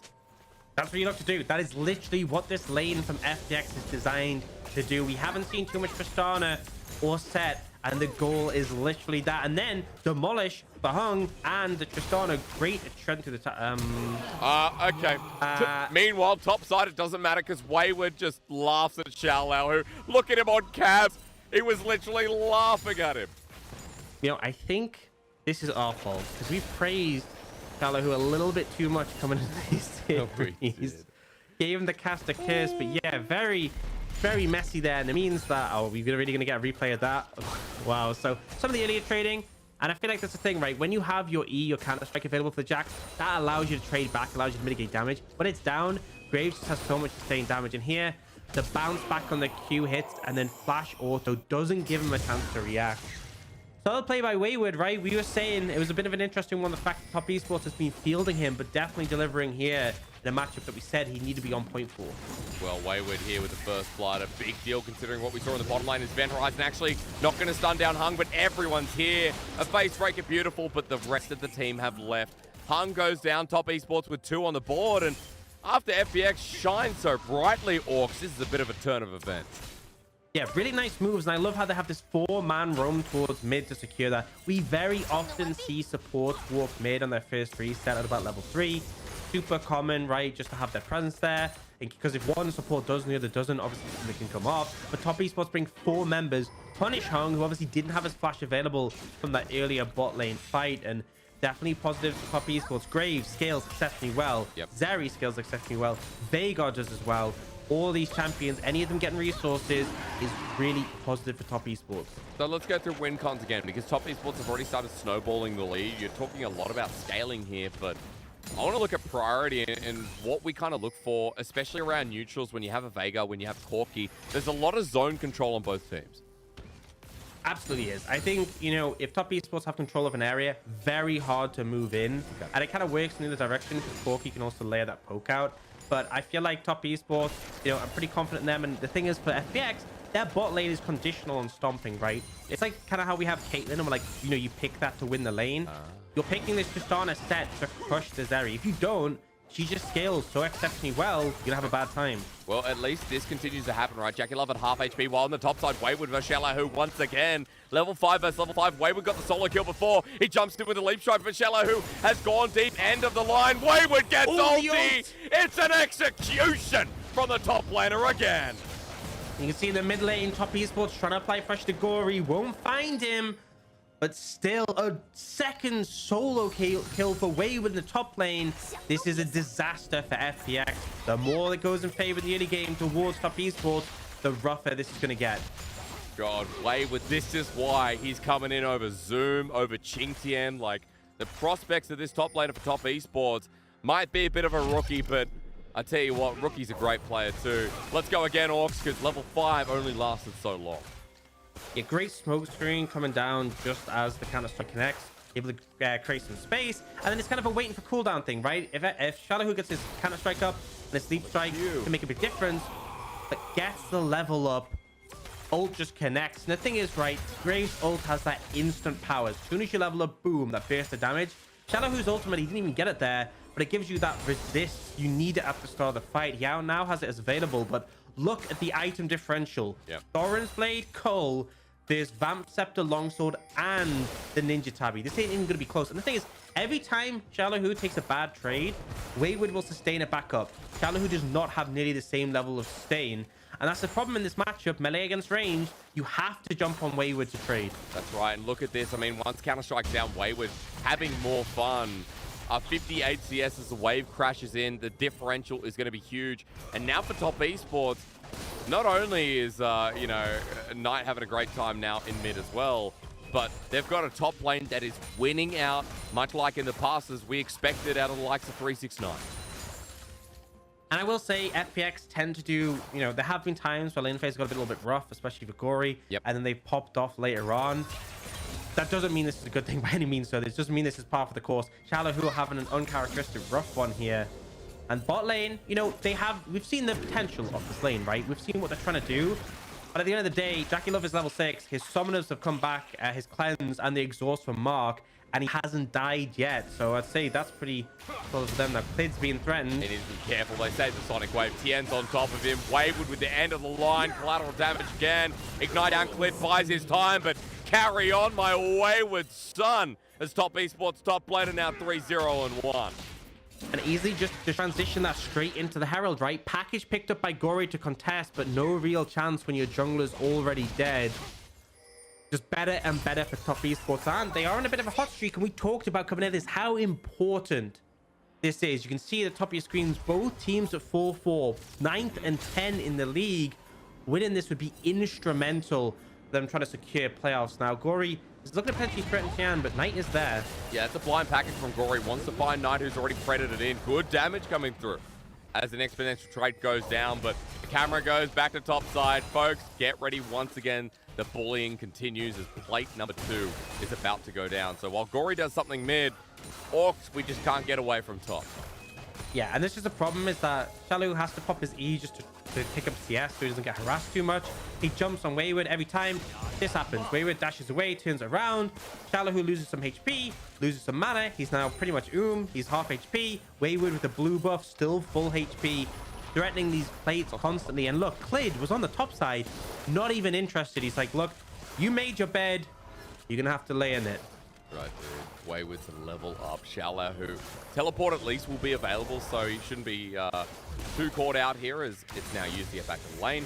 Wayward with the sustain won't care about a couple of turret shots, and as he pushes that wave, once again, the 10 CS lead remains. And I'm curious about the back now here as LWX goes in for a rocket jump, but it's an even trade. Orcs, back to my point. Top side back, are you ready for this buy coming through? It's a Noon Quiver, Cloak of Agility as well, and it's going to get a lot worse from here. Yeah, I mean, it's going to get to the point with the shield bow, because again, Shallow, Jax in the extended trades, the all-ins, that's where you can find value. Once that shield bow comes in, it's such a massive advantage to make it extremely difficult to find, and Wayward will just continue applying pressure. I will say, a little bit surprised not to see the Hull Breaker. Could really have just shredded the tower with that, but I feel like it's one of those scenarios where, you know, you don't need it to win the matchup, and not picking it up does give a fair bit of power when it comes to those team fights, when it comes to scaling up. Now, Tian will just dash away, and it does look like FPX have enough control to start up this dragon. See if Top Esports are able to contest. Well, they're 2k gold up, so definitely feeling stronger. Wayward without the Unleashed teleport is a big deal, but Knight's nearby with Predator available again. You did talk about FPX, you know, while Dragon gets set up here, Orcs, that it is coming down to that bottom lane to win the laning phase. Now, LWX is still winning. He's still doing well, but not well enough where you justify how badly top is going. Yeah, absolutely not. And again, this is a kill lane, right? Tristana, Set, you want to kill this area as much as possible. Yep. They do have the ultimates, which definitely makes it a lot more threatening. If Jackie Love does step up and get ulted by Hung, it's pretty dangerous. But again, they had that fierce bit of action. Collateral damage, Orcs are going to interrupt you. Sorry, he's got a flash available. Wayward won't follow through. That was close. The fact that Shallow is alive is a bit of a miracle. Yeah, kind of just hitting critical mass, right? He survives, but he's going to lose more plates, more gold, no TP to get back up there. Things are just rough at the moment. The thing is, Clid hasn't really been able to make his presence known. I wanted to see ganks down the bot lane, right? I wanted to see Xin Zhao showing up, applying pressure, able to capitalize. It hasn't come to fruition. No. And Tian, he's kind of just been chilling, right? You'll steal this camp away here. He offers some cover for Wayward, but doesn't really need to do anything other than just allow his top lane to win this 1v1 matchup. 4 plates now, Orcs. 4 plates. Minion waves getting cleared instantly. And this is 2.2k gold lead. And I'm looking at top laners. Yeah. 2.2k. Look at the top of the scoreboard. 3.4k is the difference. So 2.2k out of 3.4k. If anyone can do math, you're up right now. Because the rest of the lead is just spread throughout. And I think Tien benefiting off it as well. He picked up the Herald. He's got a CS lead within the jungle. And now as he heads towards mid, Night wants to put the cage down with Predator, but Gory sits right in the middle with Hung nearby. So they deterred the play. Top Esports still trying to build up yet another lane. Yeah, and Knight is trying to find these windows, but really there's not a ton you can necessarily do in this. I do like this Herald mid fight. Corki notoriously difficult to take down that mid tier 1. So they'll take the 2 plates in this situation, and that means the second Herald will easily just knock down that mid tier 1. It opens up the map expands thing. Yep. You don't need to use it in other areas because I think your bot lane, it's a little bit scary with the engage potential of Hung to go there. And top lane, you don't want to take this tower that soon, right? You want Wayward to collect the gold, but also the longer Shallow is trapped in this lane state, the worse of a time he is having, right? Constantly threatened with all-in potential, constantly getting bullied out and denied. Yeah. Trying to build that Divine Thunder and have some kind of feeling in this game. LWX getting turret plating the bottom side meanwhile, but Top Esports. Here we go. Dredgeline comes in and it's a flash for Hung. He'll get his shield at max capacity as the smash rolls through, but Jackulov picks up the kill anyway. Trinity Force on the Zeri, and Top Esports now have a Dragon to attend to after a nice pick. Love it coming out from Mark. Really confident play. Finds Hung. Hung doesn't expect it to connect, doesn't burn the flash, and then just accepts his fate. Another kill on the bot side. Big lead for Top Esports. This bot lane hasn't come to fruition, right? Top lane is a disaster. Yes, you have a scaling Corki in the mid lane, but Gory? He's just walking in. Dredgeline might not connect, but it might not have to. Nidus Event Horizon. Clit is in the middle of it as well as he pops out the ulti. Excuse me. He gets knocked up and sent to oblivion. Knight takes that one down, and FPX walking in after the fact was a bit of a question mark. Yeah, it's a 2v4. They just wander in like, hey, how's it going? Do you want to kill us? Yeah, sure. Why not? Oh. And Wayward... He's doing it again. Pressure. Now, I don't care that he's the same HP. He has himself an Immortal Shield Bow. Hitting the turret for what it's worth. Collateral damage. Misses. He takes 2 more turret shots. There's the actual shield. Xiaolao, who, without his ulti, and he still doesn't want to touch that with a 5-foot pole. Yeah, shield bow and a Vam Scepter on top. The amount of sustain with key footwork as well. Doesn't really matter that he's low because if you don't kill him, he will sustain up so quickly. Very few tower hits taken there, but still 3,000 gold lead, just shy of 50 Top Esports, and they were able to get the Dragon. And then it's going to be that replay. I don't know what Gory's doing here, right? What's the game plan? He just walks up, Knight throws down the Event Horizon. He kind of dies for his mid laner's sins because he's staying there to try and cover him, but it's like, you know, you don't have your support there. You don't have your AD carry there. Yep. What's the plan? Moral support. Rhetorical, don't worry, you don't have to answer. Okay. Okay, well, look, always like to have an answer to this. As Hung wants to kill Jackulov with a crash down. Jackulov now feeling the surge, and onto LWX, who rocket jumps away. He's burning down, dead from Tien. Top Esports with their counterplay here was instantaneous. You thought Hung was in control until Tien showed up. And Tien has been really on point. We praised his Lee Sin, one of his signature picks, and he's been delivering constantly, being in the right place at the right time. 2-0-4 so far, and Clid is getting gapped right now. He is, and Clid, you know, against Tien. I can't remember if I've seen this on the world stage. I should know. I'm a caster. I get paid to be here, but we're going to have to hold on that. Replay timers. It was just a quick response thanks to the Blaster. And it just feels like FPX are getting kind of desperate, right? Looking for these plays, trying to find these opportunities. They don't connect on Jackulov thanks to a nice flash, and then they're so deep in enemy territory, right? They're just easy to collapse down onto them. And now, Gory just had the package, picked up the contested Herald, but there's such a goal discrepancy. Kind of hard to see them succeeding on this. And the package has now been burned, by the way. It was a very early package pickup. And obviously with that play bot side, they didn't start the Herald on the timer, so they just have to give this one up. Huge mythics there. I also see a BT being built by Wayward. So not only will he have a Mortal Shield Bow, he's going to have himself a Bloodthirster on top of that. Orcs, extra healing for an extra fun lane. And it actually makes it very hard as a Corki trying to lay down poke. When there's a Graves, he'll just auto once and probably heal up again. Yeah. It's often, I've seen so many times where like the Corki has a lot of poke and there's like an Aphelios who's gone Bloodthirster a second and a Graves who's done the same. Obviously, you don't have that case here, but the sustain can make such a massive difference. And honestly, when we look at the late stages, the Corki is such a massive factor in FPX having success. And it does feel like it's going to struggle in this situation. A fully stacked tier now for Knight. He should be able to pick up, complete his item when he wants and have that benefit. But top esports, again, moving around, making sure there's no opportunity for FPX to get an advantage. I mean, Wayward at this point even expending the ulti just to deny gold over to Xiaolao, who finally picked up his Divine Sundra. But on the other side, once again, I point out that Wayward will have that BT next time he backs away. The 20 CS lead still existing between these two top laners. 20 in the jungle, just about, I'll call it. And between bottom laners, only 20 towards LWX, but there's a kill difference for Jackie Love, which means it's practically nothing. So, Orcs, that condition you talked about with the bottom lane of FPX, that's not online. Talk to me a little bit about scaling and how their ins come back into the game. I feel like it's tricky, right? You know, obviously Jax does scale well in the late stages, but he's not exactly the best team fighter.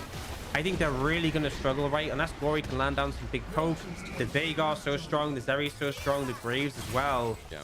I feel like there's no... It's not like there's just a time where FPX suddenly start winning. There's definitely going to be far better than this, but look at the pressure being applied here. Bleed has to burn the ulti once again. Event Horizon getting merits this game from Knight. Might not have the score to contribute, but... Or should I say at least show off. But Knight's ease and his rundown with Predators have been pretty spot on. Now hovering towards his bottom lane. Wayward, remember, no hull breaker, so it doesn't matter if his team comes towards him. And top esports just keep taking. The Orcs, they never give. You know, they're just taking, and it kind of feels selfish. Absolutely, and the thing is, it's so easy to do. You just have Knight, walk forwards, throw down the cage, FPX have to run away, done. And you just repeat. And speaking of the cage, look for the LWX here, but LWX should be able to get out. Can ult the Veigar away. The Predator's still going. Yeah, but he's stuck in the cage. He's stuck in the cage, and Knight with the Everfrost locks him down, presses W. Oh, as easy as that. Gotta love Veigar as a champion. Yep, goodbye. And on the other side, top esports pick up the dragon as well. 9-0 right now. As you said, top esports unwilling to give over anything if they can prevent it. Over to the other side now. Okay, again, look at the trade, actually doing pretty well. Half HP, remember there's no second item, but the team here to rescue him. Shallow, who can't get a break, but Mark will take a kill at the very least. So FPX looking for a response here, Orcs, but I don't think there's going to be one. It just feels a bit desperate, and Shallow, who finally finds a window where you can trade well, right? We said the extended trades with the Jack, lethal tempo stacked up with the ultimate as well. That's where you can beat out the Graves. But it just doesn't matter there because the team are there to respond. And now Wayward has picked up that Bloodthirst. So much sustain. And again, it makes the all-ins harder because you're going to pretty much permanently have that massive shield stacked up. It's going to be annoying. It's going to be fun to watch. And, you know, for Shallow, who I feel sorry because he was so close to being able to actually do something against this top lane matchup. But 10-0. Speaking of doing something, Baron being started. Top esports at 20 minutes of the game. Might be joking around about it as they see FPX here. And now Mark at the ready on top of Hung. He's going to auto him ulti out from Hung, but it doesn't really matter. The depth charge through, a haymaker shield, nice, but Tien with the execution. Now Baron might be more of a realistic threat. I think that Baron is insanely fast, right? Graves, great sustain damage to Baron. Zeri pretty solid as well, but also Veigar, right? His W can do ridiculous damage on such a short cooldown. Later in the game, you can just spam it repeatedly to kill those neutrals. They won't go for it now, but it is definitely a real threat if they find the opportunity. With the Veigar cage, can make it very hard to contest if you throw that down. Worry has the package, but what is the package for, right? Dragon in 3 minutes, your package on cooldown now, you achieve basically nothing with it. Just another worst sort of bad news thing going on. A package not being available for the next Dragon fight. Now again, looking for more. Flash. LWX didn't even get time to rocket jump out. This is one-sided, folks. Top esports versus FPX. Historically, FPX might have been the Phoenix, but this game, I'll tell you what, it's like Forks in Harry Potter. They're dying, and it's pretty sad. Yeah, it's brutal. 12-0. And again, these teams are both 4-4. FPX are 4-4 despite of having a harder run of teams they faced so far. We looked at that earlier before this game. FPX have faced some tricky teams and managed to navigate it and come up with an equal scoreline to Top Esports. And yet in this game, it just doesn't even look close. Top Esports really delivering. Runan's now picked up for this Zeri with the Void Staff, with the Veigar. Incredibly strong, and they are constantly playing around this Baron area, fishing for these picks. So, game 2 just feels like the way to talk this up there. Unless it's a massive throw from Top Esports, we just gotta ask, like, how do FPX adjust? LWX hating life right now. He's stuck in the cage again. Everfrost, rinse, repeat. It's so unfair. Blast him. I hate Veigar. Honestly, I think the original Gwen, I don't know about that. She doesn't act like Gwen, but as the fight goes on, ignore me. All here from Hung. A chance, but even under the turret, Top Esports yet without a death. Tien flushes over the wall, 14-0. Jacula flushes himself right into Hung, who doesn't have a shield left. Nice kiting, but 15 kills. Top Esports want to try and make this as full as possible. Gonna dip out here. They could just head straight over the Baron again. The health bar's a little bit low, but they do have a lot of DPS on it. See if they opt to go for here. The sustain available to Wayward and Shan means they can pretty much just tank this endlessly. And FPX, I'm not even sure if they contest this one. Yeah, look, you look at it and you say, it's done anyway. Baron's going to go down. 10k gold lead on the horizon after this one for sure. LWX is the Tristana 0-4. Hung on the set 0-5. I mean, not even saying that Shallow and Cliff don't have 3 deaths apiece each. Being caught out and kind of rickrolled a bit. It's been domination across the board, and I love how they're utilizing this Veigar pick where they just charge forward with the Predator, throw a cage down, get a pick on repeat. Now, it's a little bit messy, a little bit precarious. We do see the ult from Home getting Ken into a delicate spot, but the Gorder kick keeps him alive, and then the flash here to avoid the counter-strike stun. We do have a fight going off, though. I think we're going to skip off the replay. Okay, the kick out from LWX once again getting low. He flashes over the wall. Tien going golden to buy time. FPX still without their first kill in this series. Wayward frontlining against the Corkies. Collateral damage is spread a little bit too short. Wayward wants to join up with the Baron buff. It looks like FPX tried to stop this upcoming Dragon, but again, they're sent away. 8,000 gold lead. It's so hard to do at this point, so hard to contest, and they're not even focused on the Dragon. They're going to take this bot lane tier 2, continue pushing, continue applying pressure. Dragon can come later, and honestly, the rate this game is going, we may not even see the soul come in with how fast they're trying to close this one out. In the past 3 games, that would make it pretty quick in under an hour game time in total. No, excuse me, I can't actually do math, but close to. For Top Esports, breaking an inhibitor down in the top side, bottom side, excuse me. Top Esports through mid, while it was actually top side with Shallow who got objective bounty back, but with what he's taken, the trade-off is 2 broken inhibitors. Clid almost dying to Knight's ulti. The event horizon will come back up soon as well, but who's going to walk into it next? FPX running for the hills. 16-0. 1 Nexus turret down. Gory with a package. They just want 1 kill at the very least, but Top Esports are not giving it over so easy. As Tien goes in for the Sonic Wave onto Claire, a 2-man kick onto Gory with a package. He gets out of there as Tien jumps in. Jackie Love low, still not dead. FPX can't get a kill in front of the Nexus. Wayward jumping forward as well. Deathless are Top Esports. Victorious though in game 1. Absolutely crushing coming out from Top Esports, and multiple things went in their favor. Wayward in the top lane, multiple solo kills in the matchup. We often see Graves picked because it's a stable blind, it scales up. That was not stable, that was dominating, right? Knight and the Veigar instrumental and snowball in the game with the picks. And this bot lane, we saw the Tristana set come out. The thought process was there. We answered the Zeri, we kill her. Jackalove didn't die once. Right? It didn't work. And the thing is, you leave a pick like Zeri open, you don't deal with it, you're gonna have a bad time. And again, like the game plan, the skill from FPX in the early 2v2 was great. We saw what the opportunities lend themselves to. LWX and Hung with a great 2v2. But that was the only big play of the game. It just felt like after Wayward started succeeding, every other part of the map was freed up. And, you know, Tien overcleared this game easily. It did feel like, you know, better jungler wins are the merit of this game. Yeah, and honestly, look how smooth that gold graph is. Obviously, it's bumpy, right? But look at the very sort of rising curve. It just felt so controlled by Top Esports. They didn't have, sometimes you see teams they get a lead. It's like they make a bit of a throw, but they still win. Didn't really see that at all. Again, no deaths. Only gave over 3 towers to the side. Just no room. And play just felt so subdued there in comparison to Tien, who was just everywhere he needed to be, finding those opportunities and delivering on the Lee Sin, one of his signature picks. I'm glad to see it as well. Remember, I said Lee Sin feels like a really big pick in this series. Both Clit and Tien historically have been some of the best Lee Sins in the world. Wayward showing his stars, though. I mean, game number 1, I was saying, well, recently, in the JDG series, we didn't get to see Zoom. We saw Wayward throughout, and he played well there. I think here, just such a stellar game number 1, abusing Shallow, who has been really decent within the lane. Just a huge stepping up.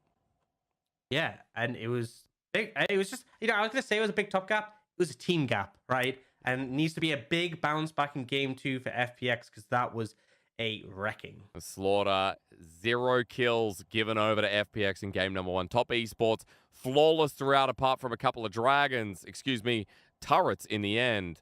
Game number 1 given over. FPX need to bounce back in this series, otherwise we're going home a bit early. We'll return right after the break.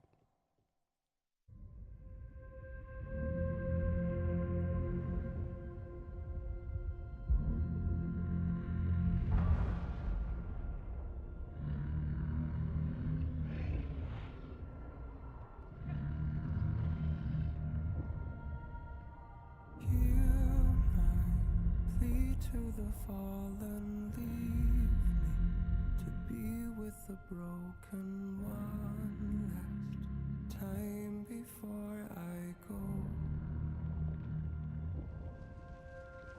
Hold the last burning ember, let us never surrender. May we rise up to the call for the glory and the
where to begin. Do I repair this life of sin? Now I've already gone to somewhere I know is waiting for me. Down I go, where the river don't flow.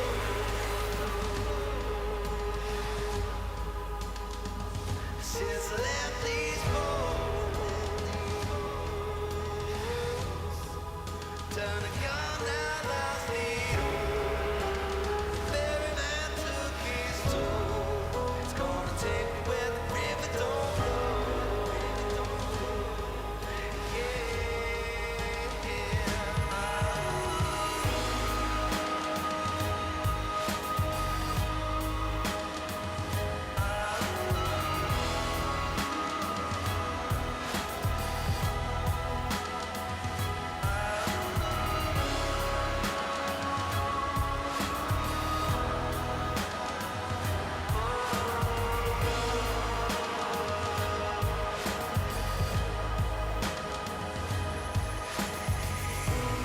All those lives I told so many times, couldn't figure out what was wrong or right. Now I've already gone to the heavens below. I don't hold my head just to let go, where the river don't flow.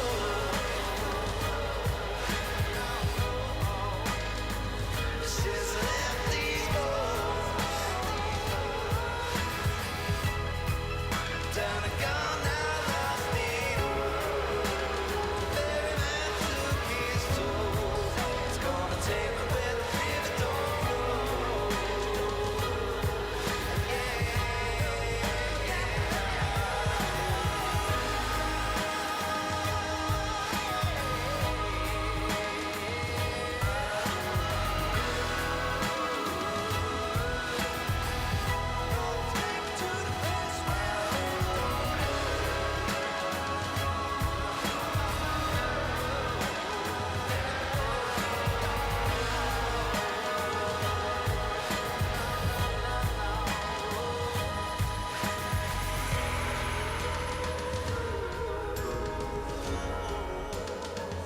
Take me to the place now. Take me to that place now, where the river don't flow.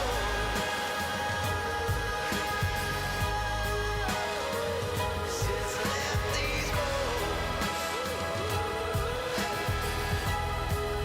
done a gone now lost the old. Ferry man took his toll. It's gonna take me where the river don't flow.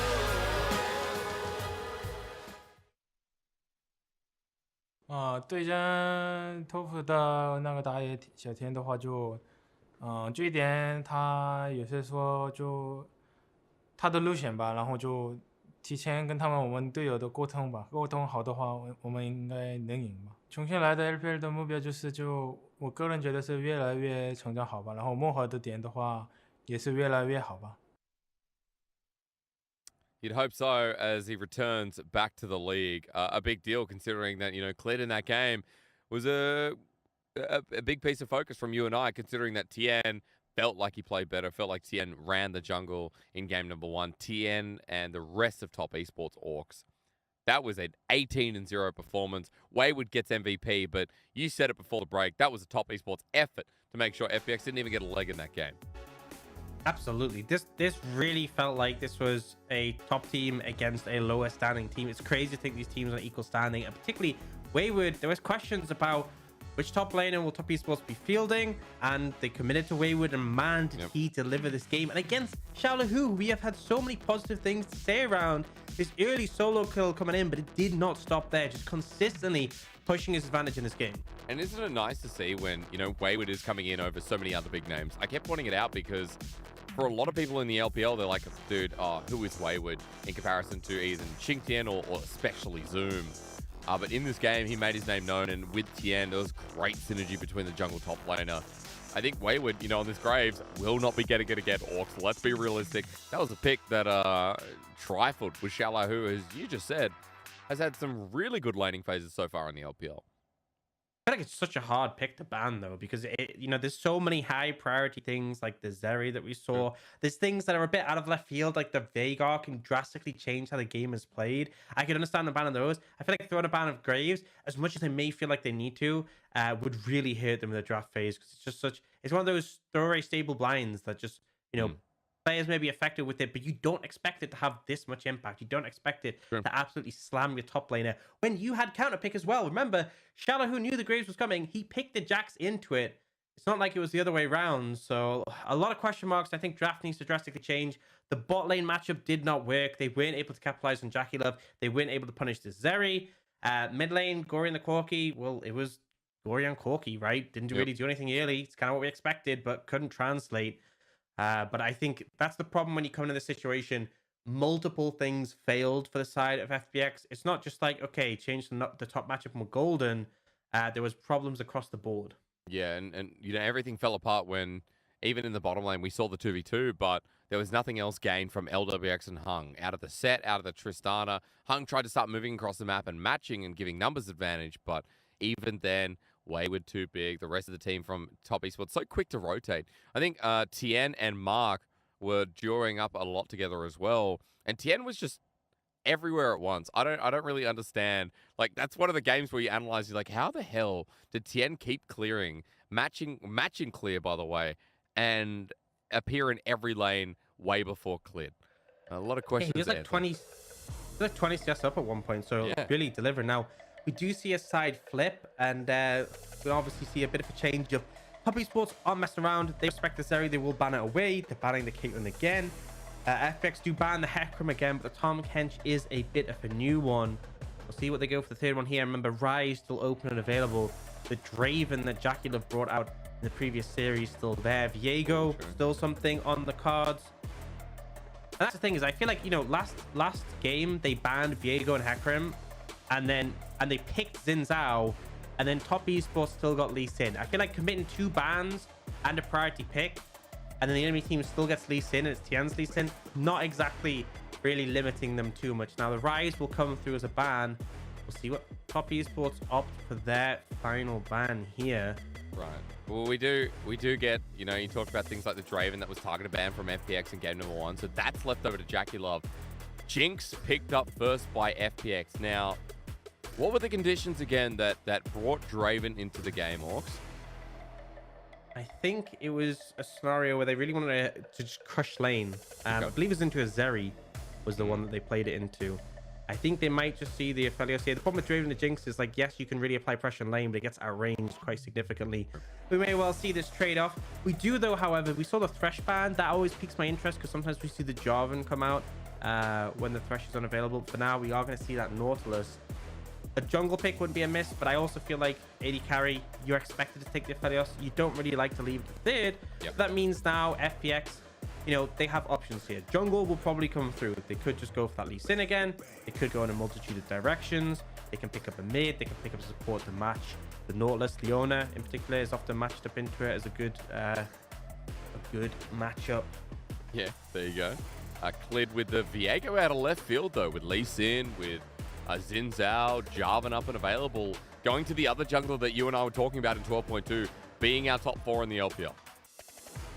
Oh, season 11. Oh, dear. Oh, yeah. Those are the 2, right? The 2 from the Shadow Isles who are a complete pain. Now, the big thing here is that Jace is open and available. I've talked about this for the past week constantly, how teams will ban Jace, pick when. It being here, you just had Shallow who kind of gets stomped by Wayward. And that was in a matchup you chose. You are now going into a matchup which favors the Jace, which Top Esports are choosing. So this could just be another disaster, but we will see how it goes. For now, we go in the second rotation. Top Esports, they can look to ban away supports here. If you are concerned about the Leona, perhaps something more defensive.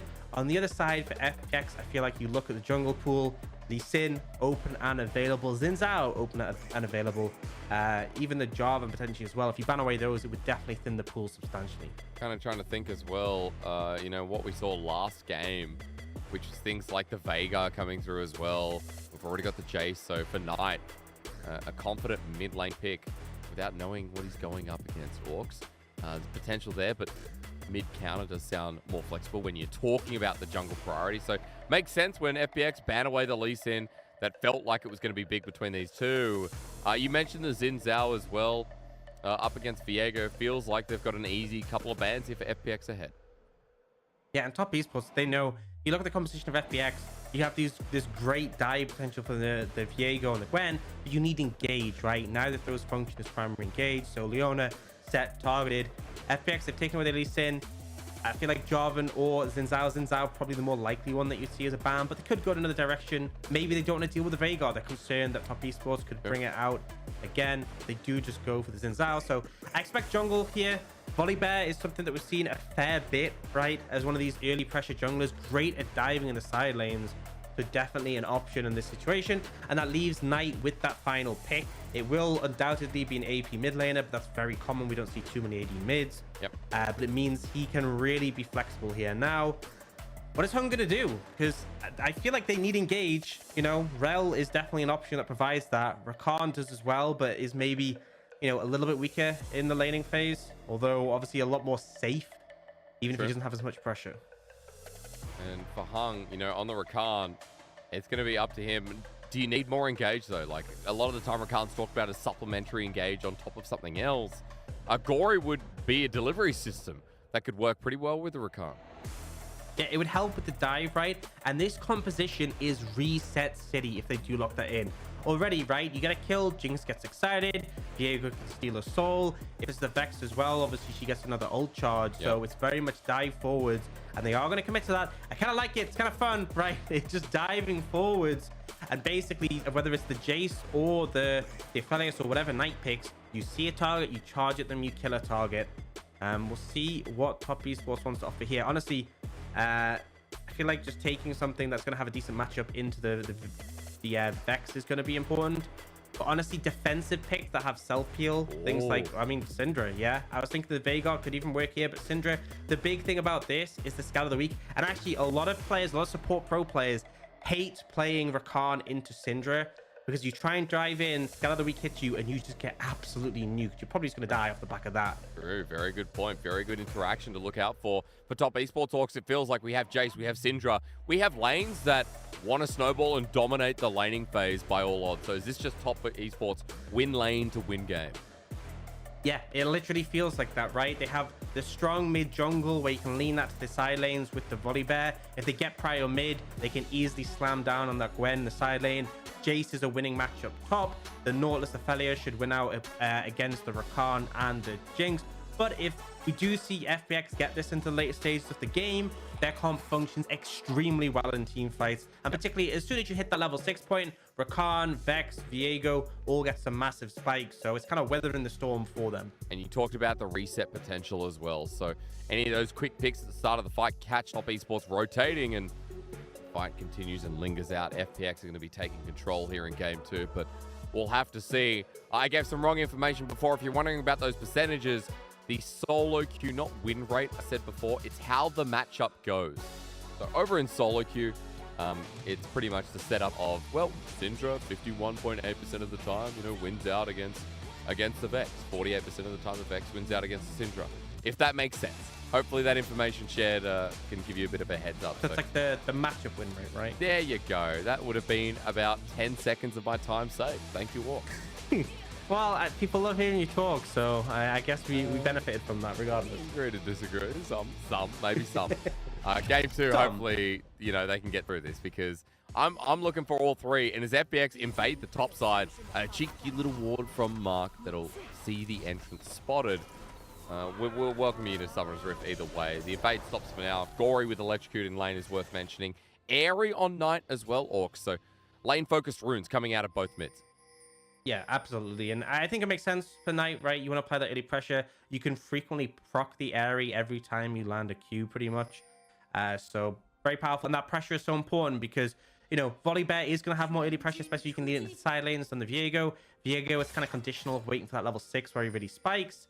But we do see Shallow just going for a bit of an aggressive invade defense with vision. And that is important, right? You want to be tracking where Tian is in this situation. Now, we do see this top lane matchup. Shallow opted for the Ghost, so if the lane ends up being overextended, he can chase down Wayward. But the reason why this matchup is so frustrating is obviously most melee champions into the Jace is frustrating. But one of the things with Gwen that she struggles with is sticking to a target, right? That's why she often takes the Ghost, is because you can just chase them down. And the problem with the Jace is he will trade with you, you'll dash on him, he'll jump in a hammer form, knock you away, proc phase rush, and he's just completely out of there. So... yeah. Like this. Why the matchup is so difficult. You know, we're going to look at Wayward and Orcs right on screen. Never before has a color cast been given so much room in such a short amount of time. So, nicely said. You know, Wayward getting the trade here once again on top of Xiaolao, who look at how well it's going. Even towards mid. We talked about top esports setting up for their lanes and building up a snowball advantage in this early game.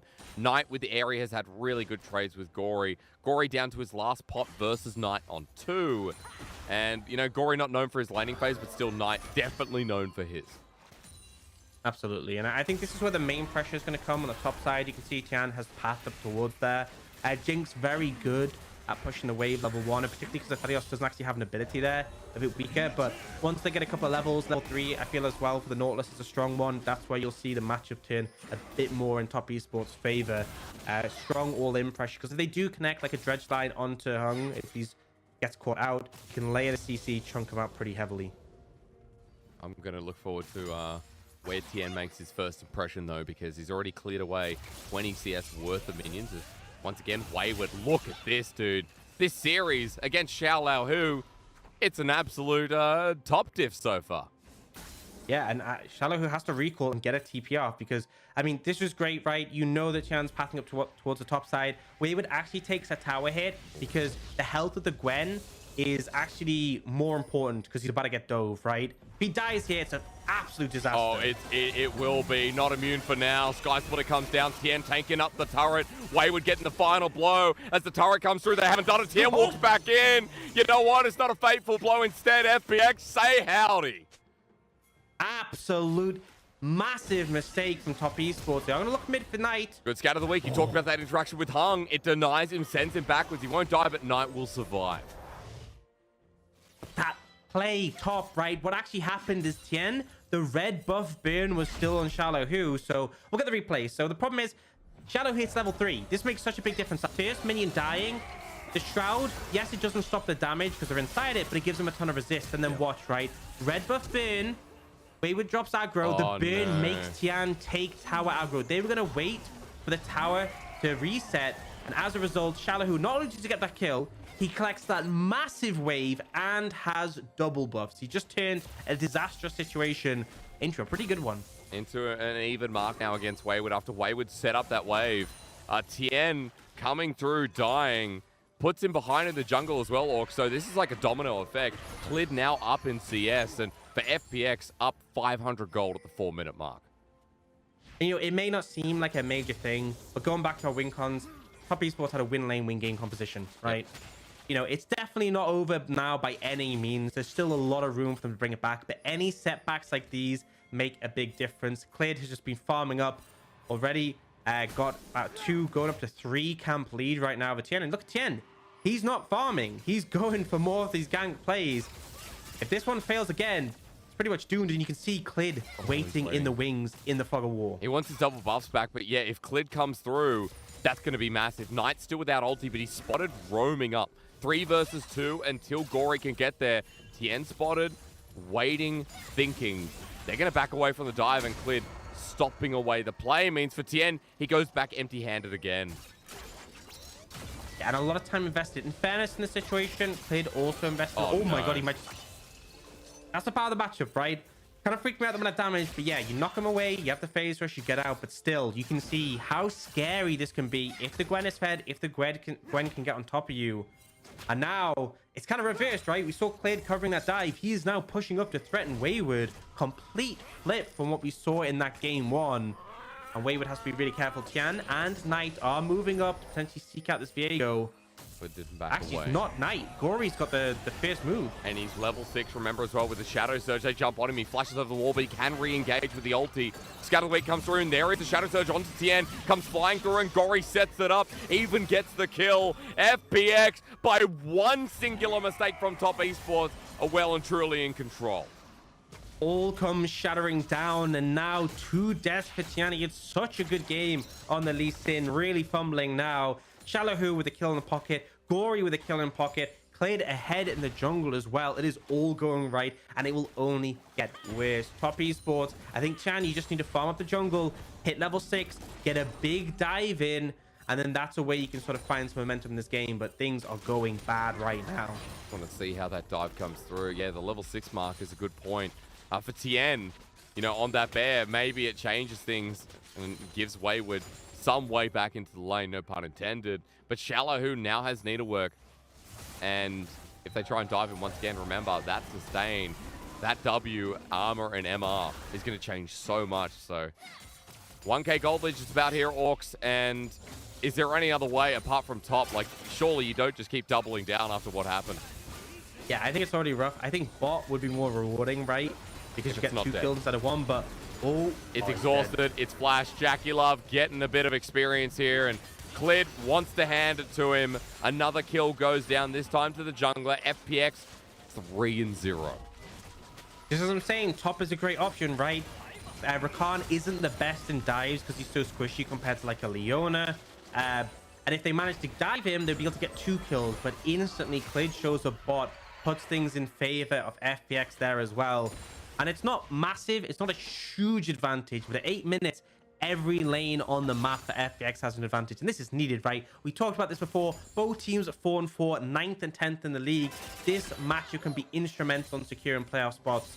And with FPX losing that game 1 so heavily, bear in mind, they didn't get a single kill in that game 1. They've already got 3 at 8 minutes in this one. 3 times the kills for the last game. Well, that's incredible. Actually, technically, infinite amount is they got 0 as Wayward. Infinitely more kills. Yes. Wow.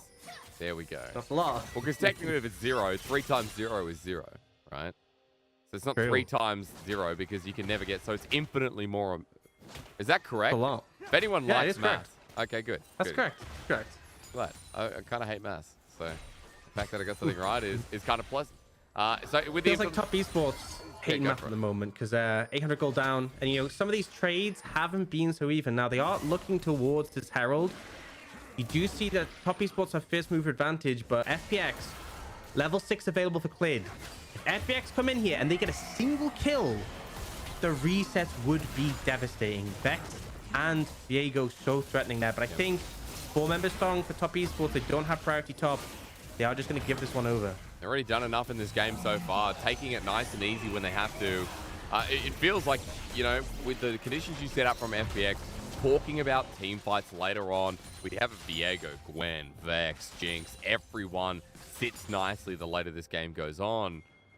Feels like for FPX, already sitting on their lead, they don't need to, you know, get off their laurels. 10 CS lead up in the top side. Jungle now losing a little bit here in CS, but remember the kill went over, so Clid's still in a great position. Vex in the mid lane, Gory, even in CS against the Syndra, who wanted to bully out this lane. So FPX, we're just going to watch them and see how they move into this mid game, because laning phase is still going on, and I'm curious if Tien can actually make his move matter in one of these lanes. See if you can make something happen. And honestly, the one downside is that FPX kind of just watched the Herald get picked up. They didn't do anything off it. Maybe they've been able to pick up some plates bot lane or a dragon off the back of it would have been nice. But you still see LWX get a plate the bot side, and it does feel like Top Esports haven't really been able to find a window in this bot lane, right? They haven't been really able to challenge with the Nautilus. Kind of just watched FPX farm up, and now Dragon will be started. Again, not interested in contesting this one. It kind of comes down to who has control of the area first. We'll try and catch out Hung, but he's going to easily be able to dip away. Yeah, easy dragon take here and again for the team like FPX. The first dragon being a great start here in game number 2. We pan back up to the top side of the map, and Shallow, who just doing Gwen things. Wayward with a health advantage, but remember again that Shallow, who's going to be fine with his extra little piece of sustain and the pot ticking as well. Onto Wayward. Trades happen like that, and I'm actually looking at Knight moving up here. Immune for the time being. Wayward jumps in, flashes back for the hammer form, and away from Shallow, who needs one more tick to get the next knee to work. Onto Wayward, he takes him down. Knight will trade, but it takes an unleashed power still. Shallow, who has to be happy with that. Yeah, and we were talking about this matchup, how the Jace is so good at trading disengaging. Wayward wasn't interested in that. He wanted to set up the kill, and as a result, committed really heavily, used his phase rush, used his flash to basically get in range, and then wasn't able to do much to get out. I mean, he still had the phase rush to run for a little bit, but yeah, Knight does manage to get the kill, but giving one over to the Gwen definitely does not feel good. And what a pain Hung is in the interim as well, stopping Jackie Love's back while cleared. Actually wants to try and dive him. That backstop from Hung could be so big. As Jackie Love gets caught out, Hung over the wall. He flashed for that and given to LWX with a beautiful rocket. Hung once again continues to impress us here in the LPL Spring Split. Really nicely done, and such a huge play, the fact they interrupt the reset. And now, despite the fact that they don't have the Herald in pocket, they will start to get an advantage in terms of these plates. Jinx and Viego both very good at shredding through a tower, especially as Viego has that sheen he can constantly proc. We do have to be a bit cautious for Shallow, who though looks like Top Esports making a move top. You need to get out of here. All right, well, you can press W here. Depth charge is going to come down though, and as W hits through, and that's a counter. What now play? sick interactive gameplay experience up at the top side, while bot's just going to be a turret take, and Top Esports going to be way behind on the trade. I respect the fact Mark even pressed ultimate. It's kind of just like, you know, maybe his hands off his keyboard. Maybe he forgets to press W. It's still funny. Oh, God. I still think it's stupid that a mechanic like that exists. That's simply a W press, but maybe not now's the time or place to Top Esports trade topside turret. At least getting some gold back in, but they're down. They're the team that is down gold at the time being. Herald's going to get another charge. It's 4 members concrete their efforts up top, but FPX ready to match with Gory off in the wing. They're threatened, and that Herald isn't going to get its second charge. Yeah, they don't want to hang around. FPX threatening that they might end up coming over and contesting. You do see the resets there. And again, it's so scary if one person's overextended. If a long-range ult comes in from the Vex, the resets start happening, you will just get ace. So Top Esports, happy to trade a tower 1-for-1, but it's still 2,500 gold down. Still a definite advantage for FPX in a game where Top Esports wanted to start things off strong. And, you know, we sort of compare. Obviously, Jace does scale exceptionally well, but Gwen, monstrous in the late game. Volibear does fall off a fair bit as the game goes on, whereas Viego is constantly a threat. I feel like Vex has the stronger late game than the Syndra just for the long range. I feel like there's multiple aspects where FPX are really confident going the later stages. And, you know, Top Esports aren't out of it yet, but it just feels like even though they're finding these opportunities, they are still sort of trading from behind. You can see the goal differences on our screen, right? Across the board, we see leads for the side of FPX, every single member. The most significant is that 80 carry roll. Well, TP's coming through, maybe not. Uh-oh for Top Esports, uh-oh for FPX. Lead has to get out of there. As he ults through, he might have to flash as well, but he's burnt it. He's over. He's out now. FPX almost caught out as the teleport was the exchange for Shallahu. This means he gets solo time in the bot side. Yeah, even gonna ult the wave to clear it as fast as possible. Once he gets some alone time with the tower, that's kind of the trade-off, right? Is that you TP there, you don't end up getting a kill, and you end up missing out some minions on the bot side. So it's incremental, but still FPX using their side lane presence to build up the little advantages, and of course, burning those summoners from the side of Top Esports. The Orcs, I again come back to what we've been talking about, which is comps, which is draft the whole time. 14 minutes in, we're now moving to side lanes a lot more. And Shallahu is as making Death Rocket. Let's have a look. Oh, it's stole blue. Insult to injury, dude. Nice ult from LWX. And I love moments like that. I feel like the Jinx Rocket is such a fun ability in the game. There's some times where it just does so much damage. I'm like, you know, in a team fight, it can be kind of frustrating. But when it's used to snipe, cross map, and steal things, I just find it hilarious. I mean, at least it doesn't do 3k damage anymore when it's sent all the way back. I was actually thinking that. Like, I did not enjoy that. When it's like you couldn't even outsmite it. That was ridiculous. Now it's like, okay, it's going to do 500-600 damage if you're not careful. There's actually timing and a bit more skill into it rather than throw it out every single time they're doing an objective. Speaking of which, cross-trade objective on the map right now. It's Herald taken by the team that wants to play it into the late game. Excuse me. Top Esports, they get the Dragon as a bit of respite, but this is going to be another turret going down. And honestly, Orcs, at this point, I think Top Esports already out of fuel. Yeah, it just feels lacking, and we haven't seen anything from Chan, right? Compare this to the game one, where he's completely on point. This Volibear has felt. like a teddy bear, in all honesty. No ults have come through yet, right? No dives. That's the reason you pick this champion. Lean to side, dive with the ultimate. You have that strong early ganking power. It just hasn't come to fruition. FPX gonna pick up another tower, a bit more gold. 3,000 in the lead right now. And we see LWX 2 items in pocket. Look at this AD carry item difference, right? Gale Force and Berserker Greaves. And bear in mind, Jackie Love just left base, right? This isn't like he's sitting on gold. He just bought that. LWX is an entire item up, a whole rapid fire up in comparison. Which is massive. It tells you more and more about game state, the more and more we break down with these item differences. Now, mid looks even, but I might have to pause. Gory's in the middle of this. Knight and Mark nearby. Nothing down on this bottom side apart from a turret that Top Esports chose not to take. Gory still being patient. I think FPX want to wrap on this, but now that Gory's on the bottom side wave, he'll get spotted out. And Top Esports still looking for the cheese. Steal away the red buff. Yeah, okay, Tian, you take it. Yeah, it's a small consolation prize, right? It's not too much, but they will take that. Obviously, seeing Gory on the bot side, they know no fight's really going to come out of FPX. And this game hasn't been super fast-paced, right? It felt like game one was explosive and snowbally. I think FPX, they haven't massively pushed their advantages, but they also probably feel like they don't really need to now. We do see them leaning up a bit towards the top side, but actually Clear has stayed around bot, right? Despite the fact multiple members of Top Esports are trying to apply pressure there. And as a result, Top Esports don't want to overcommit, will just back away. And look mid, where we see the bot lane of FPX pushing up quite heavily. Yeah. LWX and Hun can walk upwards. Tian and Mark have no angle on this as Shallow who comes down. And I think a lot of our audience today will be tuning into this one thinking, yeah, we're glad we're going to a game number 3 here. As Honor Ward cleared, actually, this might be his undoing, the Heartbreaker over the wall. My heart's still not in pieces yet, though. And I was going to say, like, Top Esports versus FPX, like, it's a historic matchup of recent history where Top Esports went to Worlds in 2020. They kind of flubbed. Let's be realistic. They sucked at 2020 Worlds in comparison to how good they were in regular season. Same with JDG, by the way. They're not clear of that. But wow, an LPL team just underperforming a Worlds? Nah. Well, but hang on a minute. And then being underestimated. Like, FPX were underestimated in 2019. I think IG technically, because KT Rolster existed. And everyone thought it was going to be EU's year again. And then 2021, everyone's like, oh, it's Damwon Kia. And then EDG probably could have 3-1 that series, but it went to 5 and they won anyway. I think there's a lot to be said about like the representatives of the region. And the team's changing so much dynamically. Top Esports looks similar, as thank you so much says Cleared. But FPX are a brand new team. You know, comes to my point, Orcs, that this is a new lineup by LWX.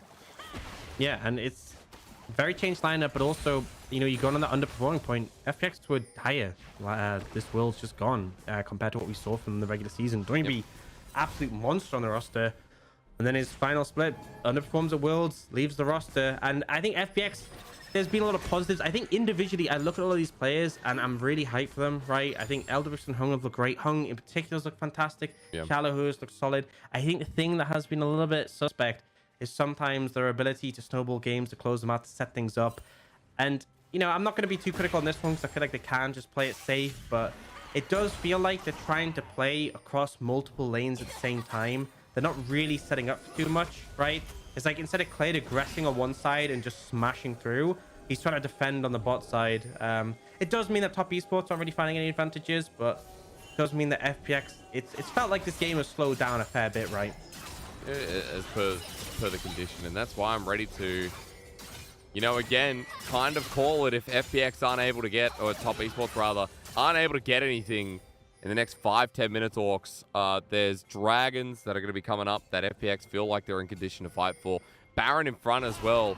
Holding vision for now means Top Esports can't really cheese this one away. And I don't know about you, but I'm ready to believe that this game 3 is kind of a sure thing with how the drafts are playing out. You did talk that there are some elements of scaling on Top Esports, some, right? Yeah. But you've just nailed the comp so well. I think the hope is, so two things is one, that Jace, if he lands some big poke on the critical members, it can make all the difference, right? Yeah. Big shock blast on the LWX can completely change the dynamic, but also you can just blow someone up, right? Let's say Hunger's warding and Knight just one-shots him. that might be enough to make a difference. So even though I do favor FPX and the team first heavily, even though I do favor their scaling across the board, it's not completely doomed, right? But it does get harder and harder and harder. And they just haven't really been able to pick anything up for a fair amount of time. It feels like FPX just grabbing the resources. And again, when you push deep into the enemy side of the map, it's not just like the fact that you force the enemy team to play, you know, a lot more defensive, but you just remove access to jungle camps, right? Sure. And over time, that will just allow you to build up bigger and bigger CS leads.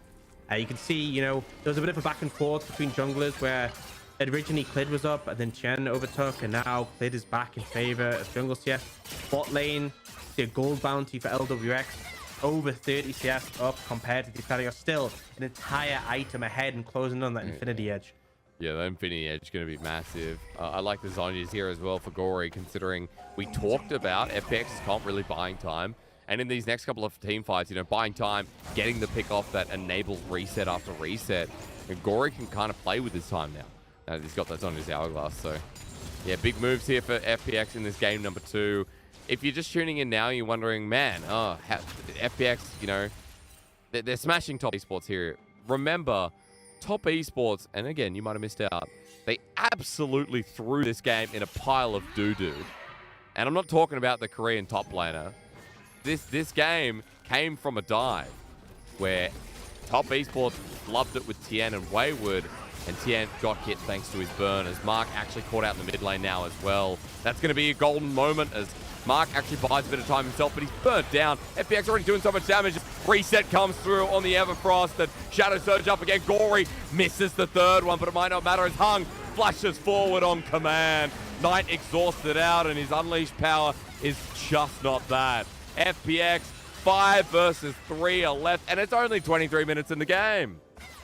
Just as we feel like things are being quite slow, FPX are happy to lean up. They decide this is the moment. They've spiked hard enough. And Engage is very slow paced, right? They wait out the flash from Jackie-Love. They wait out the stopwatch from Mark. They then commit. We've seen FPX throw a Baron before. Gen is there, still the ult available. Orcs, why did you say that? Baron for FPX has been the weakest point. There's a Jace, a Syndra, a lot of burst, and FPX showing tempered, not aggression, but just keeping their tempers in check, I should say. So the fact they get some flashbacks, right? The previous Barons. Yeah, Like, there you know, go. Maybe not. But I like this. So instead of just committing on a Jackie-Love, they win it outright. Ult comes out for Mark. Stopwatch comes out, but the traps are down on the floor. They then just quickly burst him down. They don't massively overcommit, but then Scatter the Weak, that's the critical thing. This goes down. It means that FPX can just fly forwards. Nothing really to stop them. And they're able to clean up those kills. Infinity Edge now completed for LWX. Monstrously strong. And we have the Dragon in a minute 45 from Lean on. You can see Top Esports going for a bit of a cheesy play, trying to fish for Gory. And actually, he just used his passive. But even with that, they're still scared to go for it. He does have the Zhonya's in pocket. And there was Hung nearby. I'd be worried about the fear that comes through. Gory, they're going to decide not to. The whole team moving up. Hung actually spotted in River as well. And this is a good time for us to talk about Vision, because with comps that look for resets, that look for the range that Gory can play through, I think Vision a very important part of the game, especially as well, since we were just looking at the Baron. Now, Vision right now kind of contested around that pit off. Yeah, and I feel like one of my biggest issues with FPX when I talk about the Baron is a lot of teams will set up really deep vision, right? And then it makes it very hard for the enemies to contest the Baron. They have to walk through so much fog of war. It's so risky. You can easily have things like the Vex engage onto you and be a massive threat. I feel like that's where FPX has been lacking the most. Now, obviously right now, their focus may well be on the bot side of the map for the Dragon, but even so, you rarely see them getting that deep vision, sweeping out the enemy's vision and making it a threatening objective to approach. And that's why I feel like they tend to struggle to close out games, right? I think it's one of their big issues that restricts them. And I think, you know, that's kind of what makes a top-tier team in the end. Like, mid-game has often been our mid-tier team's weakest point. I point towards... What's a good example of this? I was going to say, like, Rare Adam from last split was a really good example. Tuning at points as well. Dredgeline, ignore me. Top Esports with the setup. Oh my god, they got Xiaolahu. Mark's out of there as well, and Clid can't get a reset for now. We need to see FPX find at least one Mark, and oh hi, there's a Mark. Dredgeline backs in, about to die, but the ulti better from Jackie-Love. Top Esports winning a fight now, but Hung goes in once again to secure. No reset given as Clit is dead. Shallow who's dead. Wayward almost poking down the bottom lane. Top Esports have no right to win a fight, Orcs, but they somehow did. They found the big pick at the start, and that's the thing with this team composition, definitely capable of doing that again. FPX, a little bit lazy, don't have the deep vision, right? They just wander in a few seconds before the dragon, they get picked, end up losing out on it, and this really shouldn't be happening when they have this much of a lead. FPX get punished there, and in all, they don't trade down too heavily, but being this far ahead, it is pretty weak. Now, you see, they push in mid, they have some walls behind, but they don't really wait for anyone to show mid. They honestly could have just pushed mid. If they were setting up vision earlier, they could have just pushed up mid. It would have forced Top Esports to respond. Because they left it so late, they have to kind of force in, and they end up heading towards this choke. Such a bad spot to be fighting against this team with the Syndra. The long range sight from the Calibrum from Jackie Love just able to finish off the Viego. And again, it's still 5,000 gold lead for FPX, but Soul will be delayed with Top Esports getting that second dragon. That's right, and we've kind of seen how this operates in the mid game. FPX aren't at that full scaling point yet. If they get picked out, you raise a really good point in the early game that Wayward's Jace, if he hits the right target, could be absolutely huge. Now on top of Gory, is he the right target? Dodging around, he's used the phase rush already. Clid is off on this side. And Gory's trying to bait him in. Shock Blast goes down, but remember, there's a control ward there, spotting him out while the rest of Top Esports are at this top side. Like, this is a great example of, okay, while Clid is on the bot side, Hung heads over towards the top side, and he places a bunch of wards down. Top Esports, knowing that, like, there's pressure on the bot side of the map, they literally just sweep all the wards out, apply their own vision, and now look how strong Top Esports look, right? Look how much pressure they have. They're 5,000 gold behind, right? Yeah. FPX just need to group up, right? Group up their jungle, their support, and then maybe their AD carry, right? Push mid, rotate through, establish vision, get control. But they just seem so split, so divided. And as a result, all Top Esports have to do is put a few members together. It allows them control. Even see Wayward able to pick up this tower on the bot side. It's really disappointing because the individual play has been good for FPX. And now finally, right, this is what we need, yeah? Group up the members together, move as a unit. And FPX doing that. I was just kind of focusing on the fact that there was no objective bounty. Kind of surprised. What do you know what objective bounty starts at? Ignore me. Ignore me. Because Mark's going to get caught out. Clip found it. Ignore me completely. Dredge line out. Mark's gone. FPX grouped up as you wanted to see. Orcs. My questions can wait for now because FPX still hovering around Baron, but it feels like they're backing off. Try to rely on Shallow Who to get a tier 2. Yeah, and I think you can use this pressure from Shallow Who, like, push his wave in, rotate over towards mid. You know, someone has to answer, use that presence to try and get that deeper vision. But again, time and time again, they really struggle to do so. I feel like shallow vision is kind of the hallmark of this FPX roster.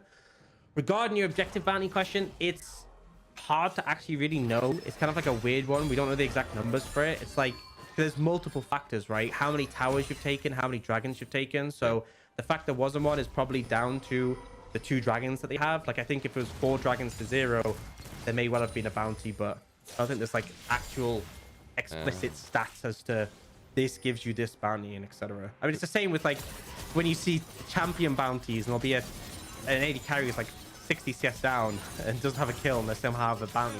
It eludes us. Yeah, there's some things in the game that I always find perplexing, to say the least.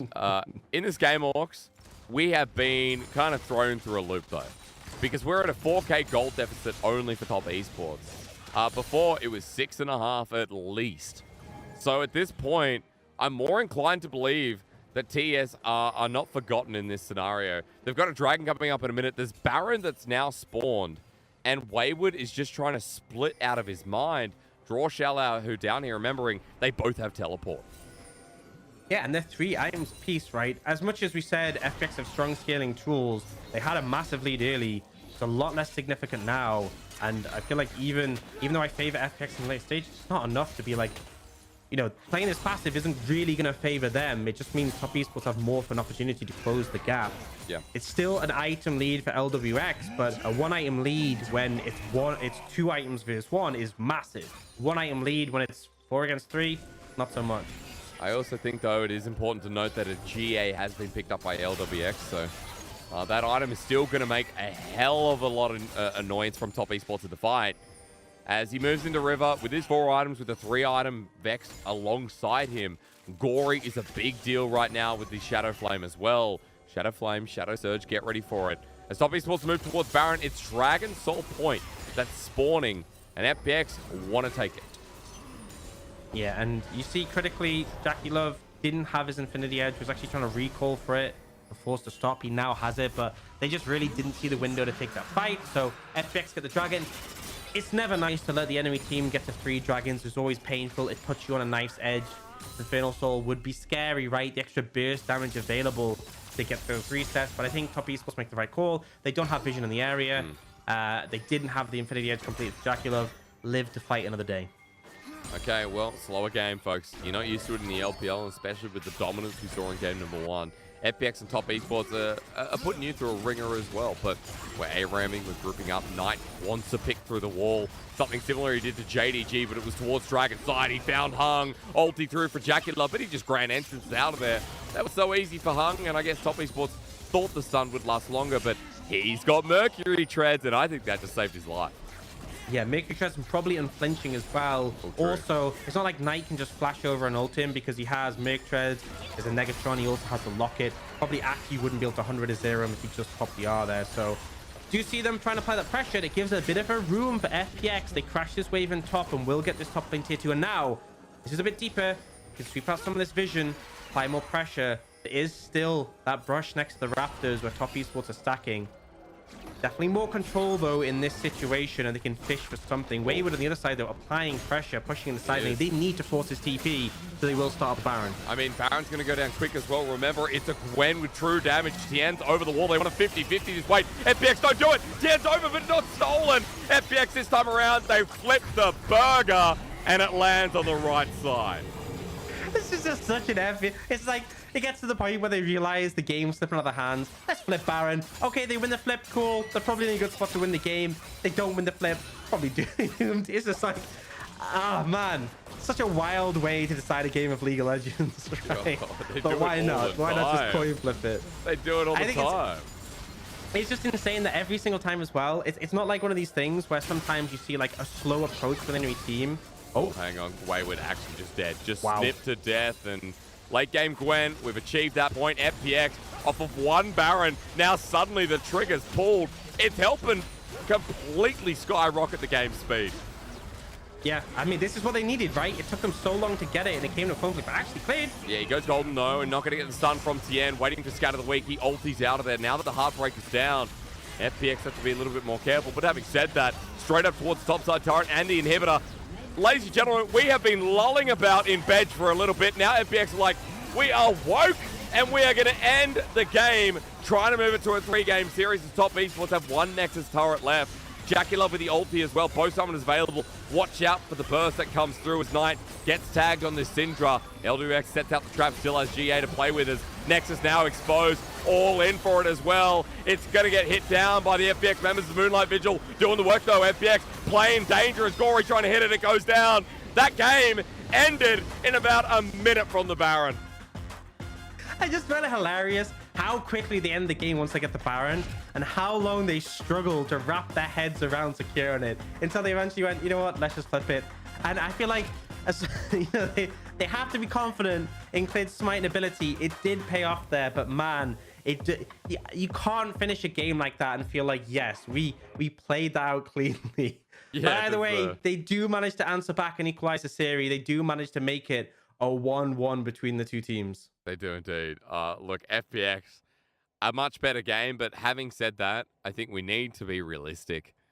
That game was decided by the top dive.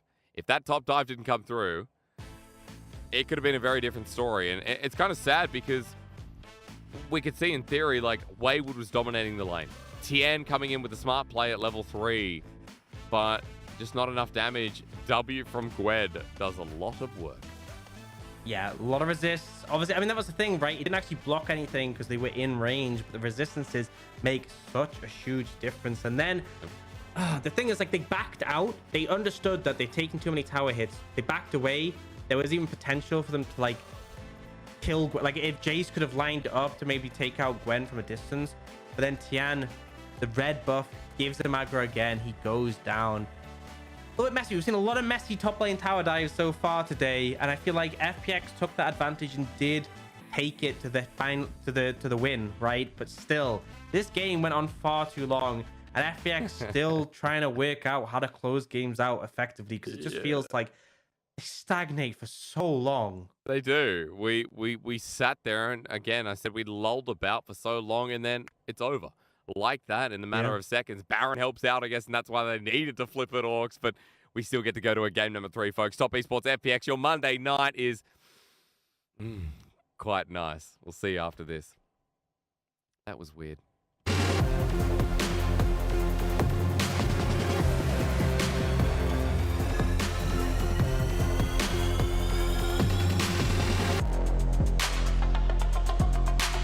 随着我们 LPL 的发展，我们 LPL 的用户越来越多，影响力越来越大那我们其实也去有一个品牌上面的策略的转变，就是我们希望能够更加体育化和专业化。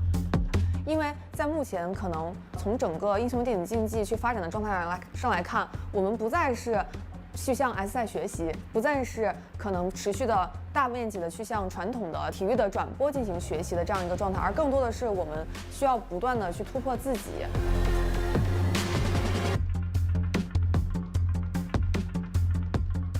So with the LPL, we knew that we were going to have to dig really deep and find what made this league really different. And so to do that, we started immersing ourselves really deeply from a distance into their world, into their community, their culture, spending a lot of time with different team members, players, fans, shoutcasters, both present and past. Something that we found out is that the LPL's approach to the game is crazy. It's almost next level madness. But to the LPL, it's almost genius. And this unpredictable, intense, fierce, wild, and being always one step ahead was something that we wanted to tap into. Together, we defined crazy as our game. It's a proud statement that really speaks to this bold mentality of the LPL players and the LPL community. 那么在整个品牌刷新的过程当中，我们也和 TES 团队保持了紧密的沟通协作。每一个设计元素都经过我们仔细的考量和精心的设计，希望能够将更好的体验带给玩家。在设计风格方面，把 LPL 打造成为建立在专业和竞技的基础之上，融入新颖的视觉创意，给我们的玩家带来新鲜的体验。同时呢，也融入了中国的传统文化元素，创造属于 LPL 的全新视觉风格。We then began to think LPL's crazy energy as this dragon mode. But this dragon mode had two key behaviors, tension and eruption, an ability to flex between calm and controlled to hyper-energetic and loud.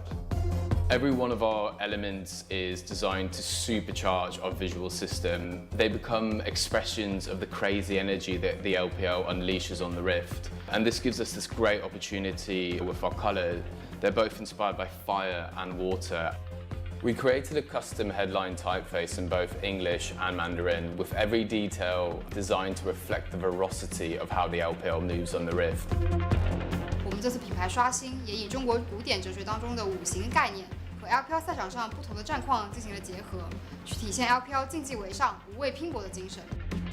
Each of these elements were a dynamic manifestation of the crazy energy that exists from within the LPL. Flow, frenzy, focus, explode, and regenerate. Every element of the brand had to be designed taking motion into account. We needed a system that allowed us to dial up and down the amount of movement. So when the fans need to read the stats or they're waiting for the match to start, for example, the gradients can function as a living hold. But on the other hand, when something extraordinary happens during the game, the visuals can explode and take over the screen in the most powerful way possible. 所以我们还是希望通过这样品牌刷新以后，给我们更大的压力和动力，去给行业和用户创造更好的一个价值，去传递具有中国传统文化特色的 LPL 的体育竞技精神和品牌形象。而到今天，我们在制定我们今天的整个从我们的品牌的核心理念到我们最后呈现出来的视觉风格和我们的 slogan， 其实体现到了我们现在整体的一个新的风格，也就是 Crazy is our game， 无畏进巅峰。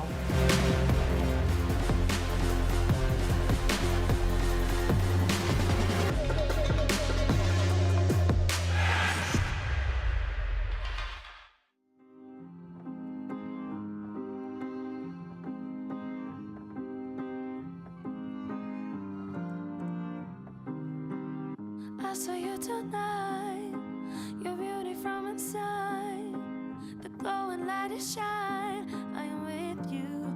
Oh, close my eyes, sense your vibe, being alive just feels so right. We are flying out of space and time. Sparks spraying between us, colorful clouds of dust. Coincidence might be divine. Wanna sing your melody, sounds like poetry to me. Let your key resonate all through my body. I saw you tonight, your beauty from inside, the glowing light is shine. I am with you. Oh, you saw me tonight, the soul of a child, the chaos of my mind. I am with you.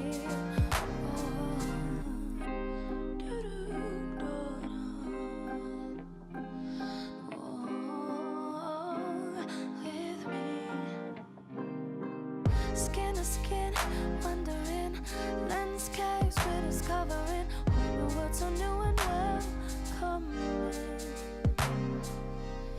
Am I dreaming? Are we here? Just imagine how it feels. Stop believing that it could be real. Wanna sing a melody, sounds like poetry to me. Let your key resonate all through my body. I saw you tonight, your beauty from inside, glowing light is shine. I am with you. Oh, you saw me tonight, the soul of a child, the chaos of my mind. I am with me. Oh.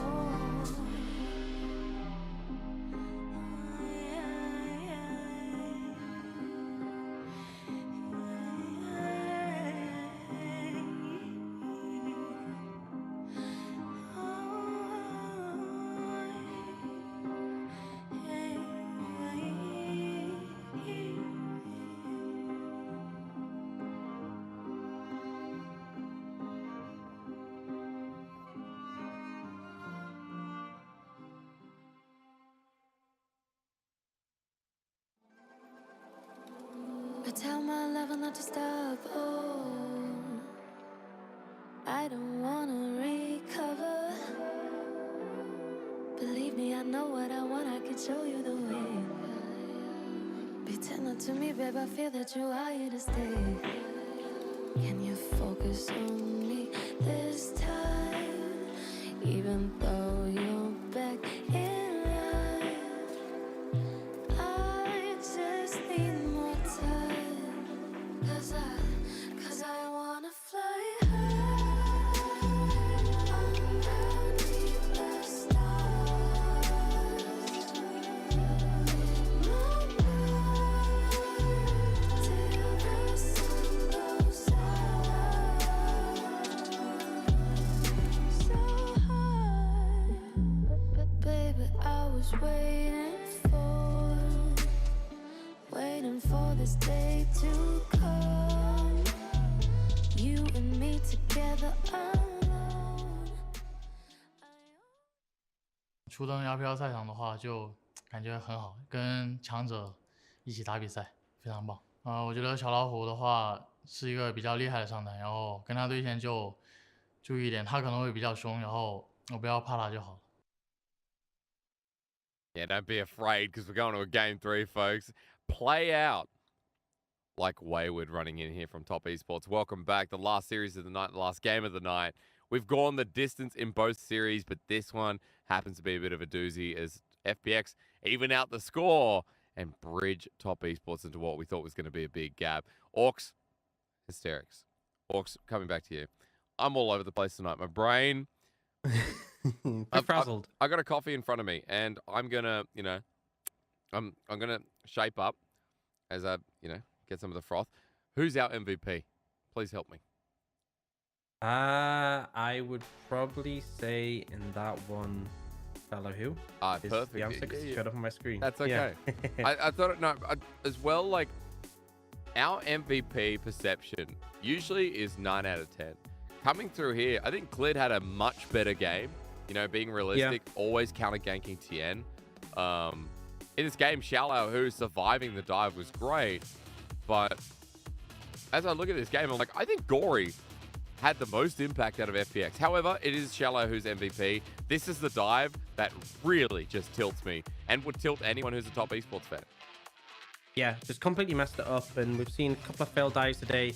A pretty big difference. This is that pivotal moment where they decided to flip the game. And, you know, there were some nice moments from Shallow, but honestly, this game felt like FPX got a lead off that dive. They kind of maintained it mostly. And then they flipped the Baron and ended. So there wasn't anything too outstanding that came. I do agree that Clid definitely was a big aspect in sort of sorting out those early advantages. We saw him spread the pressure. He was top, mid, and bot in the early game to get things going. But still, compare this to game one where top esports got a lead and just completely blew it out of the water. Definitely feels like FPX just can't match that pace. As we go into a game three, does make me think that FPX kind of have to rely on some of those scaling elements, right? Because if they end up having if they end up getting outscaled, the game will just go on long enough that they will get outscaled. Whereas top esports, you know, they play this win lane win game composition. Absolutely something I believe they can make work, but the execution was fumbled there for sure. And it's a shame because for Tien coming back in, I feel like Tien really resonated so strongly with the top esports lineup at the start of this split and even at the start of this series. He suits, you know, players like Knight, players like Wayward, I'd even say, now that I know Wayward, but players like Zoom especially.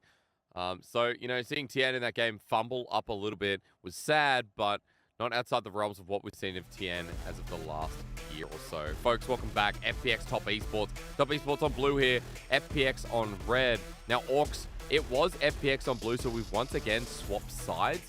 And I like that Hecarim remains constant throughout the series. 80 carry bans against FPX. They want to make sure that LWX and Hung don't get their lane in vice versa.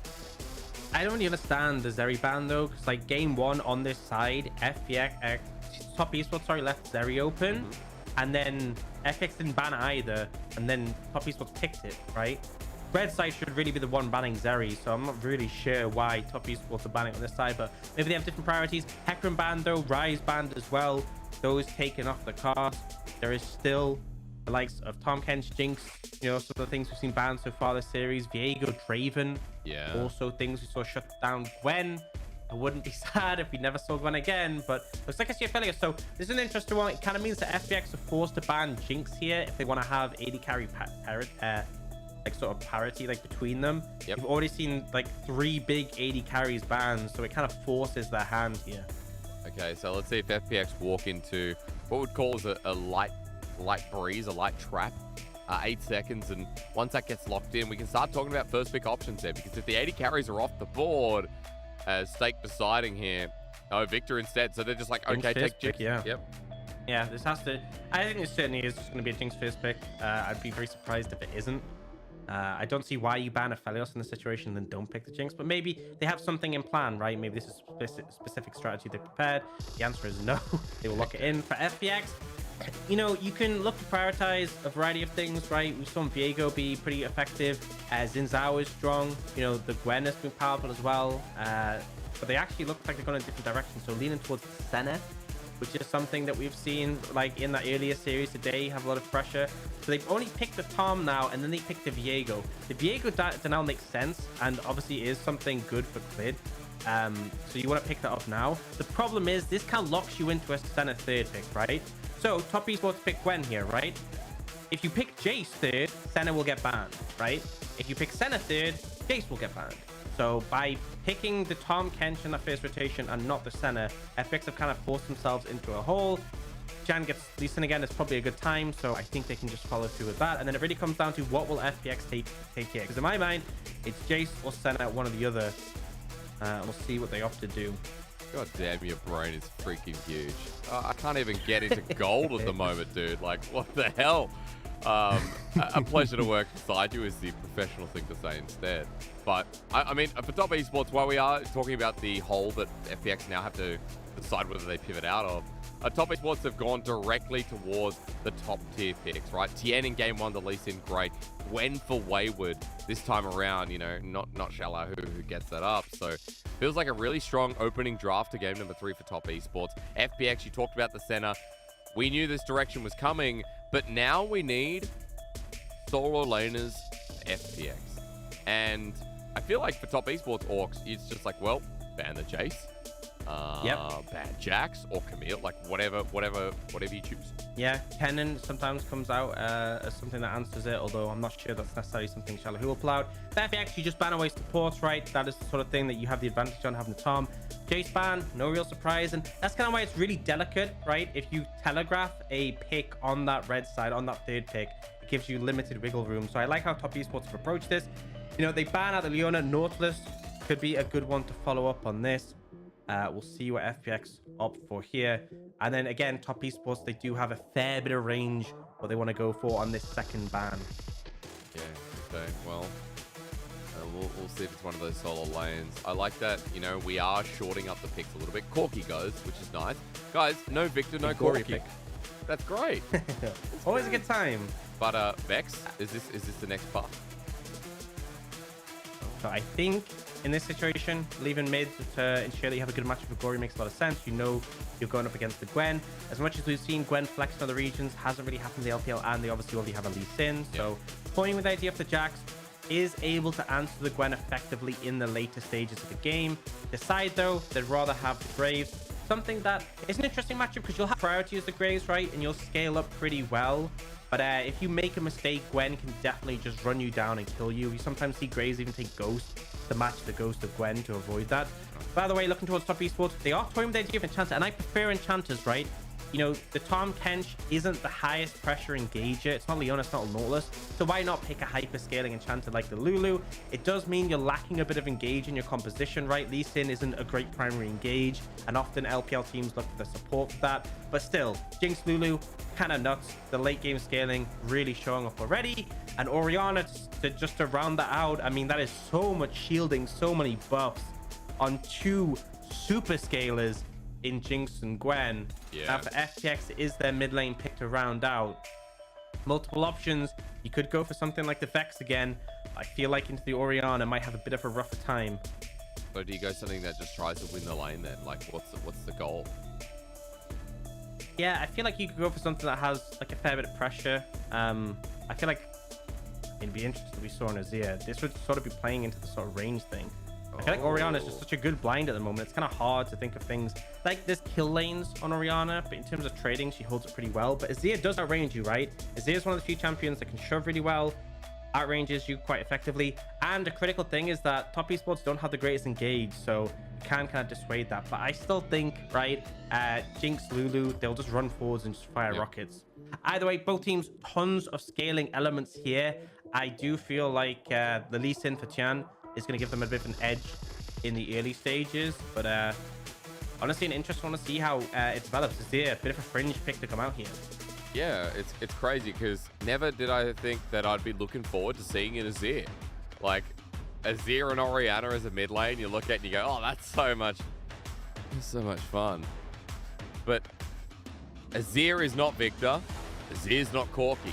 Therefore, Azir's the new pick. People should be pogging their faces off at seeing Azir versus Orianna. What a crazy match. We don't know how it goes. We've never seen this in competitive play. Azir.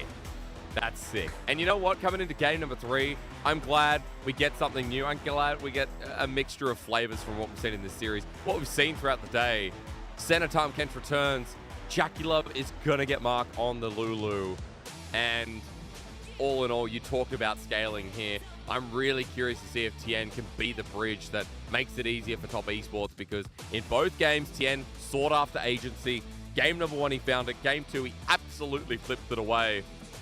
And in game 3, he's back on this Lee Sin that he's been known for throughout the world stage, throughout time and time again. Top esports versus FPX, both 4-4. The winner of this game gets past the limbo point, gets past the middle of the standings. And at the start of the halfway point here in the LPL split, or even a bit past, it is such a desperate win that you need so that you can continue on and hopefully make playoffs for this spring ending. Absolutely. And I feel like, going back to the scaling question, the double enchanters, well, I mean, Orianna is a mage, but has the shielding. The Orianna and the Lulu combined with the Jinx Gwen, I feel like I give that the edge. Obviously, Senna is infinitely scaling. I don't think it's super clear cut, right? There's a lot of scaling elements on both sides. I think the big thing to talk about is priority in lanes.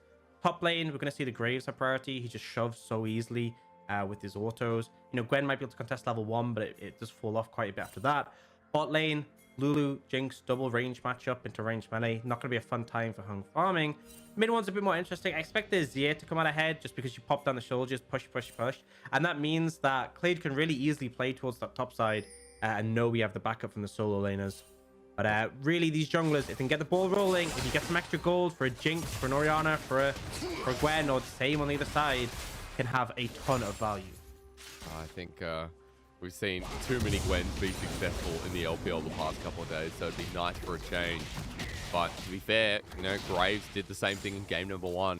It was Shallow who got bodied by Wayward in the Graves versus Jack matchup, and this time around, with things changed a little bit, it spices up the mix with both junglers. You're already talking about heading towards that top side, or at least starting, I should say, in the top side of the map, heading down. And I want to look at lane states really quickly here, because JackieLove and Mark getting to shove in nice and early. Yep. And you talked about in draft how against Senna Tahm Kench, you're feeling fine that you can get away with pulling an enchanter up in this game. Yeah, there is still punish opportunities, right? If the root from LWX lands and then Hung W's underneath you, especially if the jungler's there, that's why it can be dangerous. Yep. But you have to be slacking a bit to get hit by LWX's W in a bad situation. Just stand behind the minions, right? It's that simple. And then it's very hard for him to really punish with that. It's not as easy as like a Leona. Well, that's one of the strengths of Leona, is you just ease over the minion wave and it'll connect. So for the most part, it is going to be defensive play. It's obviously a bit tricky for the Tahm Kench because he's the one farming and it's hard for him to walk up. But his health regen combined with second wind, combined with Orange Shield, all just work together to help out. And obviously minion dematerializer there will secure the counter minion, make that a bit easier. And also, folks, just remember, it has been the fasting center again. Even though we're at a point where 10% of souls from minion kills, 10% soul drop chance, we're at 12.2. So then it doesn't get that nerf down once again. Across the map, cleared up top side. Excuse me, bottom side. What's wrong with me today? I feel like I'm being a bit dyslexic today. I'm getting my top and bottom sides completely wrong. Speaking of wrong, that damage a bit wrong. Wayward getting just desserts against Shallow, who's full HP. Yeah, getting bullied out a bit. And it is Ghost for Wayward, Flash for Shallow Who. Now, Tian is actually looking for a gank. Yeah, he does. He follows to the turret. Gory without too much mana, but Tian takes 2 turret shots, and Gory will be comfortable moving back in, depending on how Knight goes with the rest of his mana bar as well. Clids is in the bottom side in the meanwhile. I believe he was spotted out. Ping's actually going down. Mark sees him again. And LWX not going to be able to do too much. Trying to stop the back, but no, JackieLove was not in that line.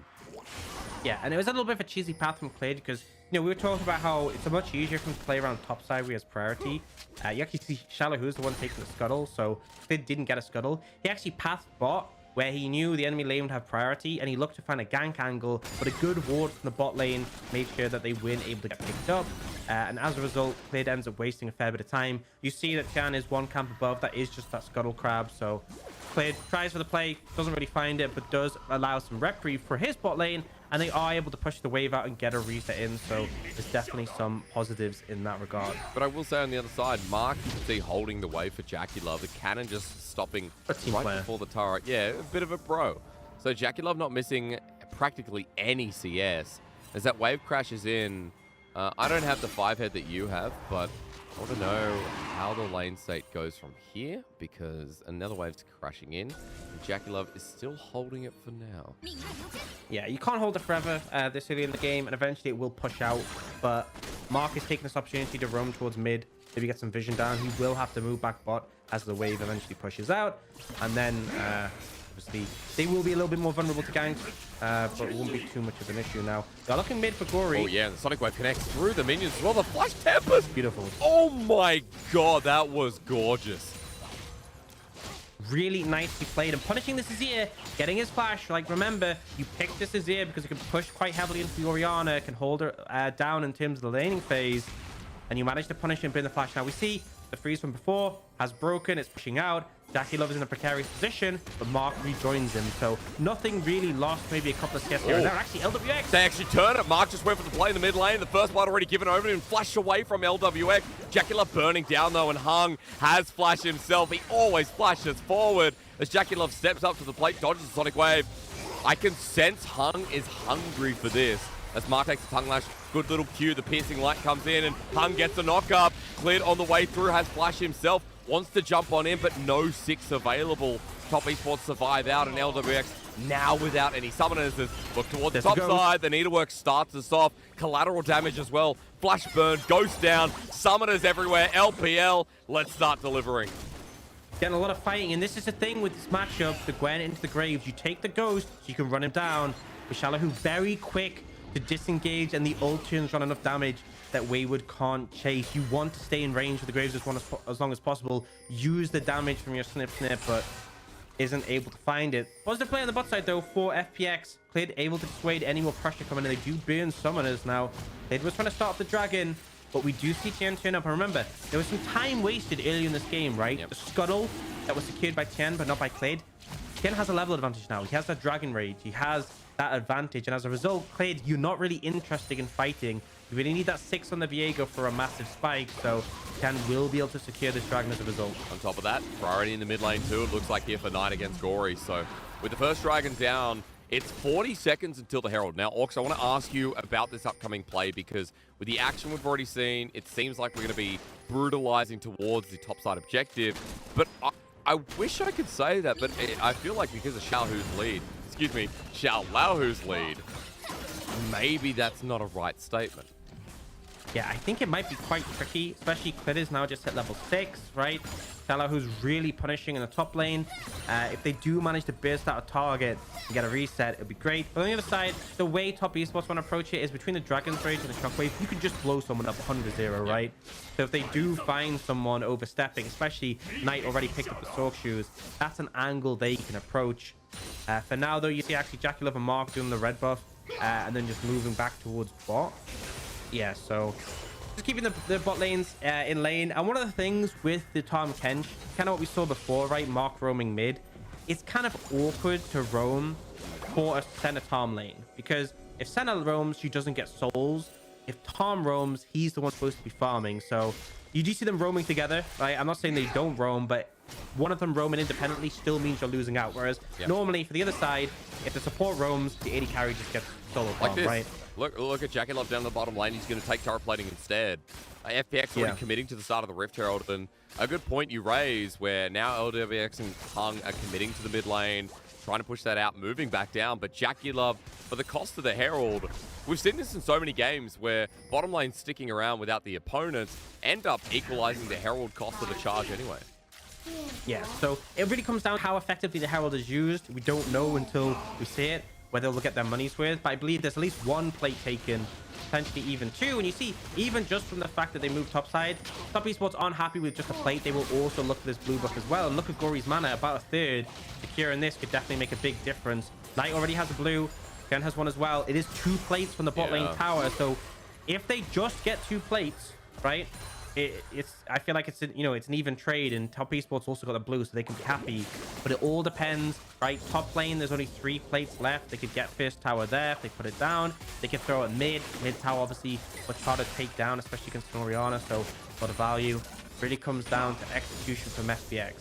I want to say though, as we look at the state of the game at 10 minutes in, only a 500 gold lead here for Top Esports, and we'll wait for the Herald. You're bringing up gold values, and I respect that, considering that gold will be even when the Herald goes down at the very least, depending on whether it goes to the top side.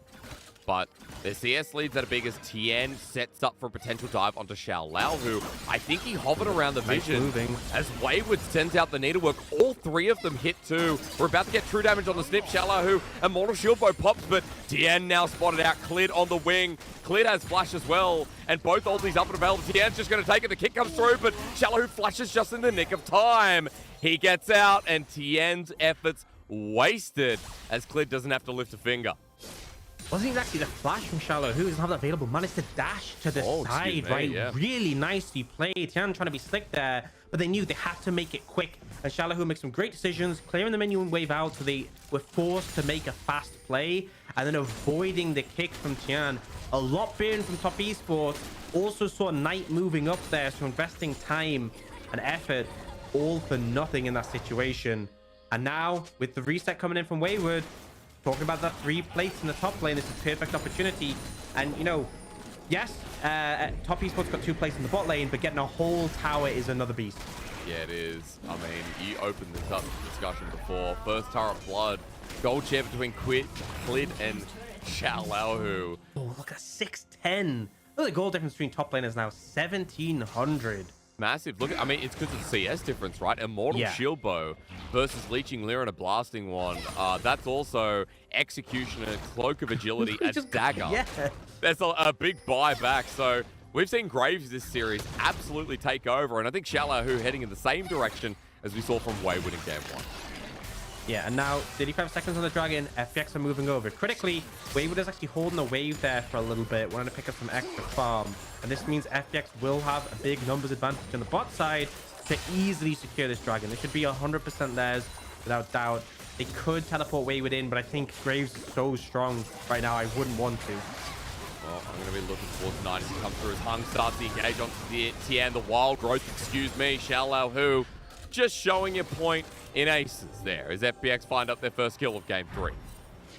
Yeah, I mean, I think you make the decision right, having your top laner want to play for the waves, play for some plates in this situation. Stick to that, right? Because you ended up getting caught as Tian, FPX know they can get the Dragon no contest, so they can even TP Xiaolahu up, and he's able to LWX. Big mistake. Super Mega Death Rocket avoided by Hung, having a bit of a munch. And LWX, he might survive, but that's the second time he stepped too far forward in this lane. Maybe Clid can bail him out. Yeah, I think that's the thing, right? There's so many safety tools between this lane. It does become hard. It looks a lot more threatening than it initially is. Yeah. The Eat there coming in time to save him. But even so, LWX is playing things on the knife's edge. The traps earlier that caught him out have forced a lot. And now, again, things are a little bit precarious. And we haven't actually talked too much about the mid lane. Knight, you know, initially didn't have priority up against Glory. But now built up a pretty substantial farm lead between the two. 138 to 114. So is mitigating the top advantage to a degree. Obviously not as big, especially... Oh my... Xiaolahu just picked up a Mortal Reminder. And Wayward doesn't even have his first item completed. And the thing is, right, the Mortal Reminder, in an extended trade against the Gwen, you auto it 3 times, 60% grievous wounds. It is a pain. Difference. And it's good itemization here from Xiaolahu when we know that a lot of... I didn't see the Jinx secondary, but a lot of domination comes through as we come through against the Lee Sin. You know, Mark as well. A lot of times, Shirelli's Battle Song probably going to get picked up. I don't think we've seen a Moonstone for quite a while. Ignore me. But for the time being, 2 items on the Graves. A big deal, as Orcs just talked about. Top Esports, they're saving Graves, though, is Jackie Love down in the bottom lane.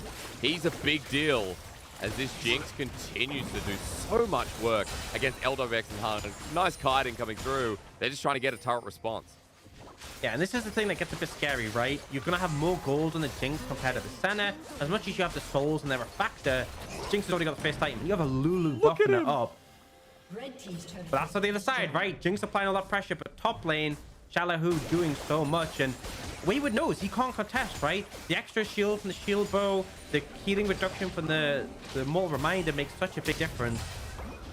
Top Esports need to get things going on the bot side, and they will be able to pick up the tower, so definitely a positive, but it feels like top lane is really bleeding out right now. Do see the Riftmaker finally picked up, but I still don't necessarily think it's going to be enough to match up to this Graves.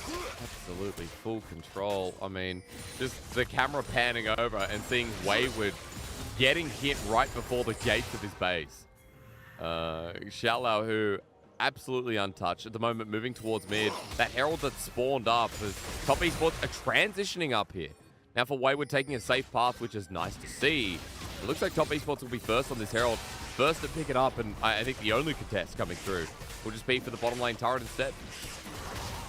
Yeah, and the thing is, you know, it's a turret for a Herald, and a Herald will often lead to a turret. But I feel like the thing with the second Herald is it's not about the plates anymore. It's about getting a valuable turret. And mid-tier 1 often is that, especially against the tier, it becomes very difficult to take down a mid-tier 1. So I would like to see them use that there. And also, because of the pressure they have on this top side, you can see top esports getting some deep vision in the jungle that's been established by Knight and Mark. Stealing away some camps. It means Jackie Love free to match. So it isn't a tower for a Herald. It's a tower for a tower and top esports with the bonus of the Herald. Dude, 100 kills take down as well. So Orcs, we're into the mid game. We're trading turret, and gold is practically, yes, it is even. Walk me through again. There's so much scaling on both of these squads. I want the specifics of next couple of fights around Dragon, setup, and all that kind of jazz, and what I need to be looking out for. I think the critical thing is that FPX have, you know, a lot of tools that in an extended fight can have a lot of value, right? If you get a kill, if Clade gets a reset and Graves is exceptionally strong, you can find a lot of momentum.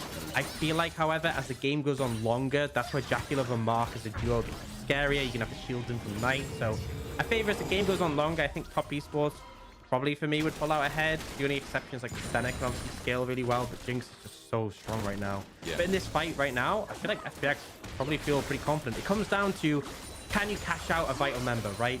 They have a bit more tools in terms of making things happen. They have the Streamer Shuffle as potential. If you land on a Jackie Love, it could just be a teamfight win. Whereas for top esports, ideal scenario, Jackie Love just has rockets out, off by Lulu, just keeps harassing like this. I mean, the confidence with the shield. I guess as well, Mark, another crucial target. The Lulu goes down. Jackie Love exposed. As Herald goes towards mid, I'll be looking out to see if FPX show a bit of confidence around this next Dragon. It is going to be an Ocean Soul this game, folks, as well. So when we have so much scaling, it feels like our final game, our creme de la creme, has the perfect Dragon to show it. Sonic Wave connects here from TN. Onto Clid, he won't take it, but they're forcing FPX out of the river. Xiaolahu is down here, though. And that's a problem, because this is a 2-item Graves, and FPX know it. FPX are just struggling to make their way in, though. Yeah, but Fight might come out here. It goes down. Shockwave onto Xiaolahu, only one member, but they're in a choke. They're in a choke, and Sonic Wave connects once again. Tien tries to jump in, but he's been perked out by LWX and Gory. But Gory goes down as Jackie Love now getting resets. He's enabled by 2 shields and a lot of love. Top esports 80 carry not taking any damage as FPX are still so low. Knight running forward. He's out of the shroud for now as Tien chasing up. And I thought FPX were going to bring up a lot more in that choke, but Orcs, they had nothing to spare. Yeah, critical things is summoners were available for Jackie Love, so the Streamer Shuffle doesn't connect on the 80 carry, and with Jinx still enabled, she's just so powerful right now. What is this? Oh, you see Tien? Sonic Wave is going to be coming up and onto Clid, I guess, for now. Safeguarding in while Mark and Jackie Love join the play. The rest of FPX weren't expecting this. Mark gets rooted up, Tien survives after burning his own flash. So Orcs, continue with where you were going. Yeah, they don't get the kill, right? They don't get initial kill, and we'll get to see the replay. So it's not an ideal spot because in this choke point, the Orion is still threatening. Xiaolahu gets comboed, and then we get the Shurima Shuffle, but Jackie Love flashes it. That's a critical thing, right? And then they don't even kill Tien here. You get the kick back on the Azir. No reset for the Viego, and it's just prime position for top esports, right? Jinx is such a pivotal piece of their late game scale, just their team fighting in general, right? The shields, you want to be buffing this Jinx. If she goes unchecked, it's gonna be rough, and that's why I feel like it's pretty hard for FPX. If you're going in those straight up 5v5s, and critically in that scenario, top esports had control of the area first. FPX were in this choke. Shockwave super scary. I think they need to rethink how they're approaching fight. Well, I mean, if Jackie Love's able to pull out mechanics like that, you know, again, I'm going to start talking him up in these upcoming fights.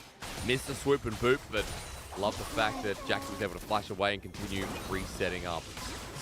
He's doing so much work, just runs down mid, LWX and Hung, always on the defensive against him, as Knight is now the shield that's giving him a bit more love.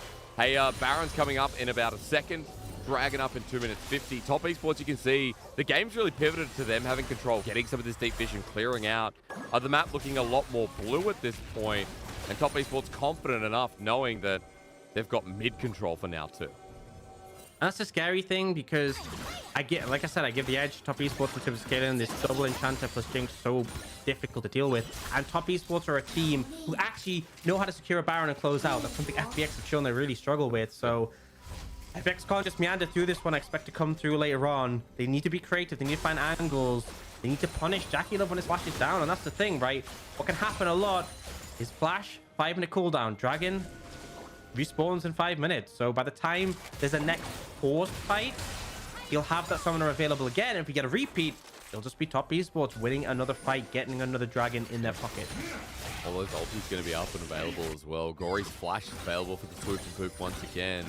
Slide and glide I like as well. I think swoop and poop dag the chain to Xiao Hu. Going to stop me and get Wayward instead. Right against the wall. Slowed down with the needlework though. And Wayward is going to get out of there. Once more, Gwen shows what's up as Sadamubu comes through. That's right before Dragon, but Wayward didn't have to burn any summoners to get out. And we have the Chemtech Putrefier coming from Knight.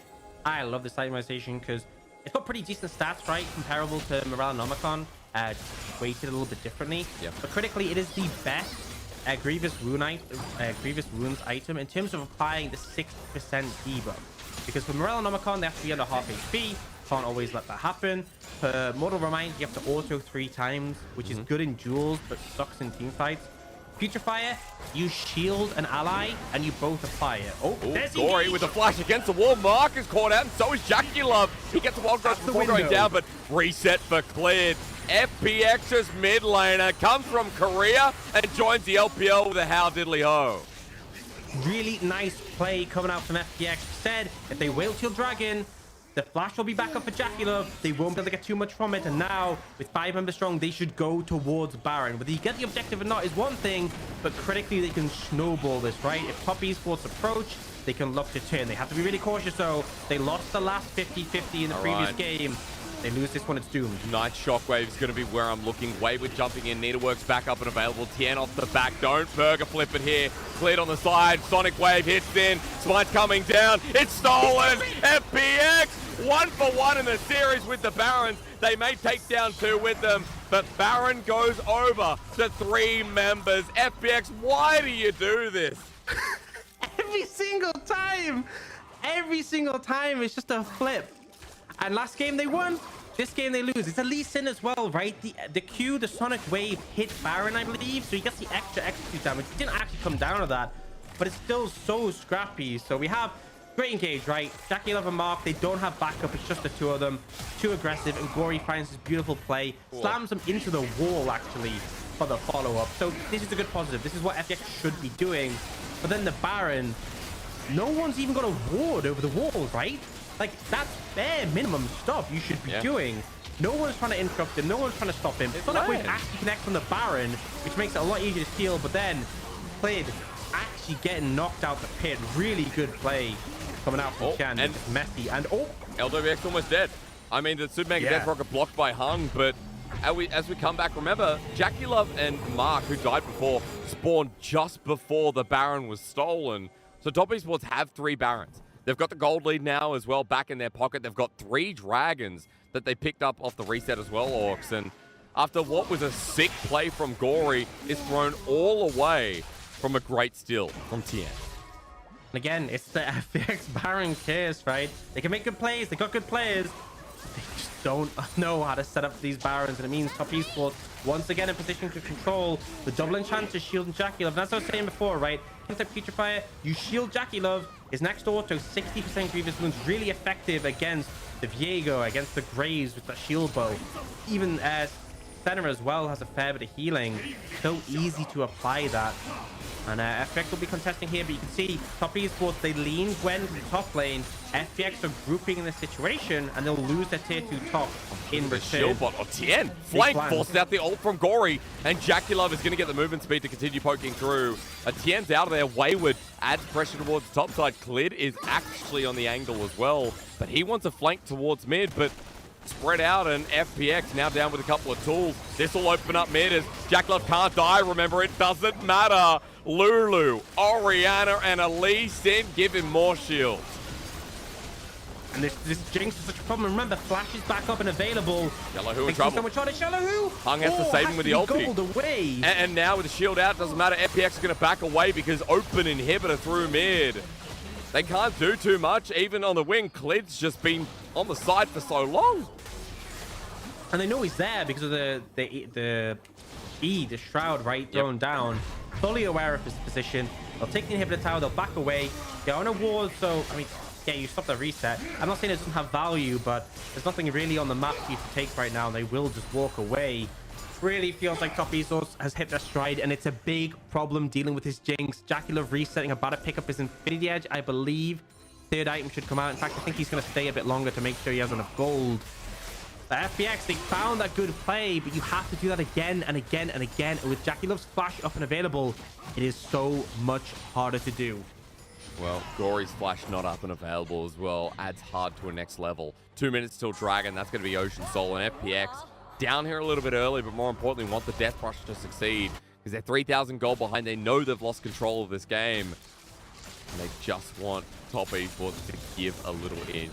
Also note that the Baron, the time is going to be about 30 seconds after the Dragon. So could have a Dragon fight, could have one play, and then swap it for the Baron. Keep that in the back of your mind as we start heading towards 3-item territory in this game. This final game that leads to someone breaking past even and heading into the top 6 of the LPL. This 4-4 battle, of course, had to come down to this. I think the big thing with that timer difference is Top Esports are in control. They can play this how they want. They can just wait until they're both alive, and then it puts FPX in a really difficult position, right? You go to the Dragon, it's not worth much to you, it's just second Dragon. But then the enemy team might get the Baron. But you go for the Baron and give up Soul, which is obviously huge, so definitely makes decisions a little bit difficult. And Top Esports, they are able to choose what they want to do. They could just force the Dragon fight immediately. Obviously, there's less threat when you're on a Dragon compared to a Baron. For now, they are trying to control the air. Look at JackeyLove just charging forward. Doesn't care. Does not care with Mark having wild growth as well. Jumps onto Clid. Look at this in rocket form. Even though he doesn't do too much onto Hung, it will consistently be a fly in your ear. A Yellowhoo now joining in as well. Wayward's there with the tier 2 turret though. 30 seconds towards the Dragon. Top Esports have cleared out vision in the river. Nothing there for FPX unless Clid's able to jump in now. He's going to try and get his comfort spot from this right side for us. And they just have to deal with JackeyLove. It's that simple. You have to find some way. Just have his Flash. The shuffle connecting might be enough, but he is such a problem.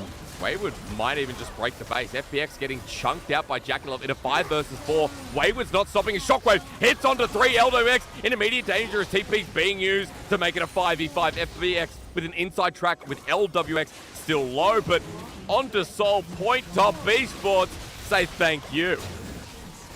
Yeah, I mean, it's just so hard to approach, right? With the summoners available for JackeyLove, it makes it so difficult. And the way they're grouping up, right? The Lee Sin even working well. If anyone threatens him, easy to kick away now. They're in such a bad position though. Gory wants the ulti, hits onto 2. Only one in the end is actually JackeyLove with the wild growth. He builds space, buys time, and is still free hitting Tien to clean it up. They can't kill JackeyLove. Top Esports are sick of being in the mediocre range in the LPL. They want to get past even and break into the top 6.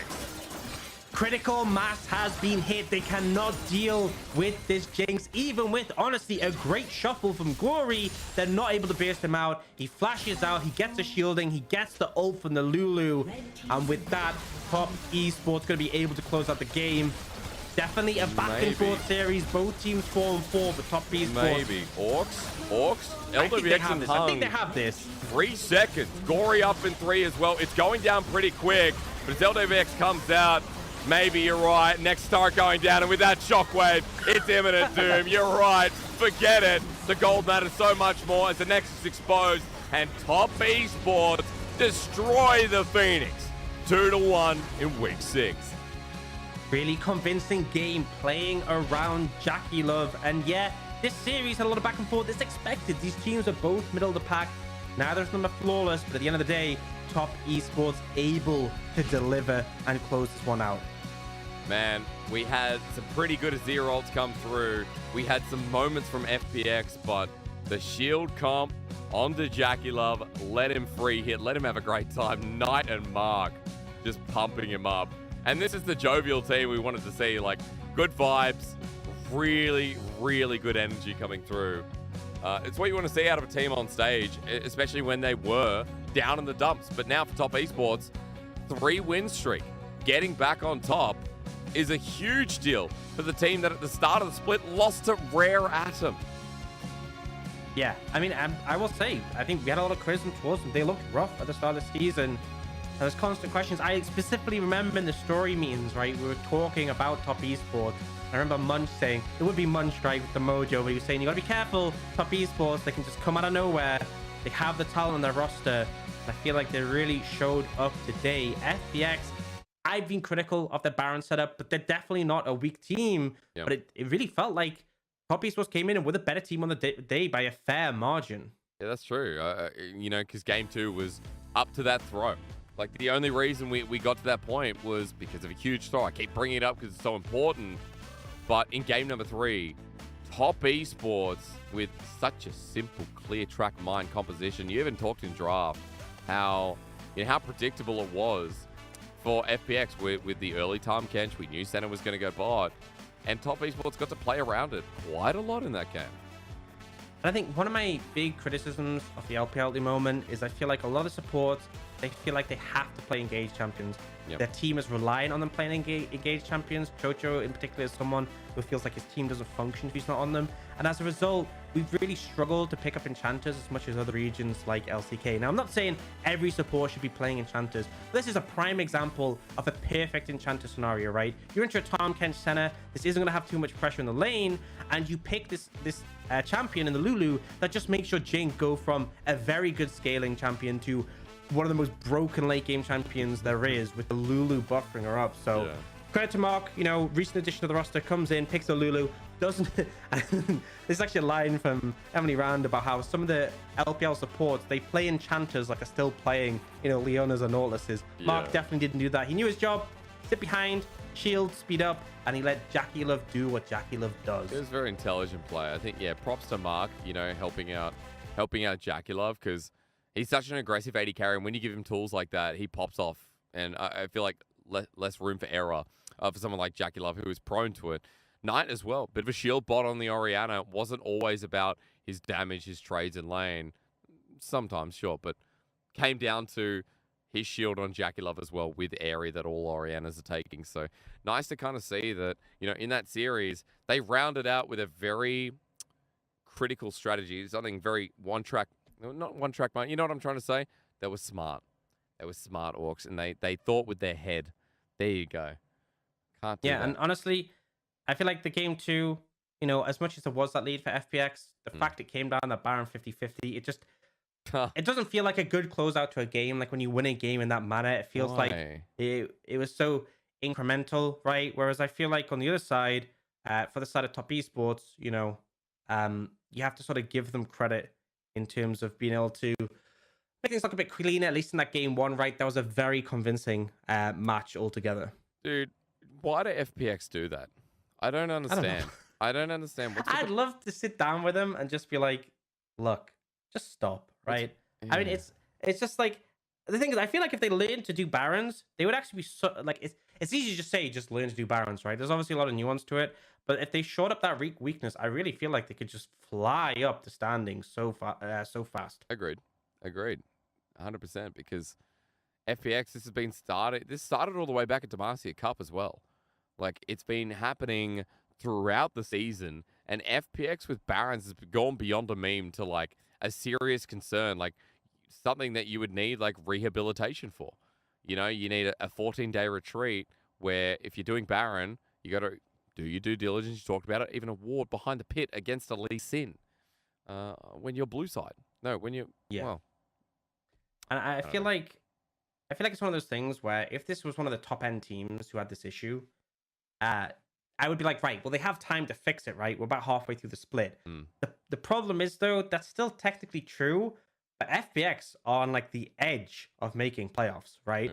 There's like a decent chance they don't make playoffs, right, from this point. So it's not even about this situation where it's like, okay, we have time to show up Baron for playoffs. It's like, if you don't do it quickly, you might not even make playoffs, right? I still think they're probably with a good chance their play around that has been good, but it's just definitely a bit of a sore point for them. And I think that's the thing. We've gone on this heavily. I've gone on this very heavily.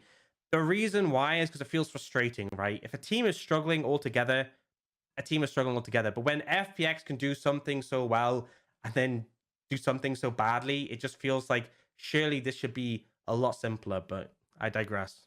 Yeah, I know you want to go down that track, and like that rabbit hole of FPX being so good in some areas and then being so strange in others. It is frustrating to watch because we know the potential of this team. Like with Gory coming in, with Khalid coming in, I feel like there's just so much potential now on this roster. As I've been told, there's an interview. Christina's standing by with Wayward, the top laner for Top Esports. So we'll hear what he has to say. Hello everyone, welcome to the post-game interview in Shanghai studio. This is Christina. Now we're joined by Wayward, the top laner from Top Esports. Congratulations on your win. How do you feel to get the best rookie of Week 5? And how would you evaluate your performance currently? 让我们欢迎 Wayward 的选手来到赛后采访。首先想问一下，今天呢，你获得了官方评选的第5周的最佳新秀，你觉得获得这个称号之后感觉怎么样？以及你觉得自己近几场的表现怎么样呢？感觉的话还是很开心的。近几场感觉还不是很完美，有失误有点多。Actually, I feel pretty good to get the best rookie of Week 5, but I don't think I performed perfect because I made a lot of mistakes. So next question is about the Graves item builds because we saw a lot of Hellbreaker Graves on currently LPL stage. But in today's game 1, you just purchased the Bloodthirster and the Immortal Shield Bow. Could you please share your thought on this item build? 接下来想问一下关于男枪在此版本出装的理解。之前呢，我们在最近的 LPL 舞台上可能看到了非常多男枪都会选择破剑者这样一件装备。那么想问一下，从你的角度来看，这样男枪在此版本的出装将会是一个什么样的情况比较好呢？我觉得如果优势的话，可以推塔就出破剑者；如果军事的话就出正常装备暴击流。I think when you are in big advantage and if you can push in the waves to destroy the turret, the Hellbreaker will be a better choice. But in other situations, maybe you should to purchase like critical strike, critical attack items. So nextly, I want to touch on the Dragon Steel in Game 3. That Dragon Steel is pretty important for you guys. So when your Balin was killed by your enemy opponent, how did you guys play around the Baron Pit and communicate to get this dragon? 接下来想问一下，第3局最关键的抢龙，当时在你们的下路双人组在野区被对面抓到之后呢，你们是暂时在龙坑处有3个人的，是怎么样决策去决定做这样一个抢龙的尝试的呢？当时就我和发条去拖住对面的人，然后让他也去抢龙就可以了。At that time, me and our mid laner Ariana, we were trying to stall in time for our jungler to have this try secure this dragon. So my final question is about your team's communication and your team form. So what are your thoughts on the next coming matchup? Because half of our spring regular split has passed. 最后一个问题想要问一下，对于你们目前团队的一个状态，因为以及现在我们春季常规赛赛程已经过半了嘛，你觉得对于接下来的赛程有一个什么样的看法呢？接下来的话，我们整体性的话提升一点，后面就可以越打越顺利。Actually, we think we need to increase our team collaboration and communication. In that case, we can play smoothly. 谢谢我们的 Wayward 的选手来到赛后采访，再次感谢。Thank you for us to join me. Back to you guys. Thank you, Christine, and thank you to Wayward, a new player coming into the organization that is supporting 2 big top laners that one last year made a big debut and one that has been in the league for quite a while. I believe Tien got MVP of that one, Orcs, so congratulations to him as well, considering that he's coming in under scrutiny from his recent performance, but on Lee Sin, man, he can do no wrong, apparently. Yeah, some solid early plays, and I feel like a lot of the people will look at the game and see Jackie Love as, you know, this massive carry, but he was kind of the consequence of a solid early start from the side of Top Esports. And also, you know, clutch moments, really feel like when it came down to it, Chen was on point. If Tien, you know, didn't pay for his crimes in game 2, I think he certainly made up for them in game number 3. A beautiful kick back there. I didn't notice it on Tagori, but him and Jackie Love had really good games. I guess it's a team effort when you run a comp like this, right? There's not just one player you talk about, but Tien very utility-wise on this Lee Sin pick. Yeah, absolutely. And I think it's the cool thing is that a lot of people think about the aggression, the early plays you can make with the Lee Sin, the fact that you can insect into your team, but also, you know, the fact that it fits with a composition where you have an AD carrier protecting because you can kick away threats. And we often saw that be pretty effective in those team fights later on, just that element of zone control. But overall, Top Esports, a critical win. We hyped that up all day, and especially as it feels like, you know, schedule is so important. And when you look at the teams they have to go up against, Top Esports definitely have some stacked matchups coming up. So a very important win they secured today. That's right. And to keep the momentum going, 3-win streak here for Top Esports with the 2-1 win. Speaking of wins, today, if you missed on out with our 6-game day, our series went the full distance. It's 1:15 a.m. for me. That means we had a good day. B5 were tested by LGD in the first game, but then got really upset, got a split record for the fastest game in game 2, then got the better split record in game number 3. Yeah, I mean, that first game from V5, I don't even know what to say about that one. The Sajani, bit of a wild one, but we now have, looking at the standings, with V5 getting that win, 7-1. And you look at the top 5, all of them on 7 wins. RNG, the only one who actually has an extra game, an extra loss. But then there is that gap between BLG. And actually, Top Esports made up a lot of ground by getting 5 and 4, closing the distance on BLG. But still, it feels like we very much have that top 5 kind of solidified, at least for the time being. But it still really is anyone's game. And I feel like Spring looks so exciting because, you know, it's hard to call out of those 5 who could win the Spring split and go to MSI, you were going MSI. to say. Yeah. Yeah, you know, I was thinking it. But even outside of that, like, no one's ruling out BLG Top Esports as of yet. There's still time, right? They're still going to be in playoffs if they continue this momentum. Tomorrow you can see the game. So RNG against RA, an expected win for RNG, but RA, you know, they've got a few wins under the belt, definitely capable of upsetting. And then JDG against IG, a bit more middle of the table. 2 teams still very much vying for those playoff spots. RNG kind of impressed me despite coming through the loss. RNG, the win against LNG in such great fashion. This team has so much potential. I think as well, JDG, despite losing to Top Esports, JDG are back. It's fair to say that JDG are now back. And so that kind of tosses up in the air. Like, those 10 playoff spots aren't really secure. Everyone we have in there now looks playoff ready, but then there's teams like IG, I would say, that are on the cusp of it. Anyone's Legend are a nice surprise. Even I think Ultra Prime are better than their score suggests. So, yeah, I don't know. Like, the final spots will still be decided towards the end of the split, and at this point, I can't put a lock in as to who I think's going to take them because we're just so close in that middle of the pack. Yeah, I think it still could go. And like games like today, right? FPX against Top Esports, that going in the other direction could end up making a big difference when we get to the end of the season, right? Because they were so close in the standings. So still a lot to be decided. And again, more exciting games. And tomorrow I will be back for more. So Yeah, 4th you day in a will, row, dude. the LPL, loving it. But it won't be with me because I am going to sleep. You got Munchables there tomorrow. RNG, RA, JDG, IG. Big day to Orcs. And make sure you thank him tomorrow as well after his huge 3-day stint, or 4-day stint, I should say. A big shout out to our English production as usual, and to all of you guys for tuning in for the long 6-game day. It's bye for now, but not forever. Have a good Monday night, wherever you are.